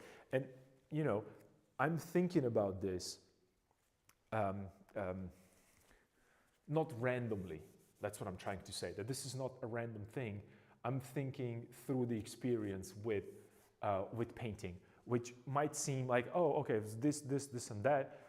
But trust me, it's because the more you do these things, more experience you have, um, easier it is to recognize certain problems, and not very quickly. There's nothing quick about what I'm doing here, but fairly quickly you can correct certain things so it doesn't go into that.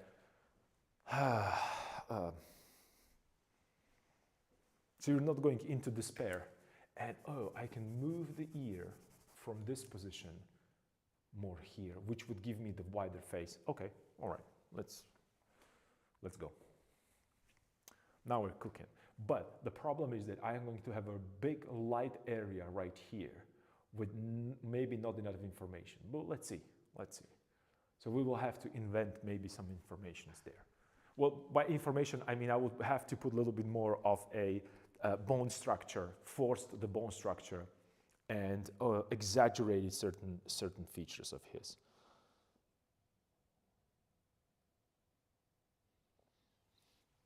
I can agree that it gets easier to recognize certain problems with experience. Yeah. And it's and it's not. This is something that you can apply for whatever you do. Ooh, and then I could do the little stringy right here. Okay, all right. Nice. So what I did right now, that's what I was searching for. So with this string, I can actually curve right here so I can show the volume of his head, right? And by volume, I mean I need a little bit more three-dimensionality because this is a flat plane, right? I have when I think about it as a cube, so I have a front plane and I have a side plane and I have a little bit of bottom plane, which is counterintuitive because I see the top part of the head or top plane of the head, which I shouldn't. The head should be, perhaps when you think about it, I should see bottom side. But since I decided to angle that head more towards the cap or the headwear, more towards his eye, so it's just under the angle, because I need the diagonal, I would see the bottom part of a chin and top part of headwear.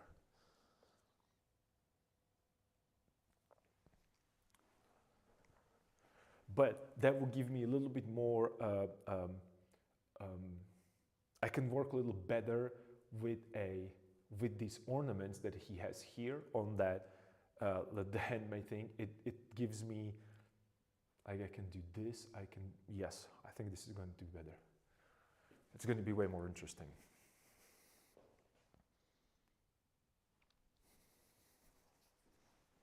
So we're back. I know it seemed that I'm losing it, but no, we're back. We are back. And again, this has nothing to do with me being a good painter or artist. This has everything to do with that persistence. I'm here, I'm in the studio, I'm trying, and okay. And as soon as I decided that I'm just going to make it the way that it's supposed to be for me, rather than expectations, it gave me that little bit of a breathing room. Plus, being here and not thinking about being alone in a studio.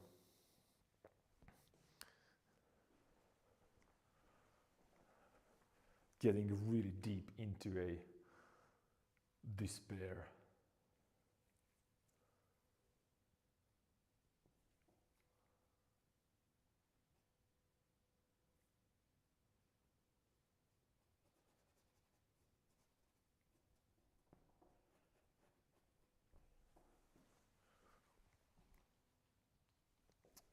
Eyes, and then this needs to go lighter. And nose. The only problem that I made, and sometimes this happens to you. I have these random brush strokes right here, and I made this one this direction that is really destroying what I need to do here. It's just pushing this whole thing and making it flat and in the wrong direction. So you know that's not very happy accidenty, but we're gonna make it work. Don't worry about it. Don't worry about it. Maybe I can push the eyes a little higher since I'm looking on the lower part. Okay, so eyes needs to go higher.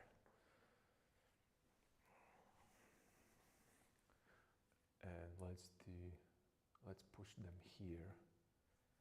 So this is where the eyebrow sits with that little shadow or half tone rather of the eyes, and this is where the eye is going to live, right here. And what I'm thinking is this shadow, right, this shape right here. So what's the shape of his? This, and then hold this. Let's unify that. It's going to be in the shadow as well. So I'm not gonna work with features per se. I'm just going to unify it because I know that eye socket, it needs to go in, so it's going to be darker shape because I don't have a good references. I know that, you know, position for a nose, and this is what's going to it's going to make it easier for me to see the mistakes and also visually make sure that it's the right proportion for him. Maybe the shoulders could go higher up. Well, let's see. We still have a chin. We still have a. Let's give ourselves a leeway to work with this. And then this is where zygomatic arc is going to be. This is where the glabella is right here. So I think I'm good. I think I have enough space. And it's a proper size.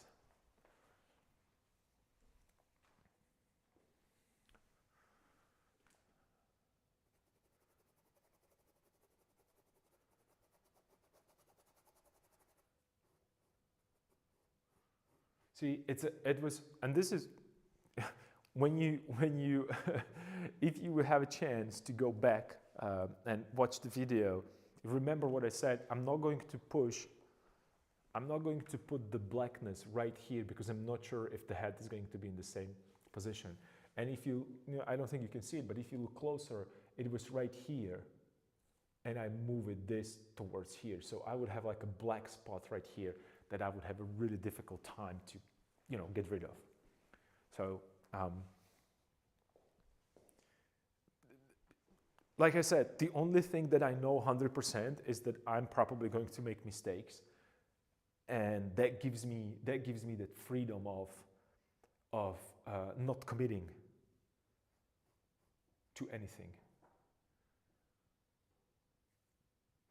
Maybe a little higher. I can maybe push the ear a little higher so it doesn't look, even though, and this is the thing, even though it's not necessarily a him, he wouldn't have an ear that high. That's okay, because I wanted to make it at least a little bit more anatomically correct, because then it's going to look wrong when you look at it, because you don't really come across the people that have an ear all the way down here. It might be a wrong photograph, it might be the position, or it really might be the way that it is there, but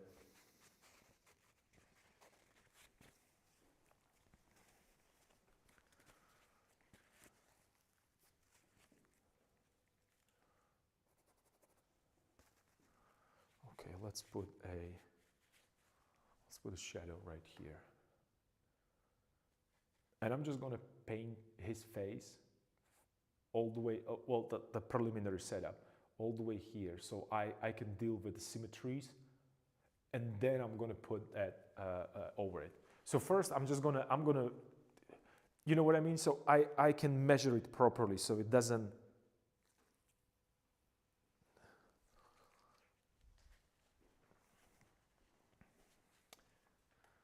so it does not interfere with Okay, it can go even more forward. So it's here, it's there, there.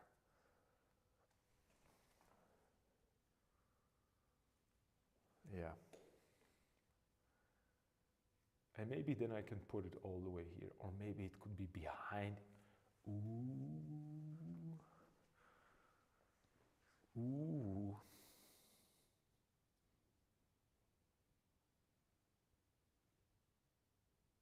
Ooh. Maybe he could hold it like he's prepared to play, but it's on resting on his shoulder, and his head is in front of it.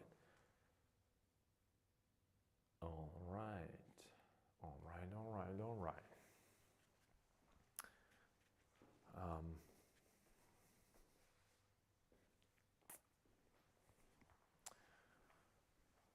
Huh. I want to say that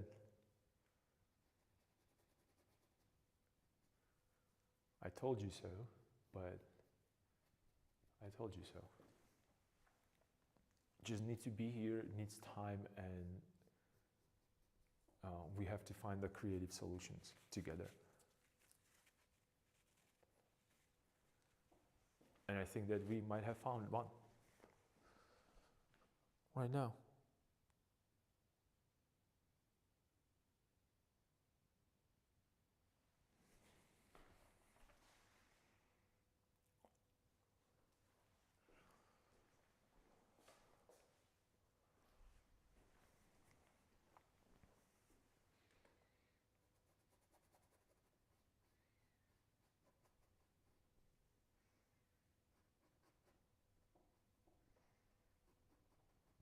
Yeah, I think that's that's the way to go. So I'm going to paint the portrait, and the instrument's going to go behind him.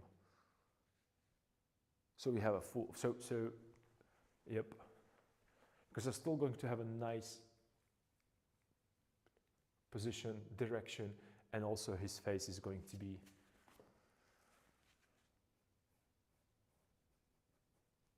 open and recognizable.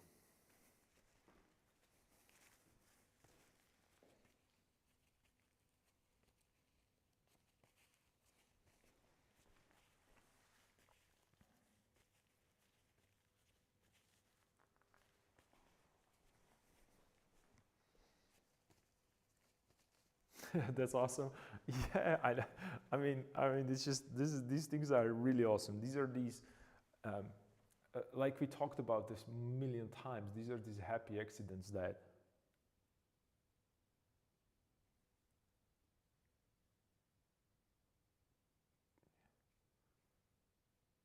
you have to labor in.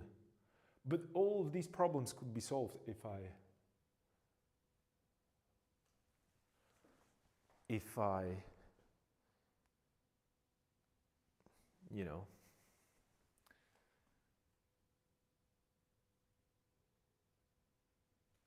make my due diligence and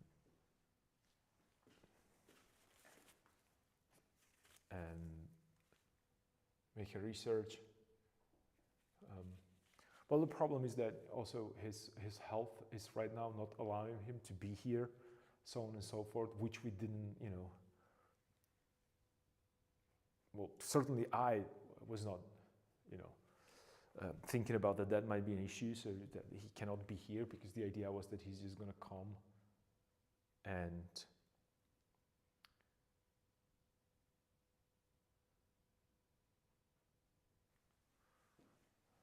okay, so I'm just making a little adjustments there. I know it's too dark, it's not, I got it. We need to put down some facial features. So I can, let me just move this out of the way.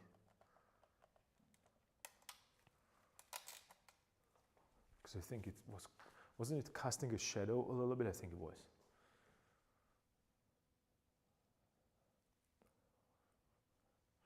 The funny part is that, you might, or not you might, I might think, or I used to think that, oh, I'm almost done. I already have this, I have that, I have this. This is going to be like, tomorrow morning, I'm just going to do a couple more brush strokes, I'm ready to go. So I don't need to come to studio tomorrow. I can just chill, or I can go and hang out outside and not, you know, not pay attention to. That's going to be the biggest mistake that you ever do. Because it seems that things are in its place and it's just, you know, we just need to put a couple adjustments and it's going to be all good.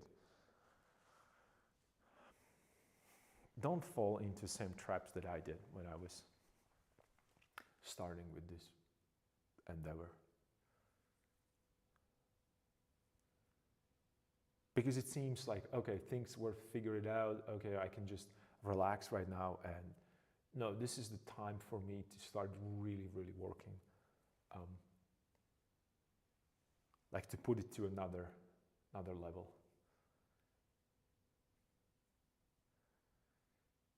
So it's going to be here. I'm afraid that I'm making this way too big. Or maybe not. Let's see.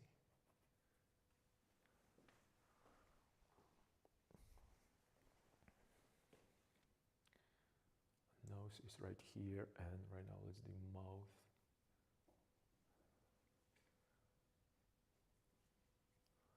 Make sure that I have enough space for mouth, and then there is this protruding out here, and then from here, and then another eye is right here, but I don't need to be worried about that eye that much because it's just, you know, rolling away from us. So it's right here in the shadow. The only thing that I need to make sure is that I have a little bit of right here. This angle of the nose should be correct, and this all is going to be in the shadow.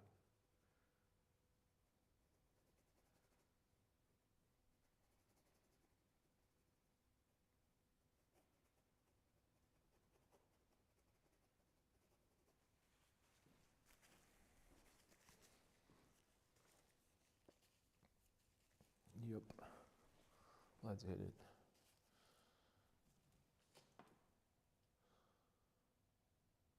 I agree. For me, if I relax, well, that means that I'm not trying hard enough in a sense, or something going wrong. Is it that something going wrong? Actually, that's interesting observation, or you know,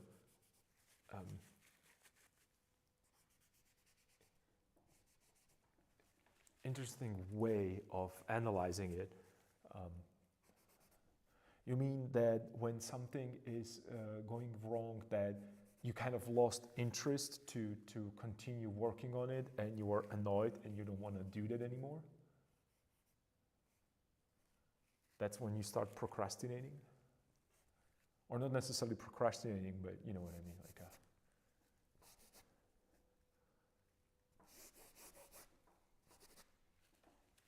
So this is going to be a light side, that's going to be a dark side. That's where the eye is, that's where his.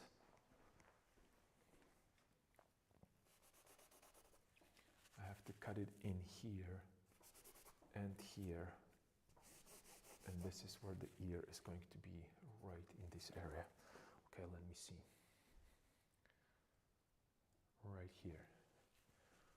I think it's almost, that's almost him, almost. It's almost him.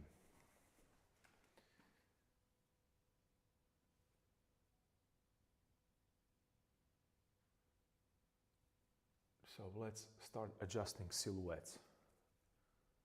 Or let's start with the silhouette. So I'm just, right now I have somewhere to work, something to work with. So I'm going to push the silhouette. This can go softer here, and the pickup right around here, and then tuck in behind. So I have a little bit of this here. A little bit of this. It might be too steep. Let's see. Well, it doesn't seem like it. And again, when I'm done with this, I'm going to wipe it all away. I'm just, right now what I'm doing is I'm making sure that it all fits and it belongs and it has a proper size. And then I'm going to find it again with the color tomorrow.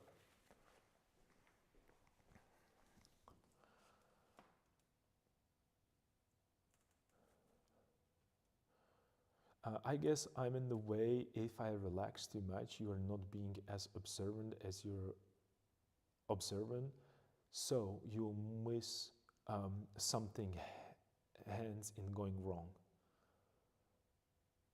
or procrastinating. Yeah. Okay. So you mean that? Okay, I see right now. Actually, wow. Okay. All right. I didn't even take this into consideration. Actually, you're right. It plays a huge role also in the way how I think. Okay, all right, I have to. Yeah, you're right. I didn't even think of that.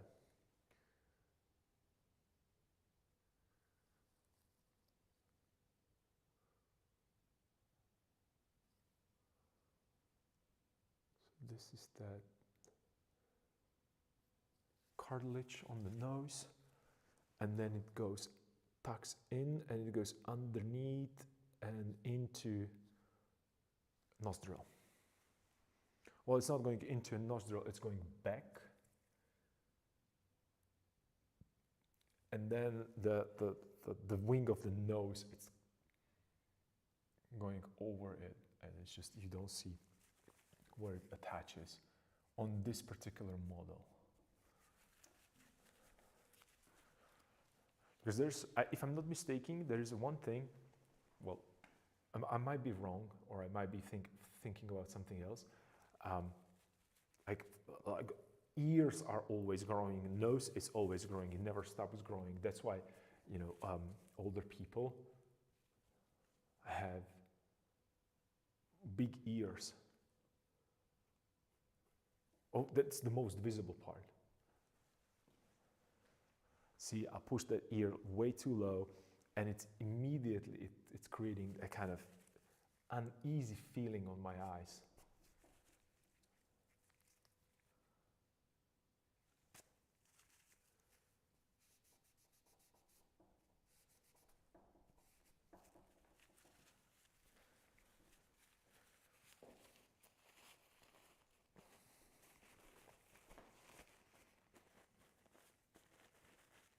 The eye is way too big. The eye is way too big. Well, maybe not eye, the eye socket. This needs to go a little lower, a little higher, I'm sorry. And that means that this needs to go this way.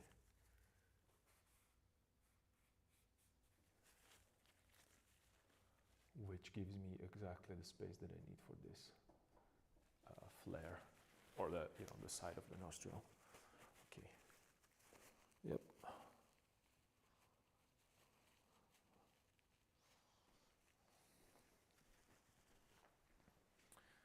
And then let's push the ear a little higher, as I wanted to, because I just don't feel comfortable to have it that low, even though it is there, but it's just not gonna look right. So it's going to be here and here.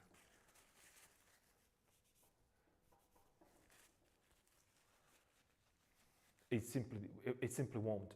It would just look like his ear, it's on his neck.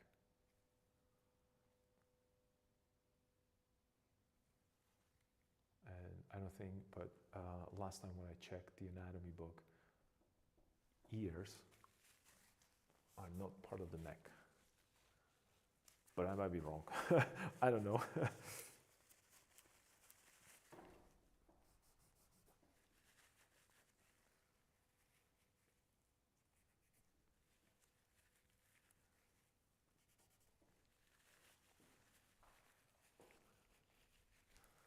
Okay, and I should probably make him smile a little.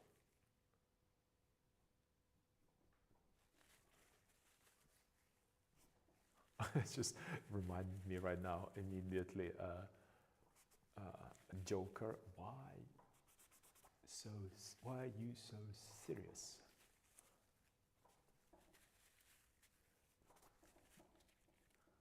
Well, because this is a serious business.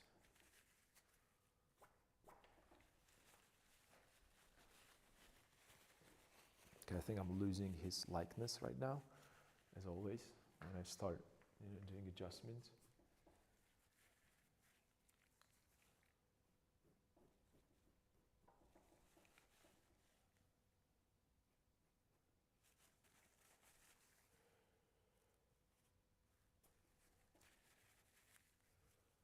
So let's go for the proper size of the nose.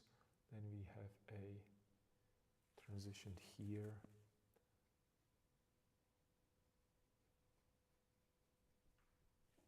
And a shadow here.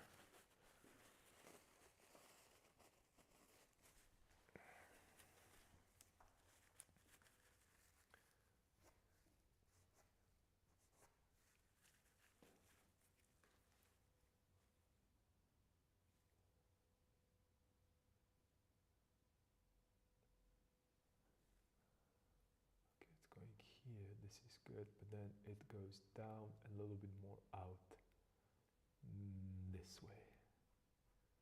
More chin. I need more chin. Yup. Yup. Now we're cooking. Now we're cooking.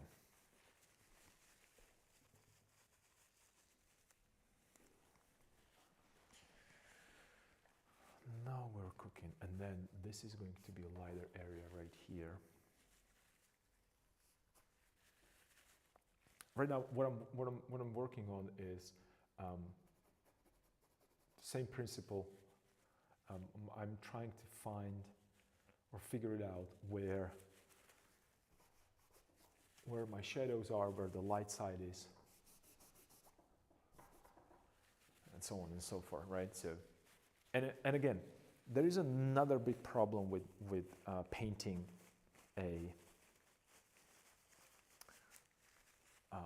elderly people. You don't want to make them too old because they're gonna get angry. I'm serious. They're just gonna be like, ooh, you know. You remember I talked about like a true painter, true artist, Albrecht Dürer, and the portrait of his mom. On that Harold Speed cover of the book.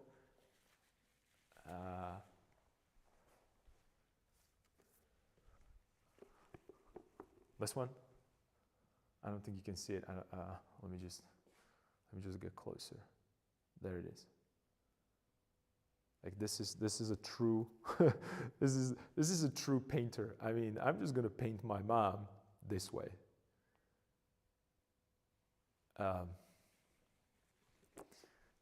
I don't know if his mom was happy. I don't know.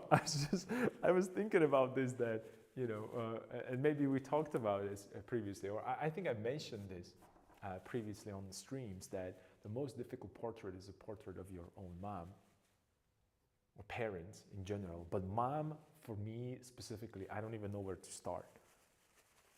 I would be just, you know, I would be. That's why I don't have a portrait of my mom, but I have to start making portraits of my mom. It's time to do that. So maybe next project is going to be portrait of my mom.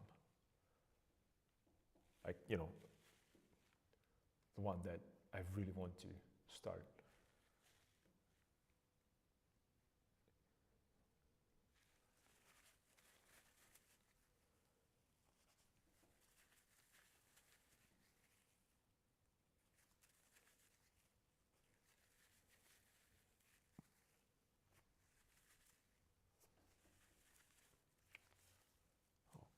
So we have this, there is a connection right here with a half tone, and this is a flare right here of nose. I think we're good. I think there is enough space here, and this can actually go lower, which would give me the proper size of the nose. But this is a tricky part because we all want to just put the light shape right there underneath the nose. But it's just gonna, it's light because it's surrounded by darkness. So don't make that mistake.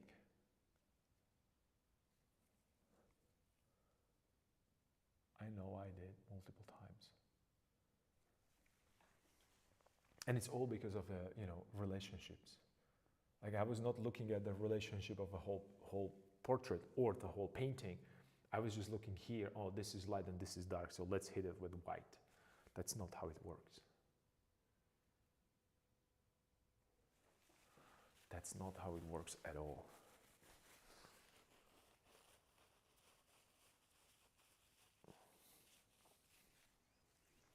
Yeah, I think that was a good decision that we decided to change the position for the head and also change the position for that.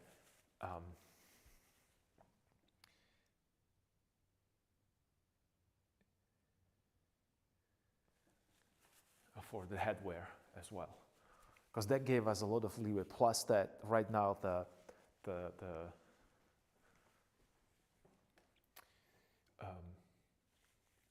music instrument could be exactly where I wanted to have compositionally, and it's not going to obstruct the face, because it was really, I don't even know, like I would go for it if I could.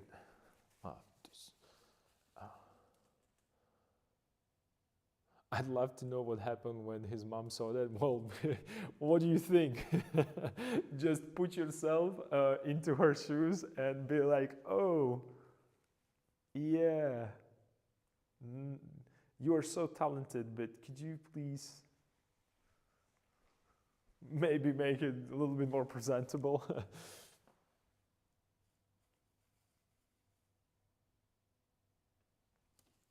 I'm sure you make something better than than the one on Harold Speed's cover. I don't think so. I don't think so. You know what the problem is? I admire that. I love it. It's something that made me appreciate Harold Speed even more. I'm sorry, Albrecht Dürer, because he was naturalist, and he was thinking about for the natural stuff, like really how it is in the nature. And he saw his mom and was like, okay, this is how my mom looks. I love her anyway. It doesn't really matter how she looks. It's about who she is. That's how I think about it. I don't know. I once tried to paint my grandma and grandpa, who passed away as a teenager, so like 25 years ago. I'm sorry to hear that. It's always tough. In soft pastels, I gave my best, truly did. They looked off. I was so ashamed of it that I never showed it to my grandma, and she passed away and she never saw it either. I still think about it. I don't think I'll ever forget it.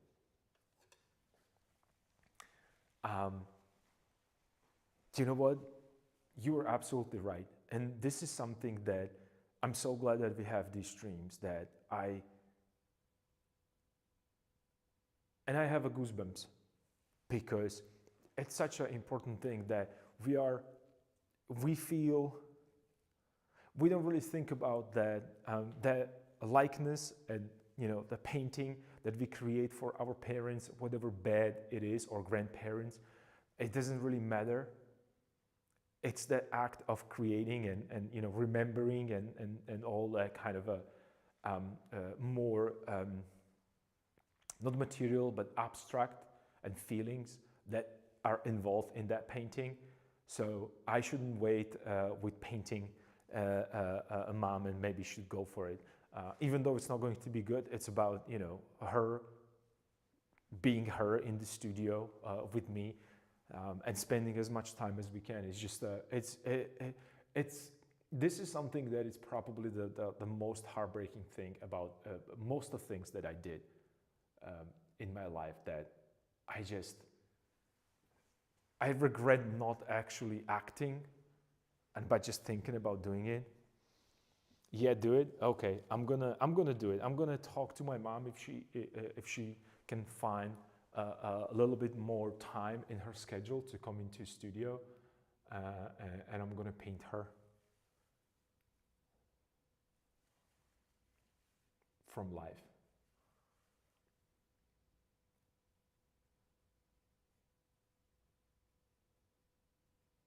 So if that painting took me uh, half a year to get it to that stage. Get ready to see an unveiling. It's going to be unveiling. I'm sorry, unveiling. Unveiling is going to be 2030. So get ready for it. It's lightning speed for me. I'm just going to be just moving, pushing things around, creating these weird compositions, because nothing is going to be exact representation of who she is. And actually the problem is how important she is for me, right? And all these things. Oh my God. Yeah, get ready. 2030. Maybe,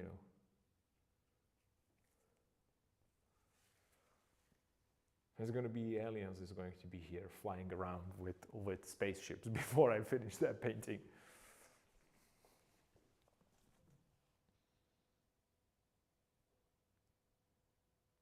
I could do that with my husband, but he's not a great sitter, sorry to say. Well, here's the thing. You have to, how to put this? He has to train. So train him, not train him. Well, I'm taking it back. Don't train anybody to do anything. I mean, he has to train to be better model. That's what I want to say. it's just I put a bunch of things together that they didn't sound right when I said it out loud. Or new idea. You should motivate him better.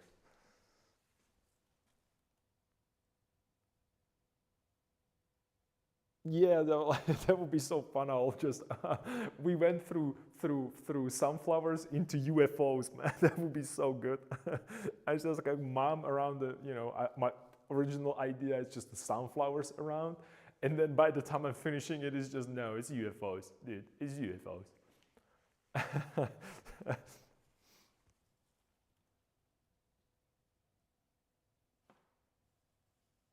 He'd be bored out of his skull. Well, just give him a audiobook or something, or something to read, or watch TV or movies if he likes movies. I don't know. Trick him into something. Just I I heard that it always works when you trick your husband. You're laughing at that. I hope that you are. I hope that you're laughing at that speed of light, which I approach when I'm finishing my work. That by the time I start with sunflowers, that by the time I finish, it's going to be UFOs. Because I mean, that's not even funny. It almost it almost feels like a like true statement, actually. Not almost feels like it is true statement. That's exactly what will happen.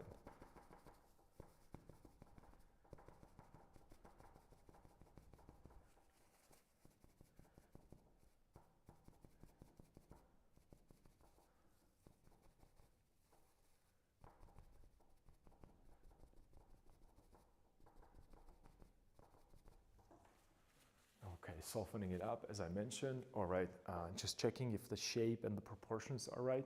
I think that we're close. Right now the chin is a little too big, but it's not because chin is big, because I put a peak of that form on the chin a little too low, right? So this is something that you might actually encounter in your work as well, that you might think, and that's also when you work with lines especially, because sometimes you don't know, does this line represent what? Bottom of a chin, bottom of a shadow, bottom of a half tone, top of the form. So you really have to be careful with these things, especially when you measure that. So I had the right position for that darkest area right here, which is a cast shadow that is being created by a chin. But I went with light all the way down, but it's a cast shadow that is underneath the chin. Then I have a form shadow and terminator edge. And then I have a half tone, and then I have a peak of the form. and then I have a shadow underneath the lip right here, right? So I had the right position I had the right placement for the chin, but I was not, the form was not in the right spot, or the peak of the form and the halftone, they were not in the right position. And when you look at Rembrandt, Rembrandt really knows these things very well.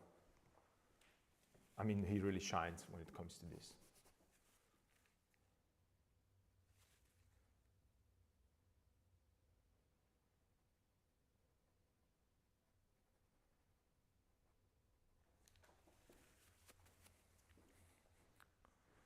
Okay, so I have a portrait, I have a position, and I think I have a right size. Is this even possible? Could it be? Okay, let's do a quick measurement, because I'm painting it from slight angle, but I know I'm going to repaint it anyway, so I'm not really bothered by that. So this is the size, approximately. Okay, it's slightly smaller than the foot. Okay, so because it felt it needs to be a little bit bigger, that face, just a smidgen. Or not, I don't know.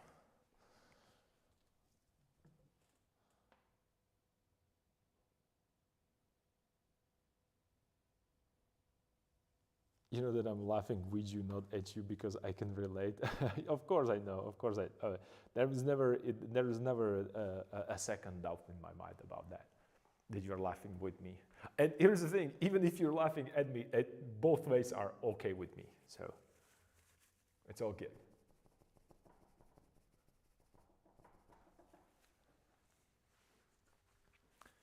Either way, it's cool with me. This needs to go a little lower here.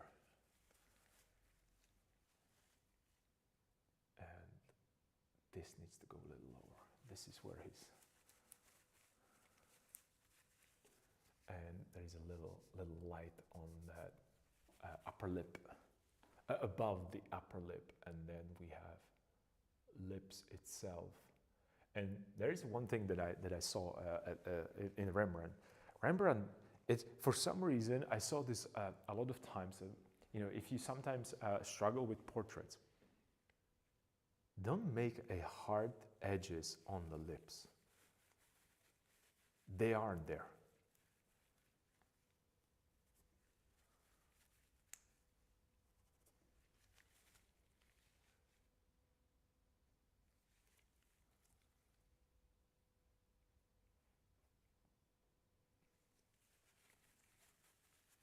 Believe it or not, they aren't there.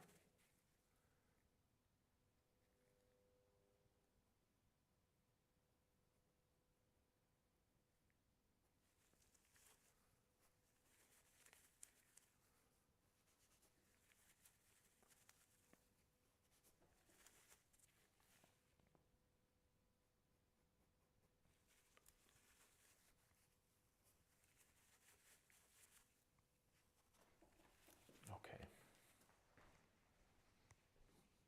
I think I'm starting to overwork this unnecessarily. But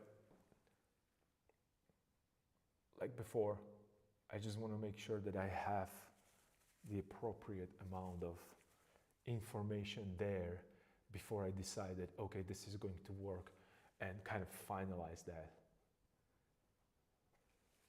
and move with that plan tomorrow.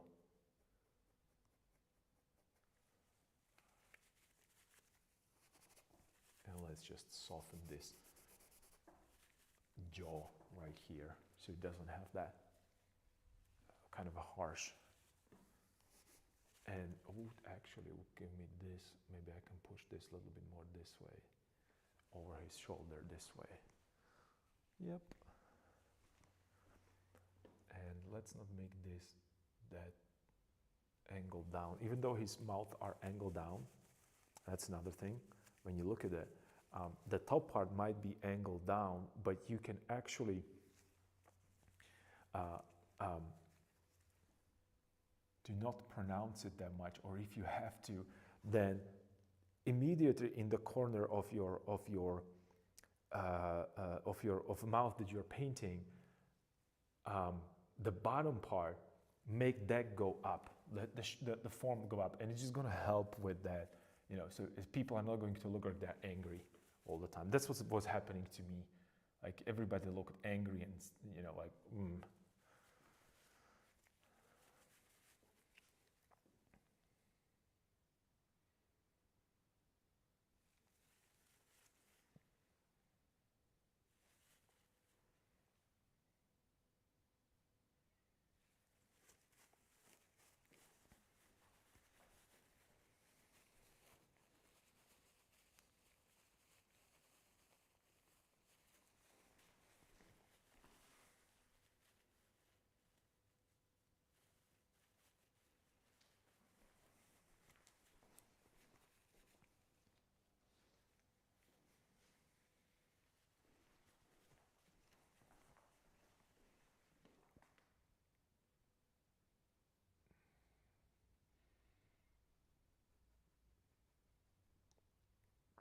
this is going to be the shadow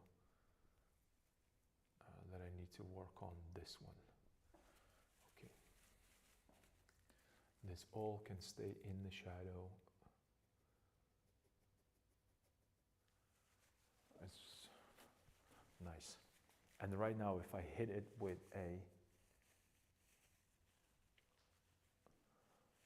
the dark value there, let me put it upside down maybe. So I can see, and then move it lower so I can work on that. Not under the angle, but so what I'm going to do, I'm going to put it upside down because I want to make sure that I have a proper. Oops. Don't do this at home because I want to check the proportions.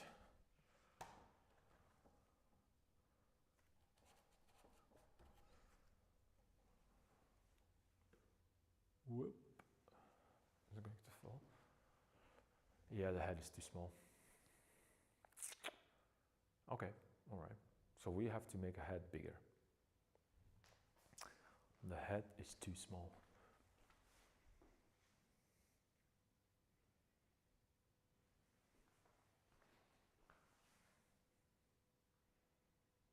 It's the right position. It's the right shape. It kind of looks like him, but it's too small. So there's another option. I can make a feet a little smaller, but I don't want to do that because they're kind of they have right proportions because we measured them before. So let's do a little adjustments.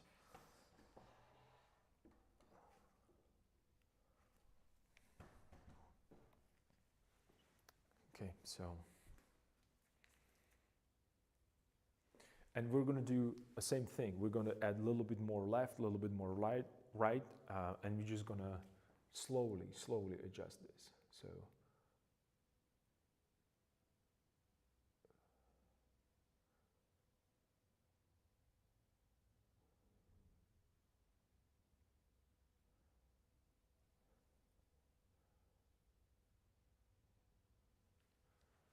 just a little bit more shadow right on the side. Let's move this a little bit more out and let's make this a little further.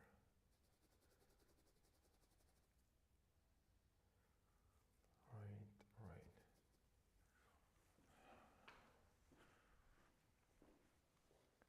Okay. And then I should probably push this a little bit more in as well. That's another thing, that I'm making this a little too thin.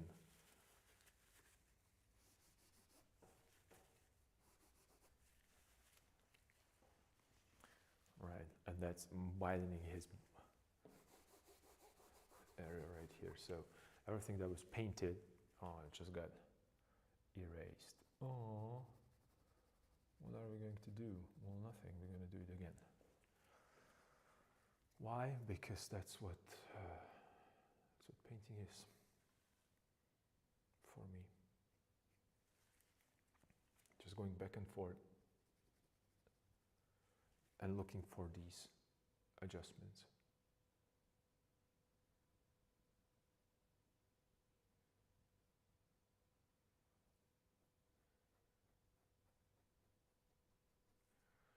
And maybe I could push this a little higher, maybe. What do you think? To make him, no, it's going to be too much. It's going to be too much. So I pushed this.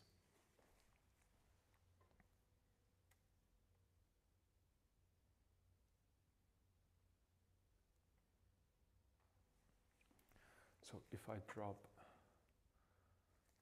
if this is going to be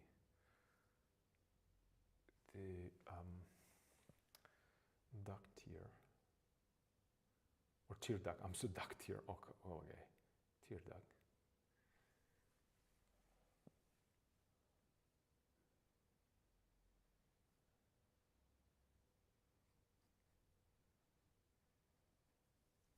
Well, duct tier, I like duct tier a lot actually.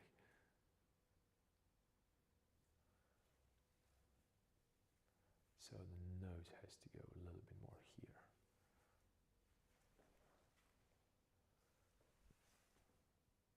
Or actually, let's push it this way rather this, because then I'm pushing it way too in.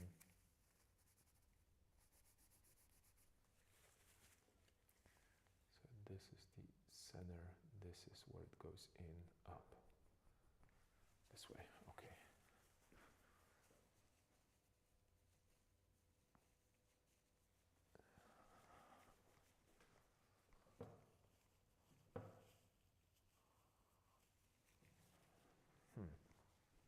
Better.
Okay, this way, and then we have that cartilage of the nose, and then here's that bony part right here, and then I have a little bit of light right here, which would be, it's like a little fold on the skin.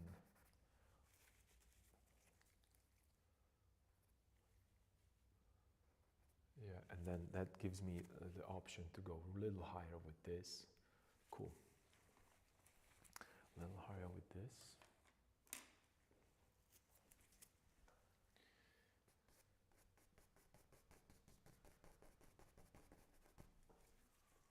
A little higher with this.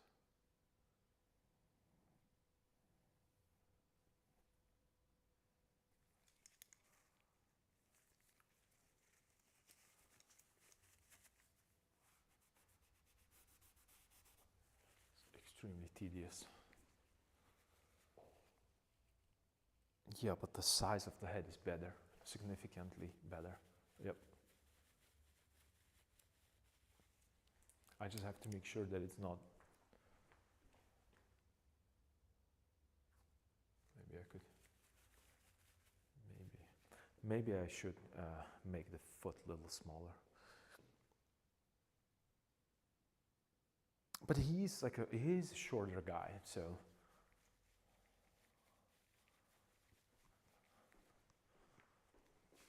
Let's see. I'm going to continue with this size. I'm confident that this might be a good one, and I'll see tomorrow what will be, like a.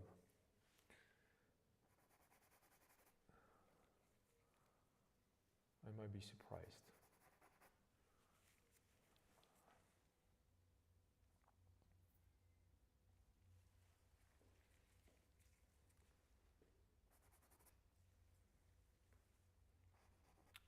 Softness all around here.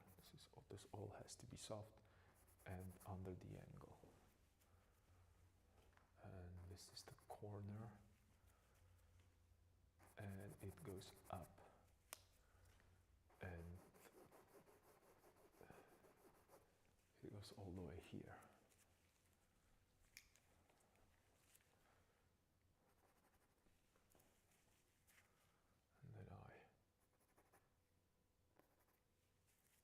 No. Don't do this. Let's put this right here, this. Because I need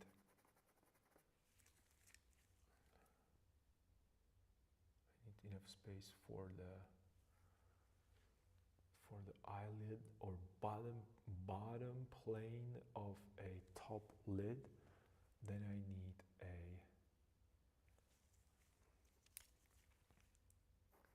top lid right here, and then there is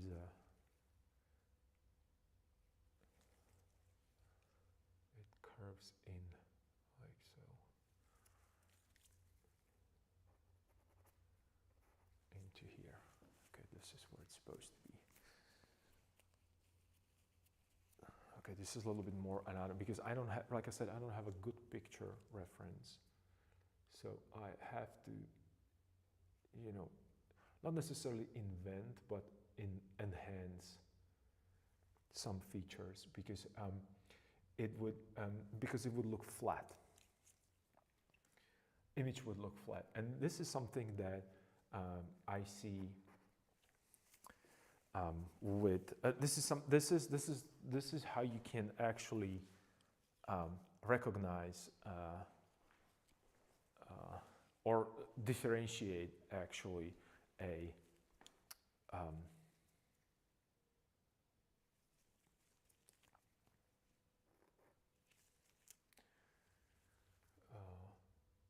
whether or not someone painted from photographs,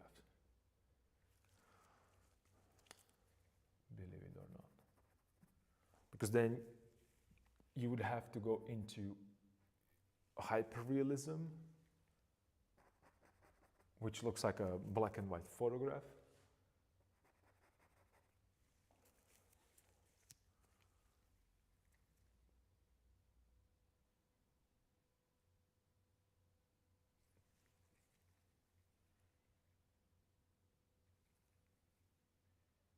And this is this way is.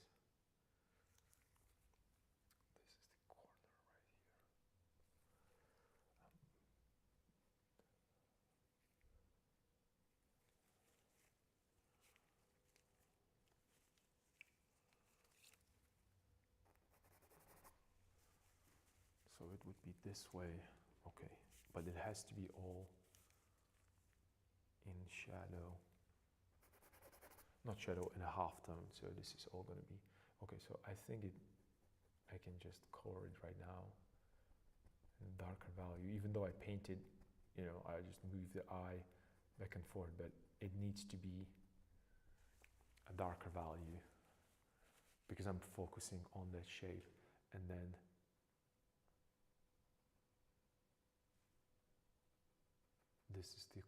this is the side of the nose right here.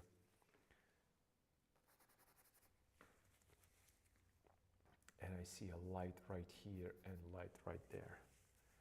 And like I said, a little bit of lighter value here, but it's only to indicate a nose is tucking in and going out.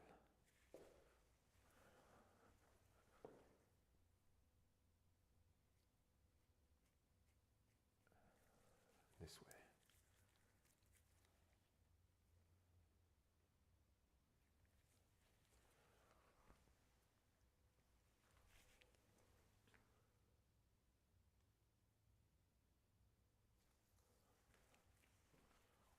Okay, so this is what it's going to be. I think that right now what's missing is a little bit more of a head on the top right here. So this needs to go a little higher. Just a tiny bit. And I think that we're done with moving with the proportions. I think that we're done. Yep. I think that this is all good. And then if this is the side, this can go, it's going this way and maybe a little bit more up.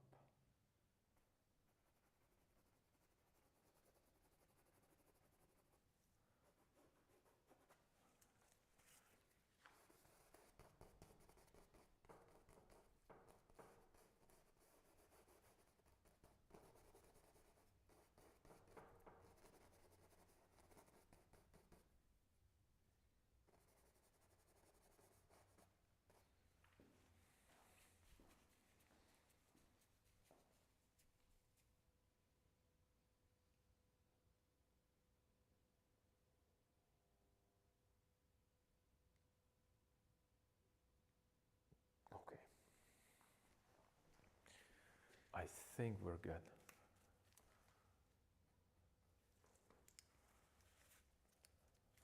Nose needs a little, slightly different shape. It's almost his, but it's not his, so.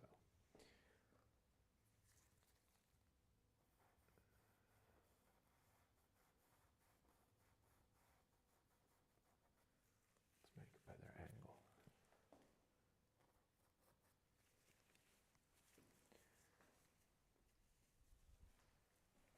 And then maybe the ear is too high up or too big, but that's okay. Those are just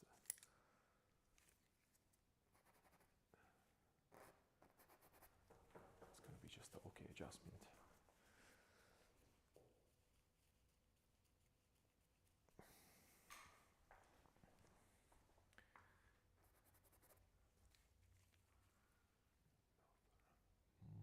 Go a little lower. Okay, yep. Mouth could go a little lower right now. To create more space here.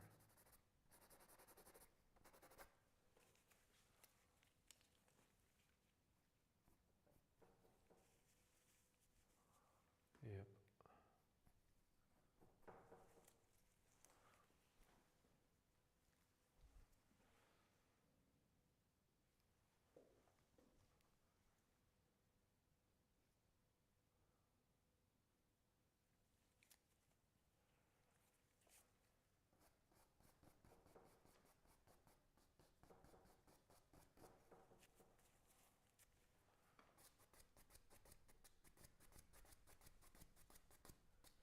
You can see that I'm softening all these lines here because, like I mentioned, tomorrow, if I'm gonna come in and I don't like, well, not tomorrow. Tomorrow is still gonna be able to work with this, but I'm keeping it as a habit, and I have to remind this to myself because it has, you know.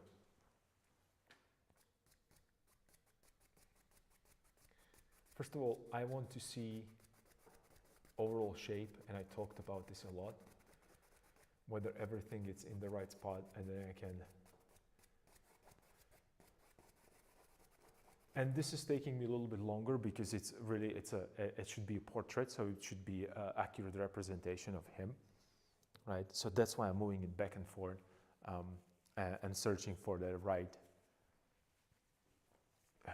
kind of a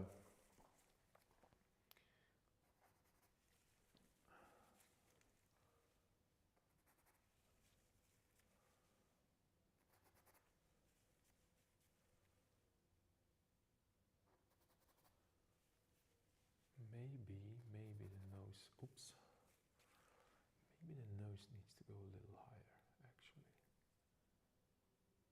Not necessarily nose, but the half tone. Yeah.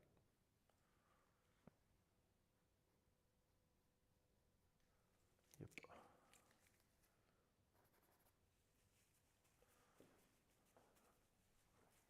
Because his nose is actually breaking above his eyes.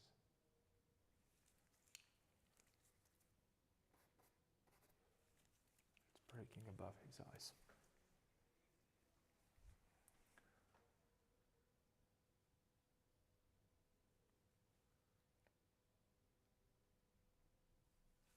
Right here. And you know, if you're interested in portraits,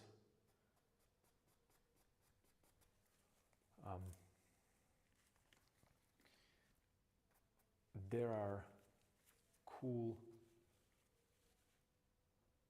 portrait artists that will give you a rundown on how to measure and deal with all these things. I don't want to necessarily do that. First of all, it's like plenty of different videos there that would probably do it way better than I do. And another thing is that I like to use every method that is there.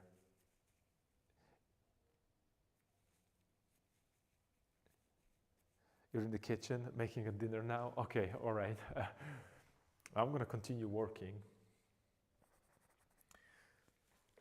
And hopefully I can say that I'm cooking right now as well, but it's not really, it's not really the case. More like a mise en place.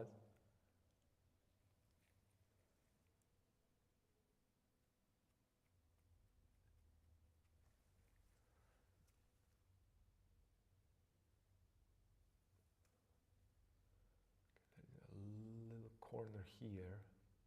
But what I was saying is that there is a different techniques, and I'm pretty sure that you heard all of them, whether it's like a side size or angles or Loomis method or Riley method or I don't know, we're using a planar head or what's the name, like well these days it feels that every atelier has its own method to do, especially when it comes to like, you know,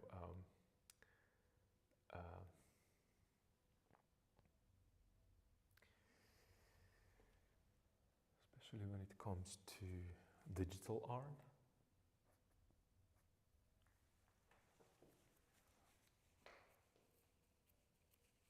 I need to push it a little bit more out here.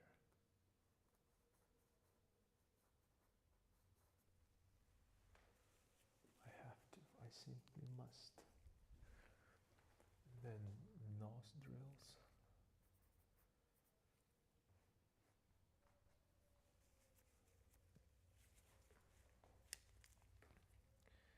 And what I'm trying to say is that, you know,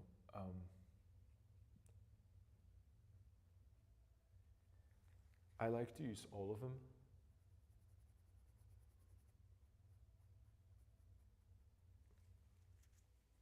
But the best one that I found for myself is composition. I'm sorry, this is going to sound so stupid. And when I say composition, I mean, I whatever I do, whatever portrait I'm going to work on, the only thing that I care about, truly care about, is whether or not it is composed properly. And in order to compose it properly, or actually, and then being able to paint it into that composition, I don't care what method I'm going to use, the one that is probably the easiest to execute. And right now it's a mixture of flat image that I have, unfortunately, my skull that is right next to me, and anatomical knowledge of landmarks, and also, very importantly,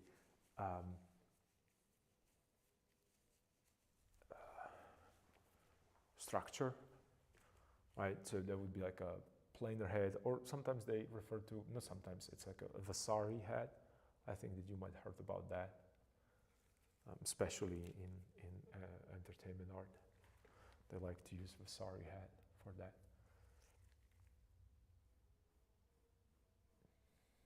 For their purposes.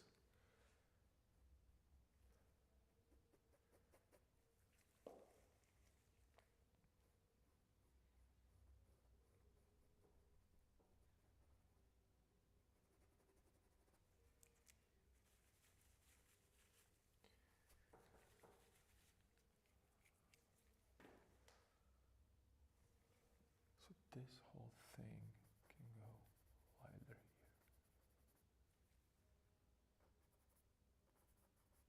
And then in like so.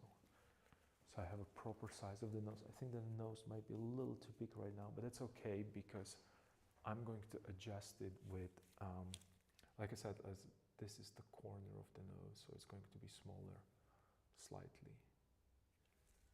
And then that gives me a chance to bring this a little bit more out and this way, which goes around here, down here, and here.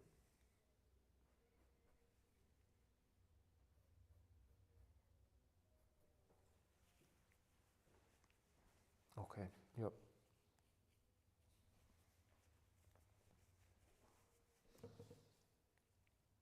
I think it's way better right now because the size of the head is better. And right now I have to make sure that this is slightly bigger, just a touch.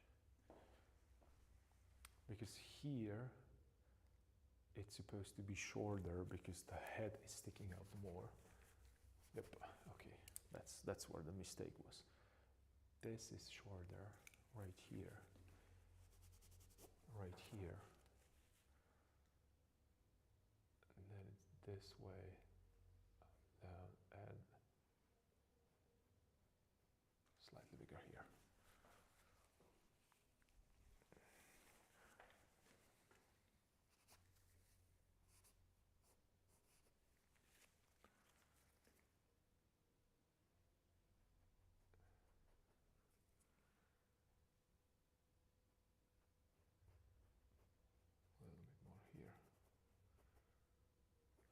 So I'm working with the silhouette right now, so I want to make sure that I have a right silhouette. And maybe I should push the angle a little bit more, right? So maybe, let me see. So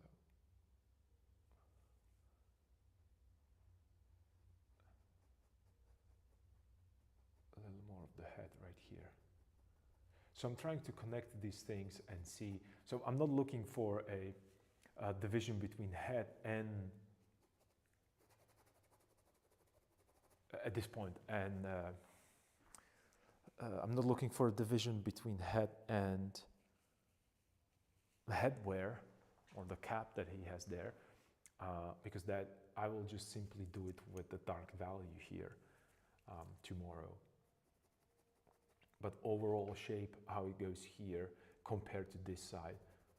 You remember we talked about this when it comes to Rembrandt, and how he treats even what I have opened here. Like there's a difference. If I split it on the half horizontal and vertical way, none of these corners are going to be identical. They're all going to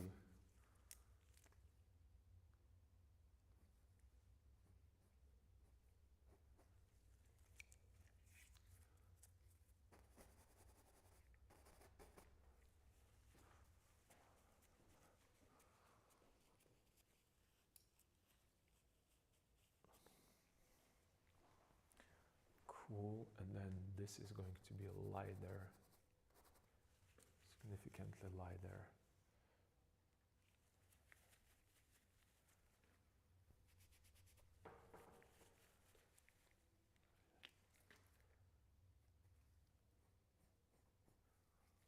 And this way. And then this is going to be lighter.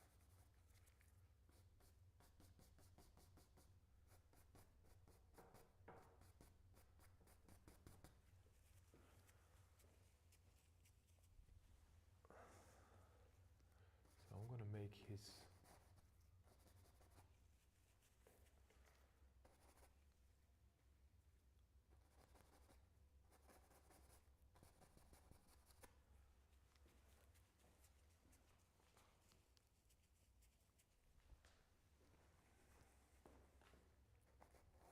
I'm going to make these transitions softer, and I'm going to give him less wrinkles, only because I don't want him to really look like a Albrecht Dürer's mom.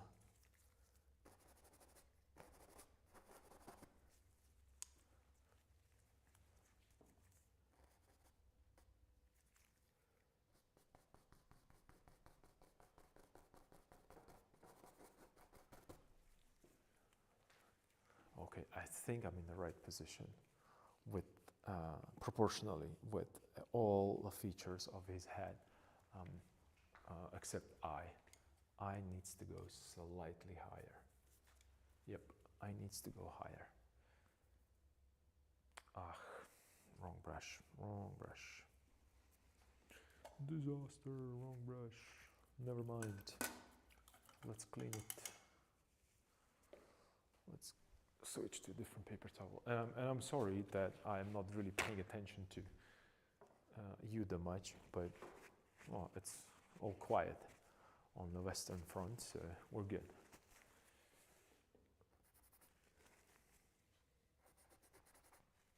So I'm just going to paint.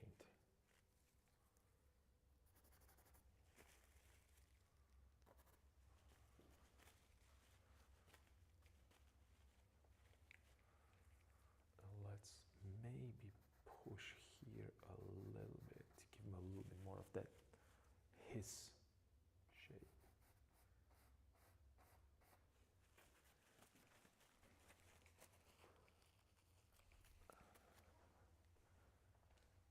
More of that his shape, and then it goes.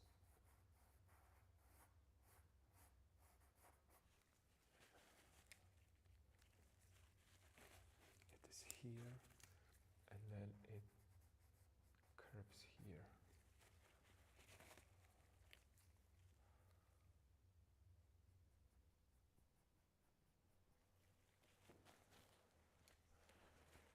So I'm really working with that silhouette, and I'm trying to fit a portrait in that silhouette. And when I'm talking about silhouette, I mean the whole silhouette. So his eye could go higher up. So let's maybe check that a little bit. So this is bottom part, top part. This is where the upper lid is going to be, and this is where the opening for the is going to lay. So I need to, okay.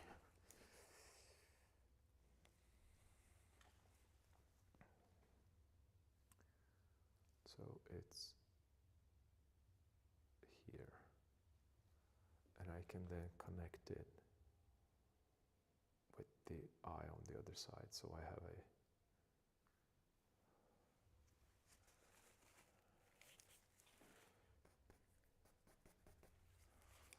all right, and then there's going to be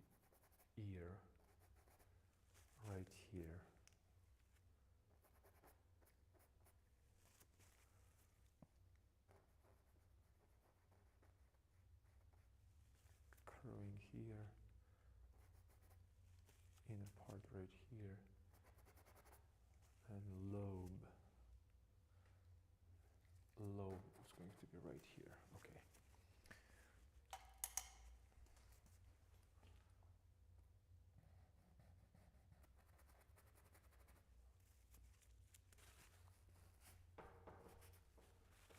Okay.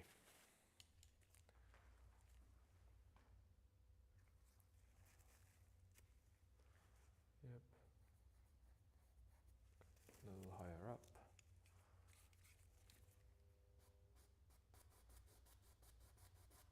Let's soften all this. Let's soften all this, and let's just make sure that I have a shadow. So this is a shadow right here, but a really soft shadow, so I don't need to go that dark.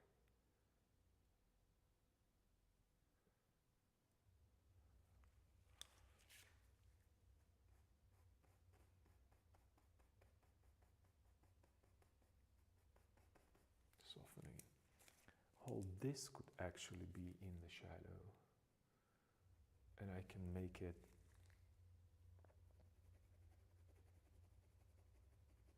connected for now as one shade, because when I squint, well, maybe that's just a very, very dark halftone.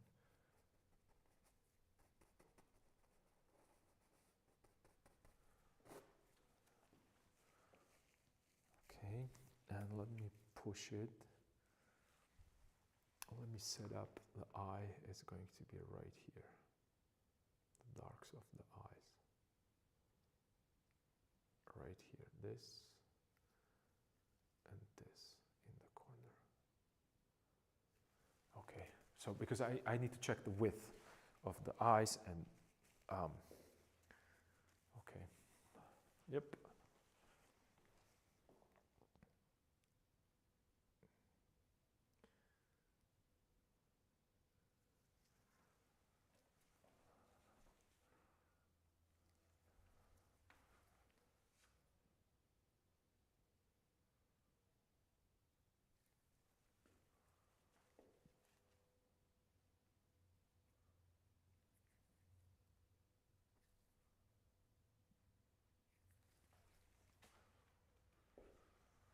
All right.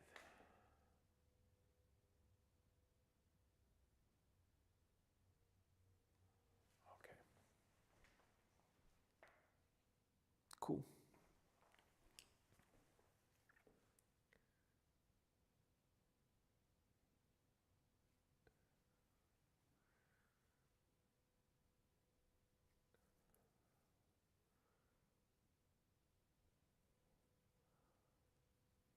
Tear duct, this is going to be this way and this way in, so that's where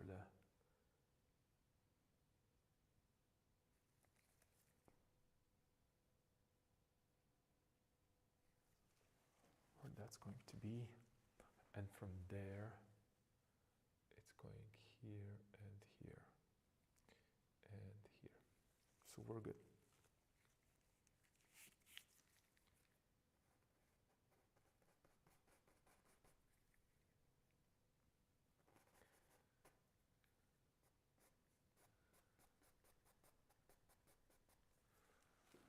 Right.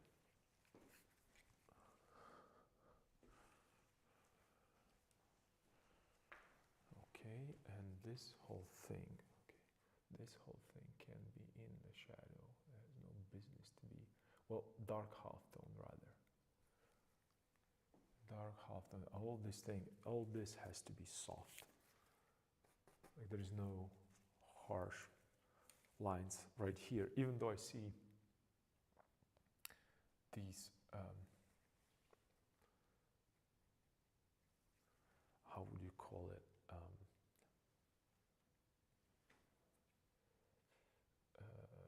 Wrinkles.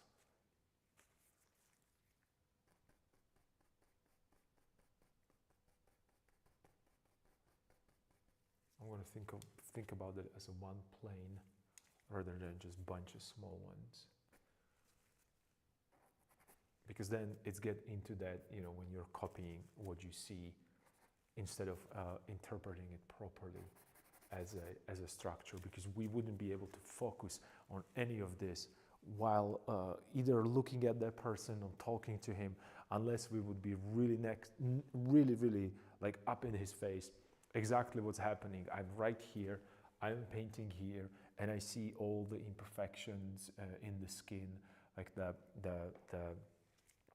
wrinkles, and none of that you would ever pay attention to, or you would remember from like talking to that person.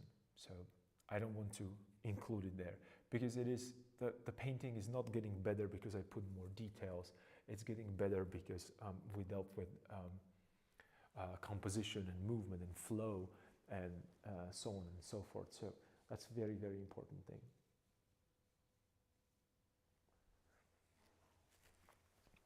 Shape of this. This needs to go in instead of out. I'm just seeing it right now. This needs to go in instead of out, because it wasn't really his face. I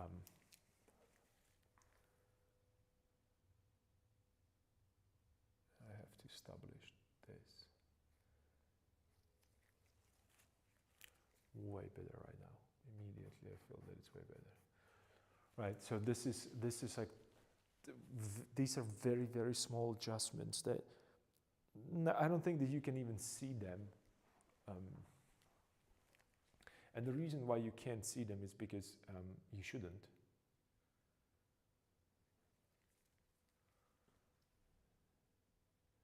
And then there is all these things that should be there, but they shouldn't be like interfering with your viewing experience, right? So I'm putting them there. I might exaggerate them slightly, but I'm picking up the ones that I think, this is truly subjective, I think that it might improve on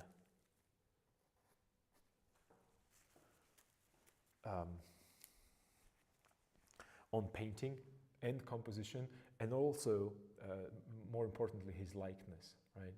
So I see that his eyes are like droopy a little bit. Okay, I got it. He has a droopy eyes, but you know, if I droop them as much as I see, or not even as much as I see, if I exaggerate that droop, it's just gonna look wrong. He's gonna look like he's like in a delirium state, right? Like he's going to look like his eyes are going back into his head. So I'm trying to be very careful with this and slowly developing that, making sure first that I have and you can see me going back and forth a lot, because I needed to make sure that I have right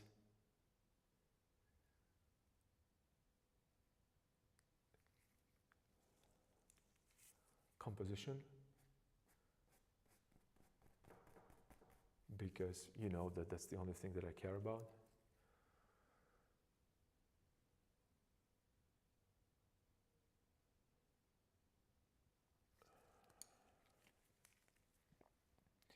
And the moment that I felt that, okay, I have a right composition, he's standing as it's supposed to, weight is there, the proportions, or relative proportions, I mean the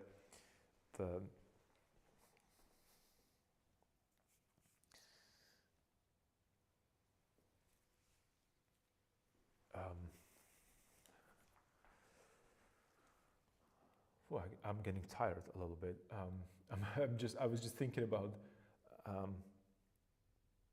why it is so difficult for me to talk, and I realized it's because it's already what time is it? I don't even know. Yeah, it's 5.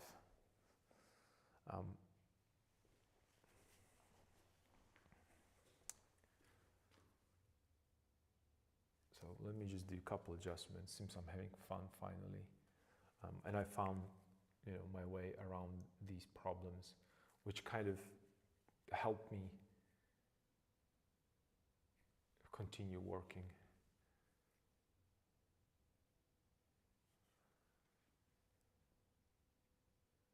All this is going to be in the shadow, so, and then it's going out and in and out. So it's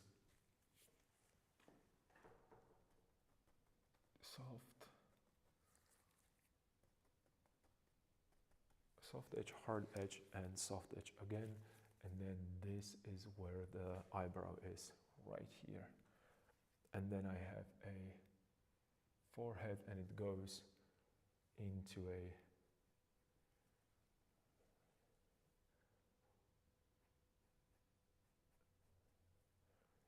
head.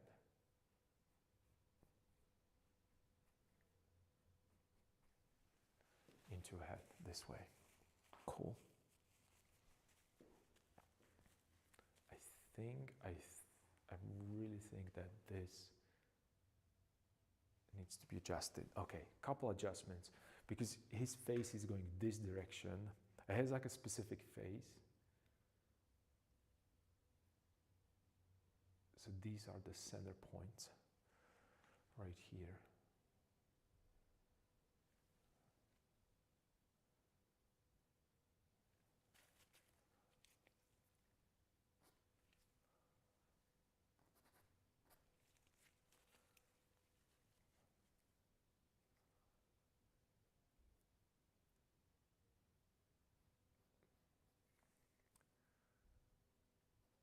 Here's the shadow under the lower lip. And let's expose the lower lip right here. And do I have enough space for this? No, so this needs to go higher. That's what I thought. Okay, all right, a couple more brush strokes. And then my camera turned on itself. Yeah, you finally found your art flow. Yeah, kind of. I have to say yes, because I really felt constrained would be the word probably with this project, and I want to enjoy it, and I'm enjoying it now finally. I mean, it's still a lot of work, but we're getting there. So this is all going to be a shadow. This is going to be shadow. Well, not shadow. It is shadow, but I have to be careful. I can't push. See, immediately I just.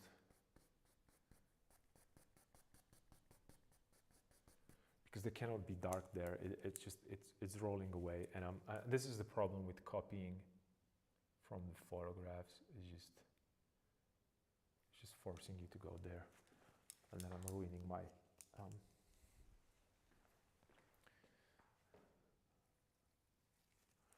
And here we don't have a line. It's just the value that goes down here. And then this way, okay.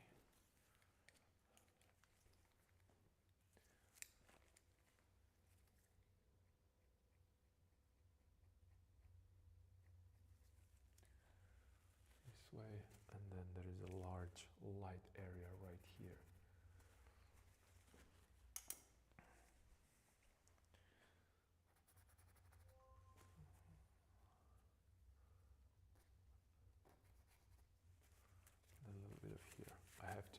I really have to find out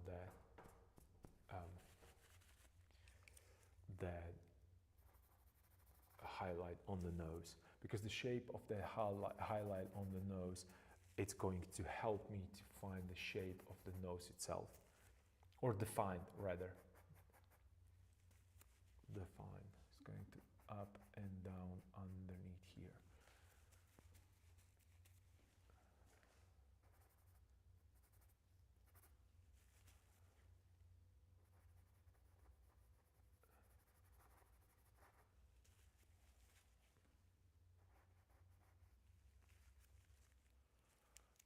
Up underneath, a little bit of occlusion, and then shadow right here, and this is all soft. and then it drops down like so. This is important. I need to make it so it works here with this one, which I'm not going to include, but just for measurement purposes, it's right here. So the mouth cannot go over the nose and then down, okay, and in and here. This is where it is. Okay, cool. All right, I know that I kind of butchered his face multiple times, but I'm trying to find the right proportions and sizes. And that gave me a chance to put this right here. And I think I might be done for today. Might, I don't know. But I feel like I'm tired, and I'm starting to just autopiloting this, and it almost feels like I want to finish right now, but I know it's not going to happen. So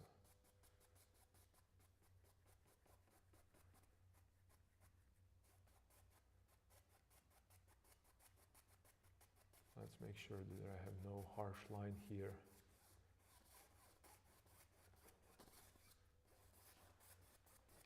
So everything is movable again, but we're very close to locking in. Tomorrow perhaps I can go and start doing this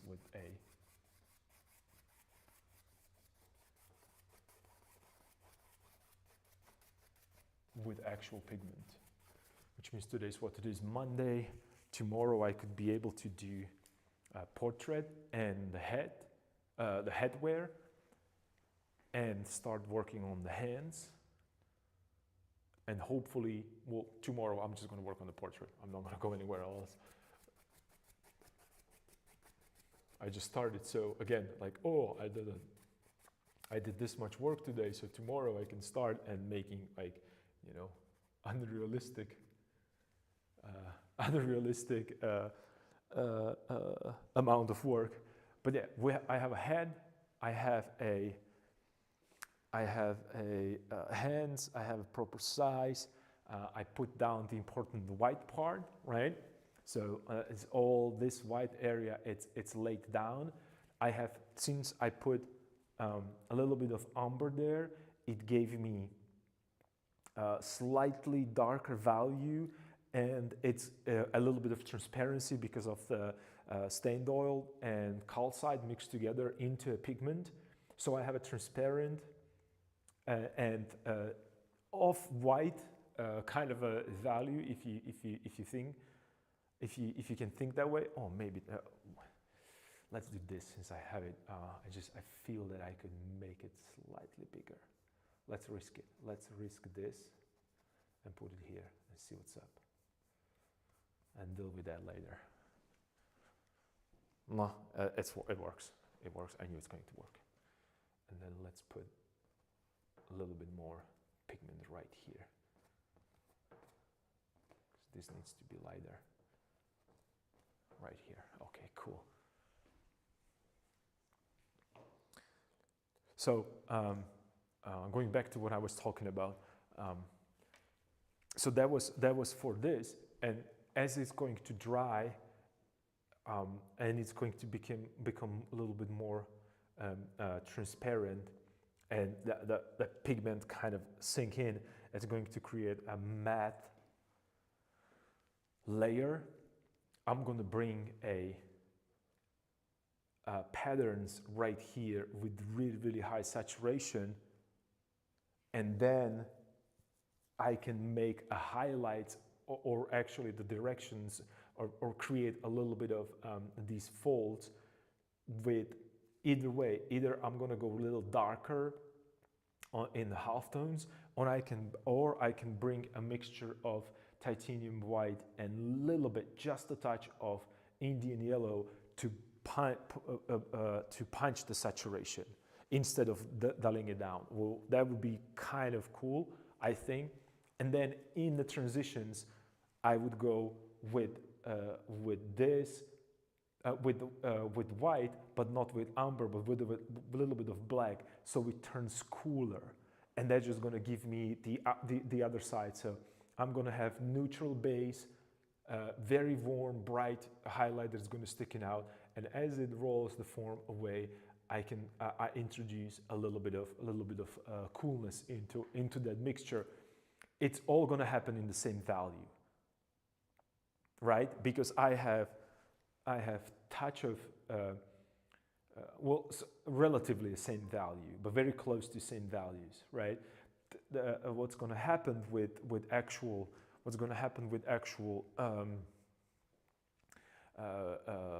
like that visual phenomena that's going to be happening will be about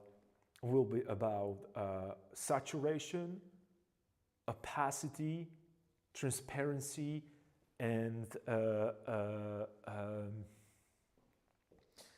chroma rather than the saturation, chroma, and then also variation between warm and cool within the same value, or more chromatic and less chromatic. So that's going to be for clothes. And then here I'm going to introduce a red around, create a, and this is going same way. So I'm just going to make a harder lines because this cannot just weave this way. It's from a thicker garment. And then I'm going to work on patterns here. There's a lot of work. There's an enormous amount of work. But I'm happy that I figured out the worst part or the most difficult part, and then it's portrait. I was afraid of that.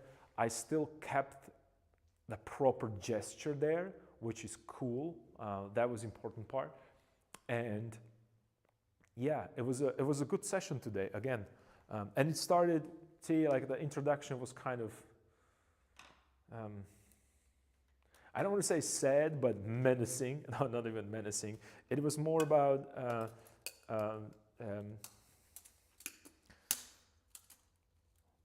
like a little bit of behind the scenes, more than I should perhaps. But this is where I'm going to stop right now. I'm going to actually maybe clean it even better, so I have less of these.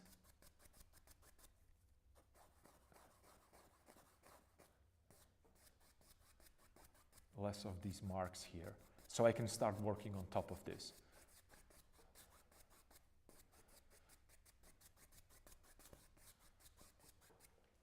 Right.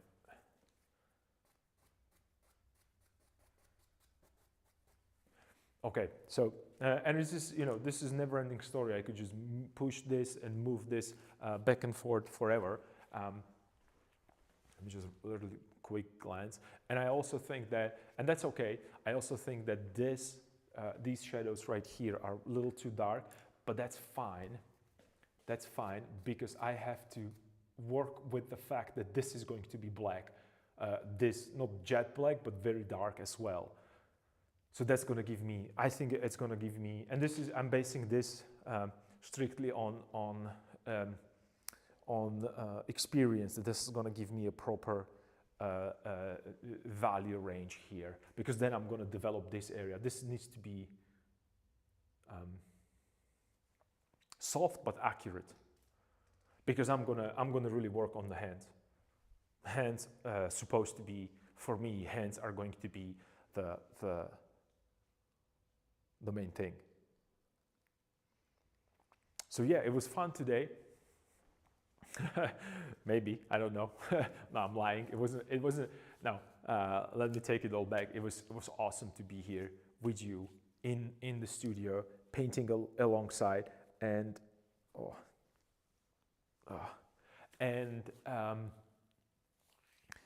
I'm going to continue tomorrow. If you're interested and if you want to join me to continue with me and paint alongside and join the creative discourse, because we actually dealt with a lot of creative stuff today, involuntarily, right? I was forced to talk about these things because of the problems with the paintings that I had, and it was awesome. And hopefully tomorrow is going to be a productive day as well.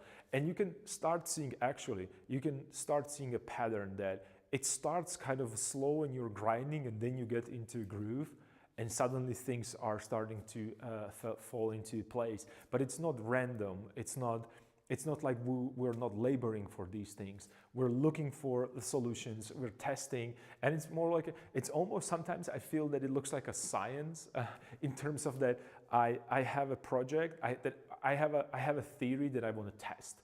And I'm running the tests and I'm trying to find whether or not some of these equations are going to actually fit together. For those of you who are a little bit more mathematically oriented, because at the beginning I mentioned that I felt that it's not right, and it's difficult to put a number or relate with me about what here doesn't feel right. So mathematically it would be that we have an experiment, we're running the tests, and we're trying to eliminate all the mistakes step by step. So first one doesn't work, second doesn't work, third. And again, you can see how many different iterations of his portraits I had there, plenty. And I knew that that's going to be a problem, and you can see me avoiding the problem again. I should have tackled it at the beginning, but it's like a,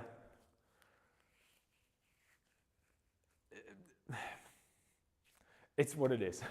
There's nothing else that I can say. The important part is that I'm glad that you're seeing it. I'm glad that you are aware of that. So hopefully, like I said, to see you tomorrow. I don't want to waste your time anymore.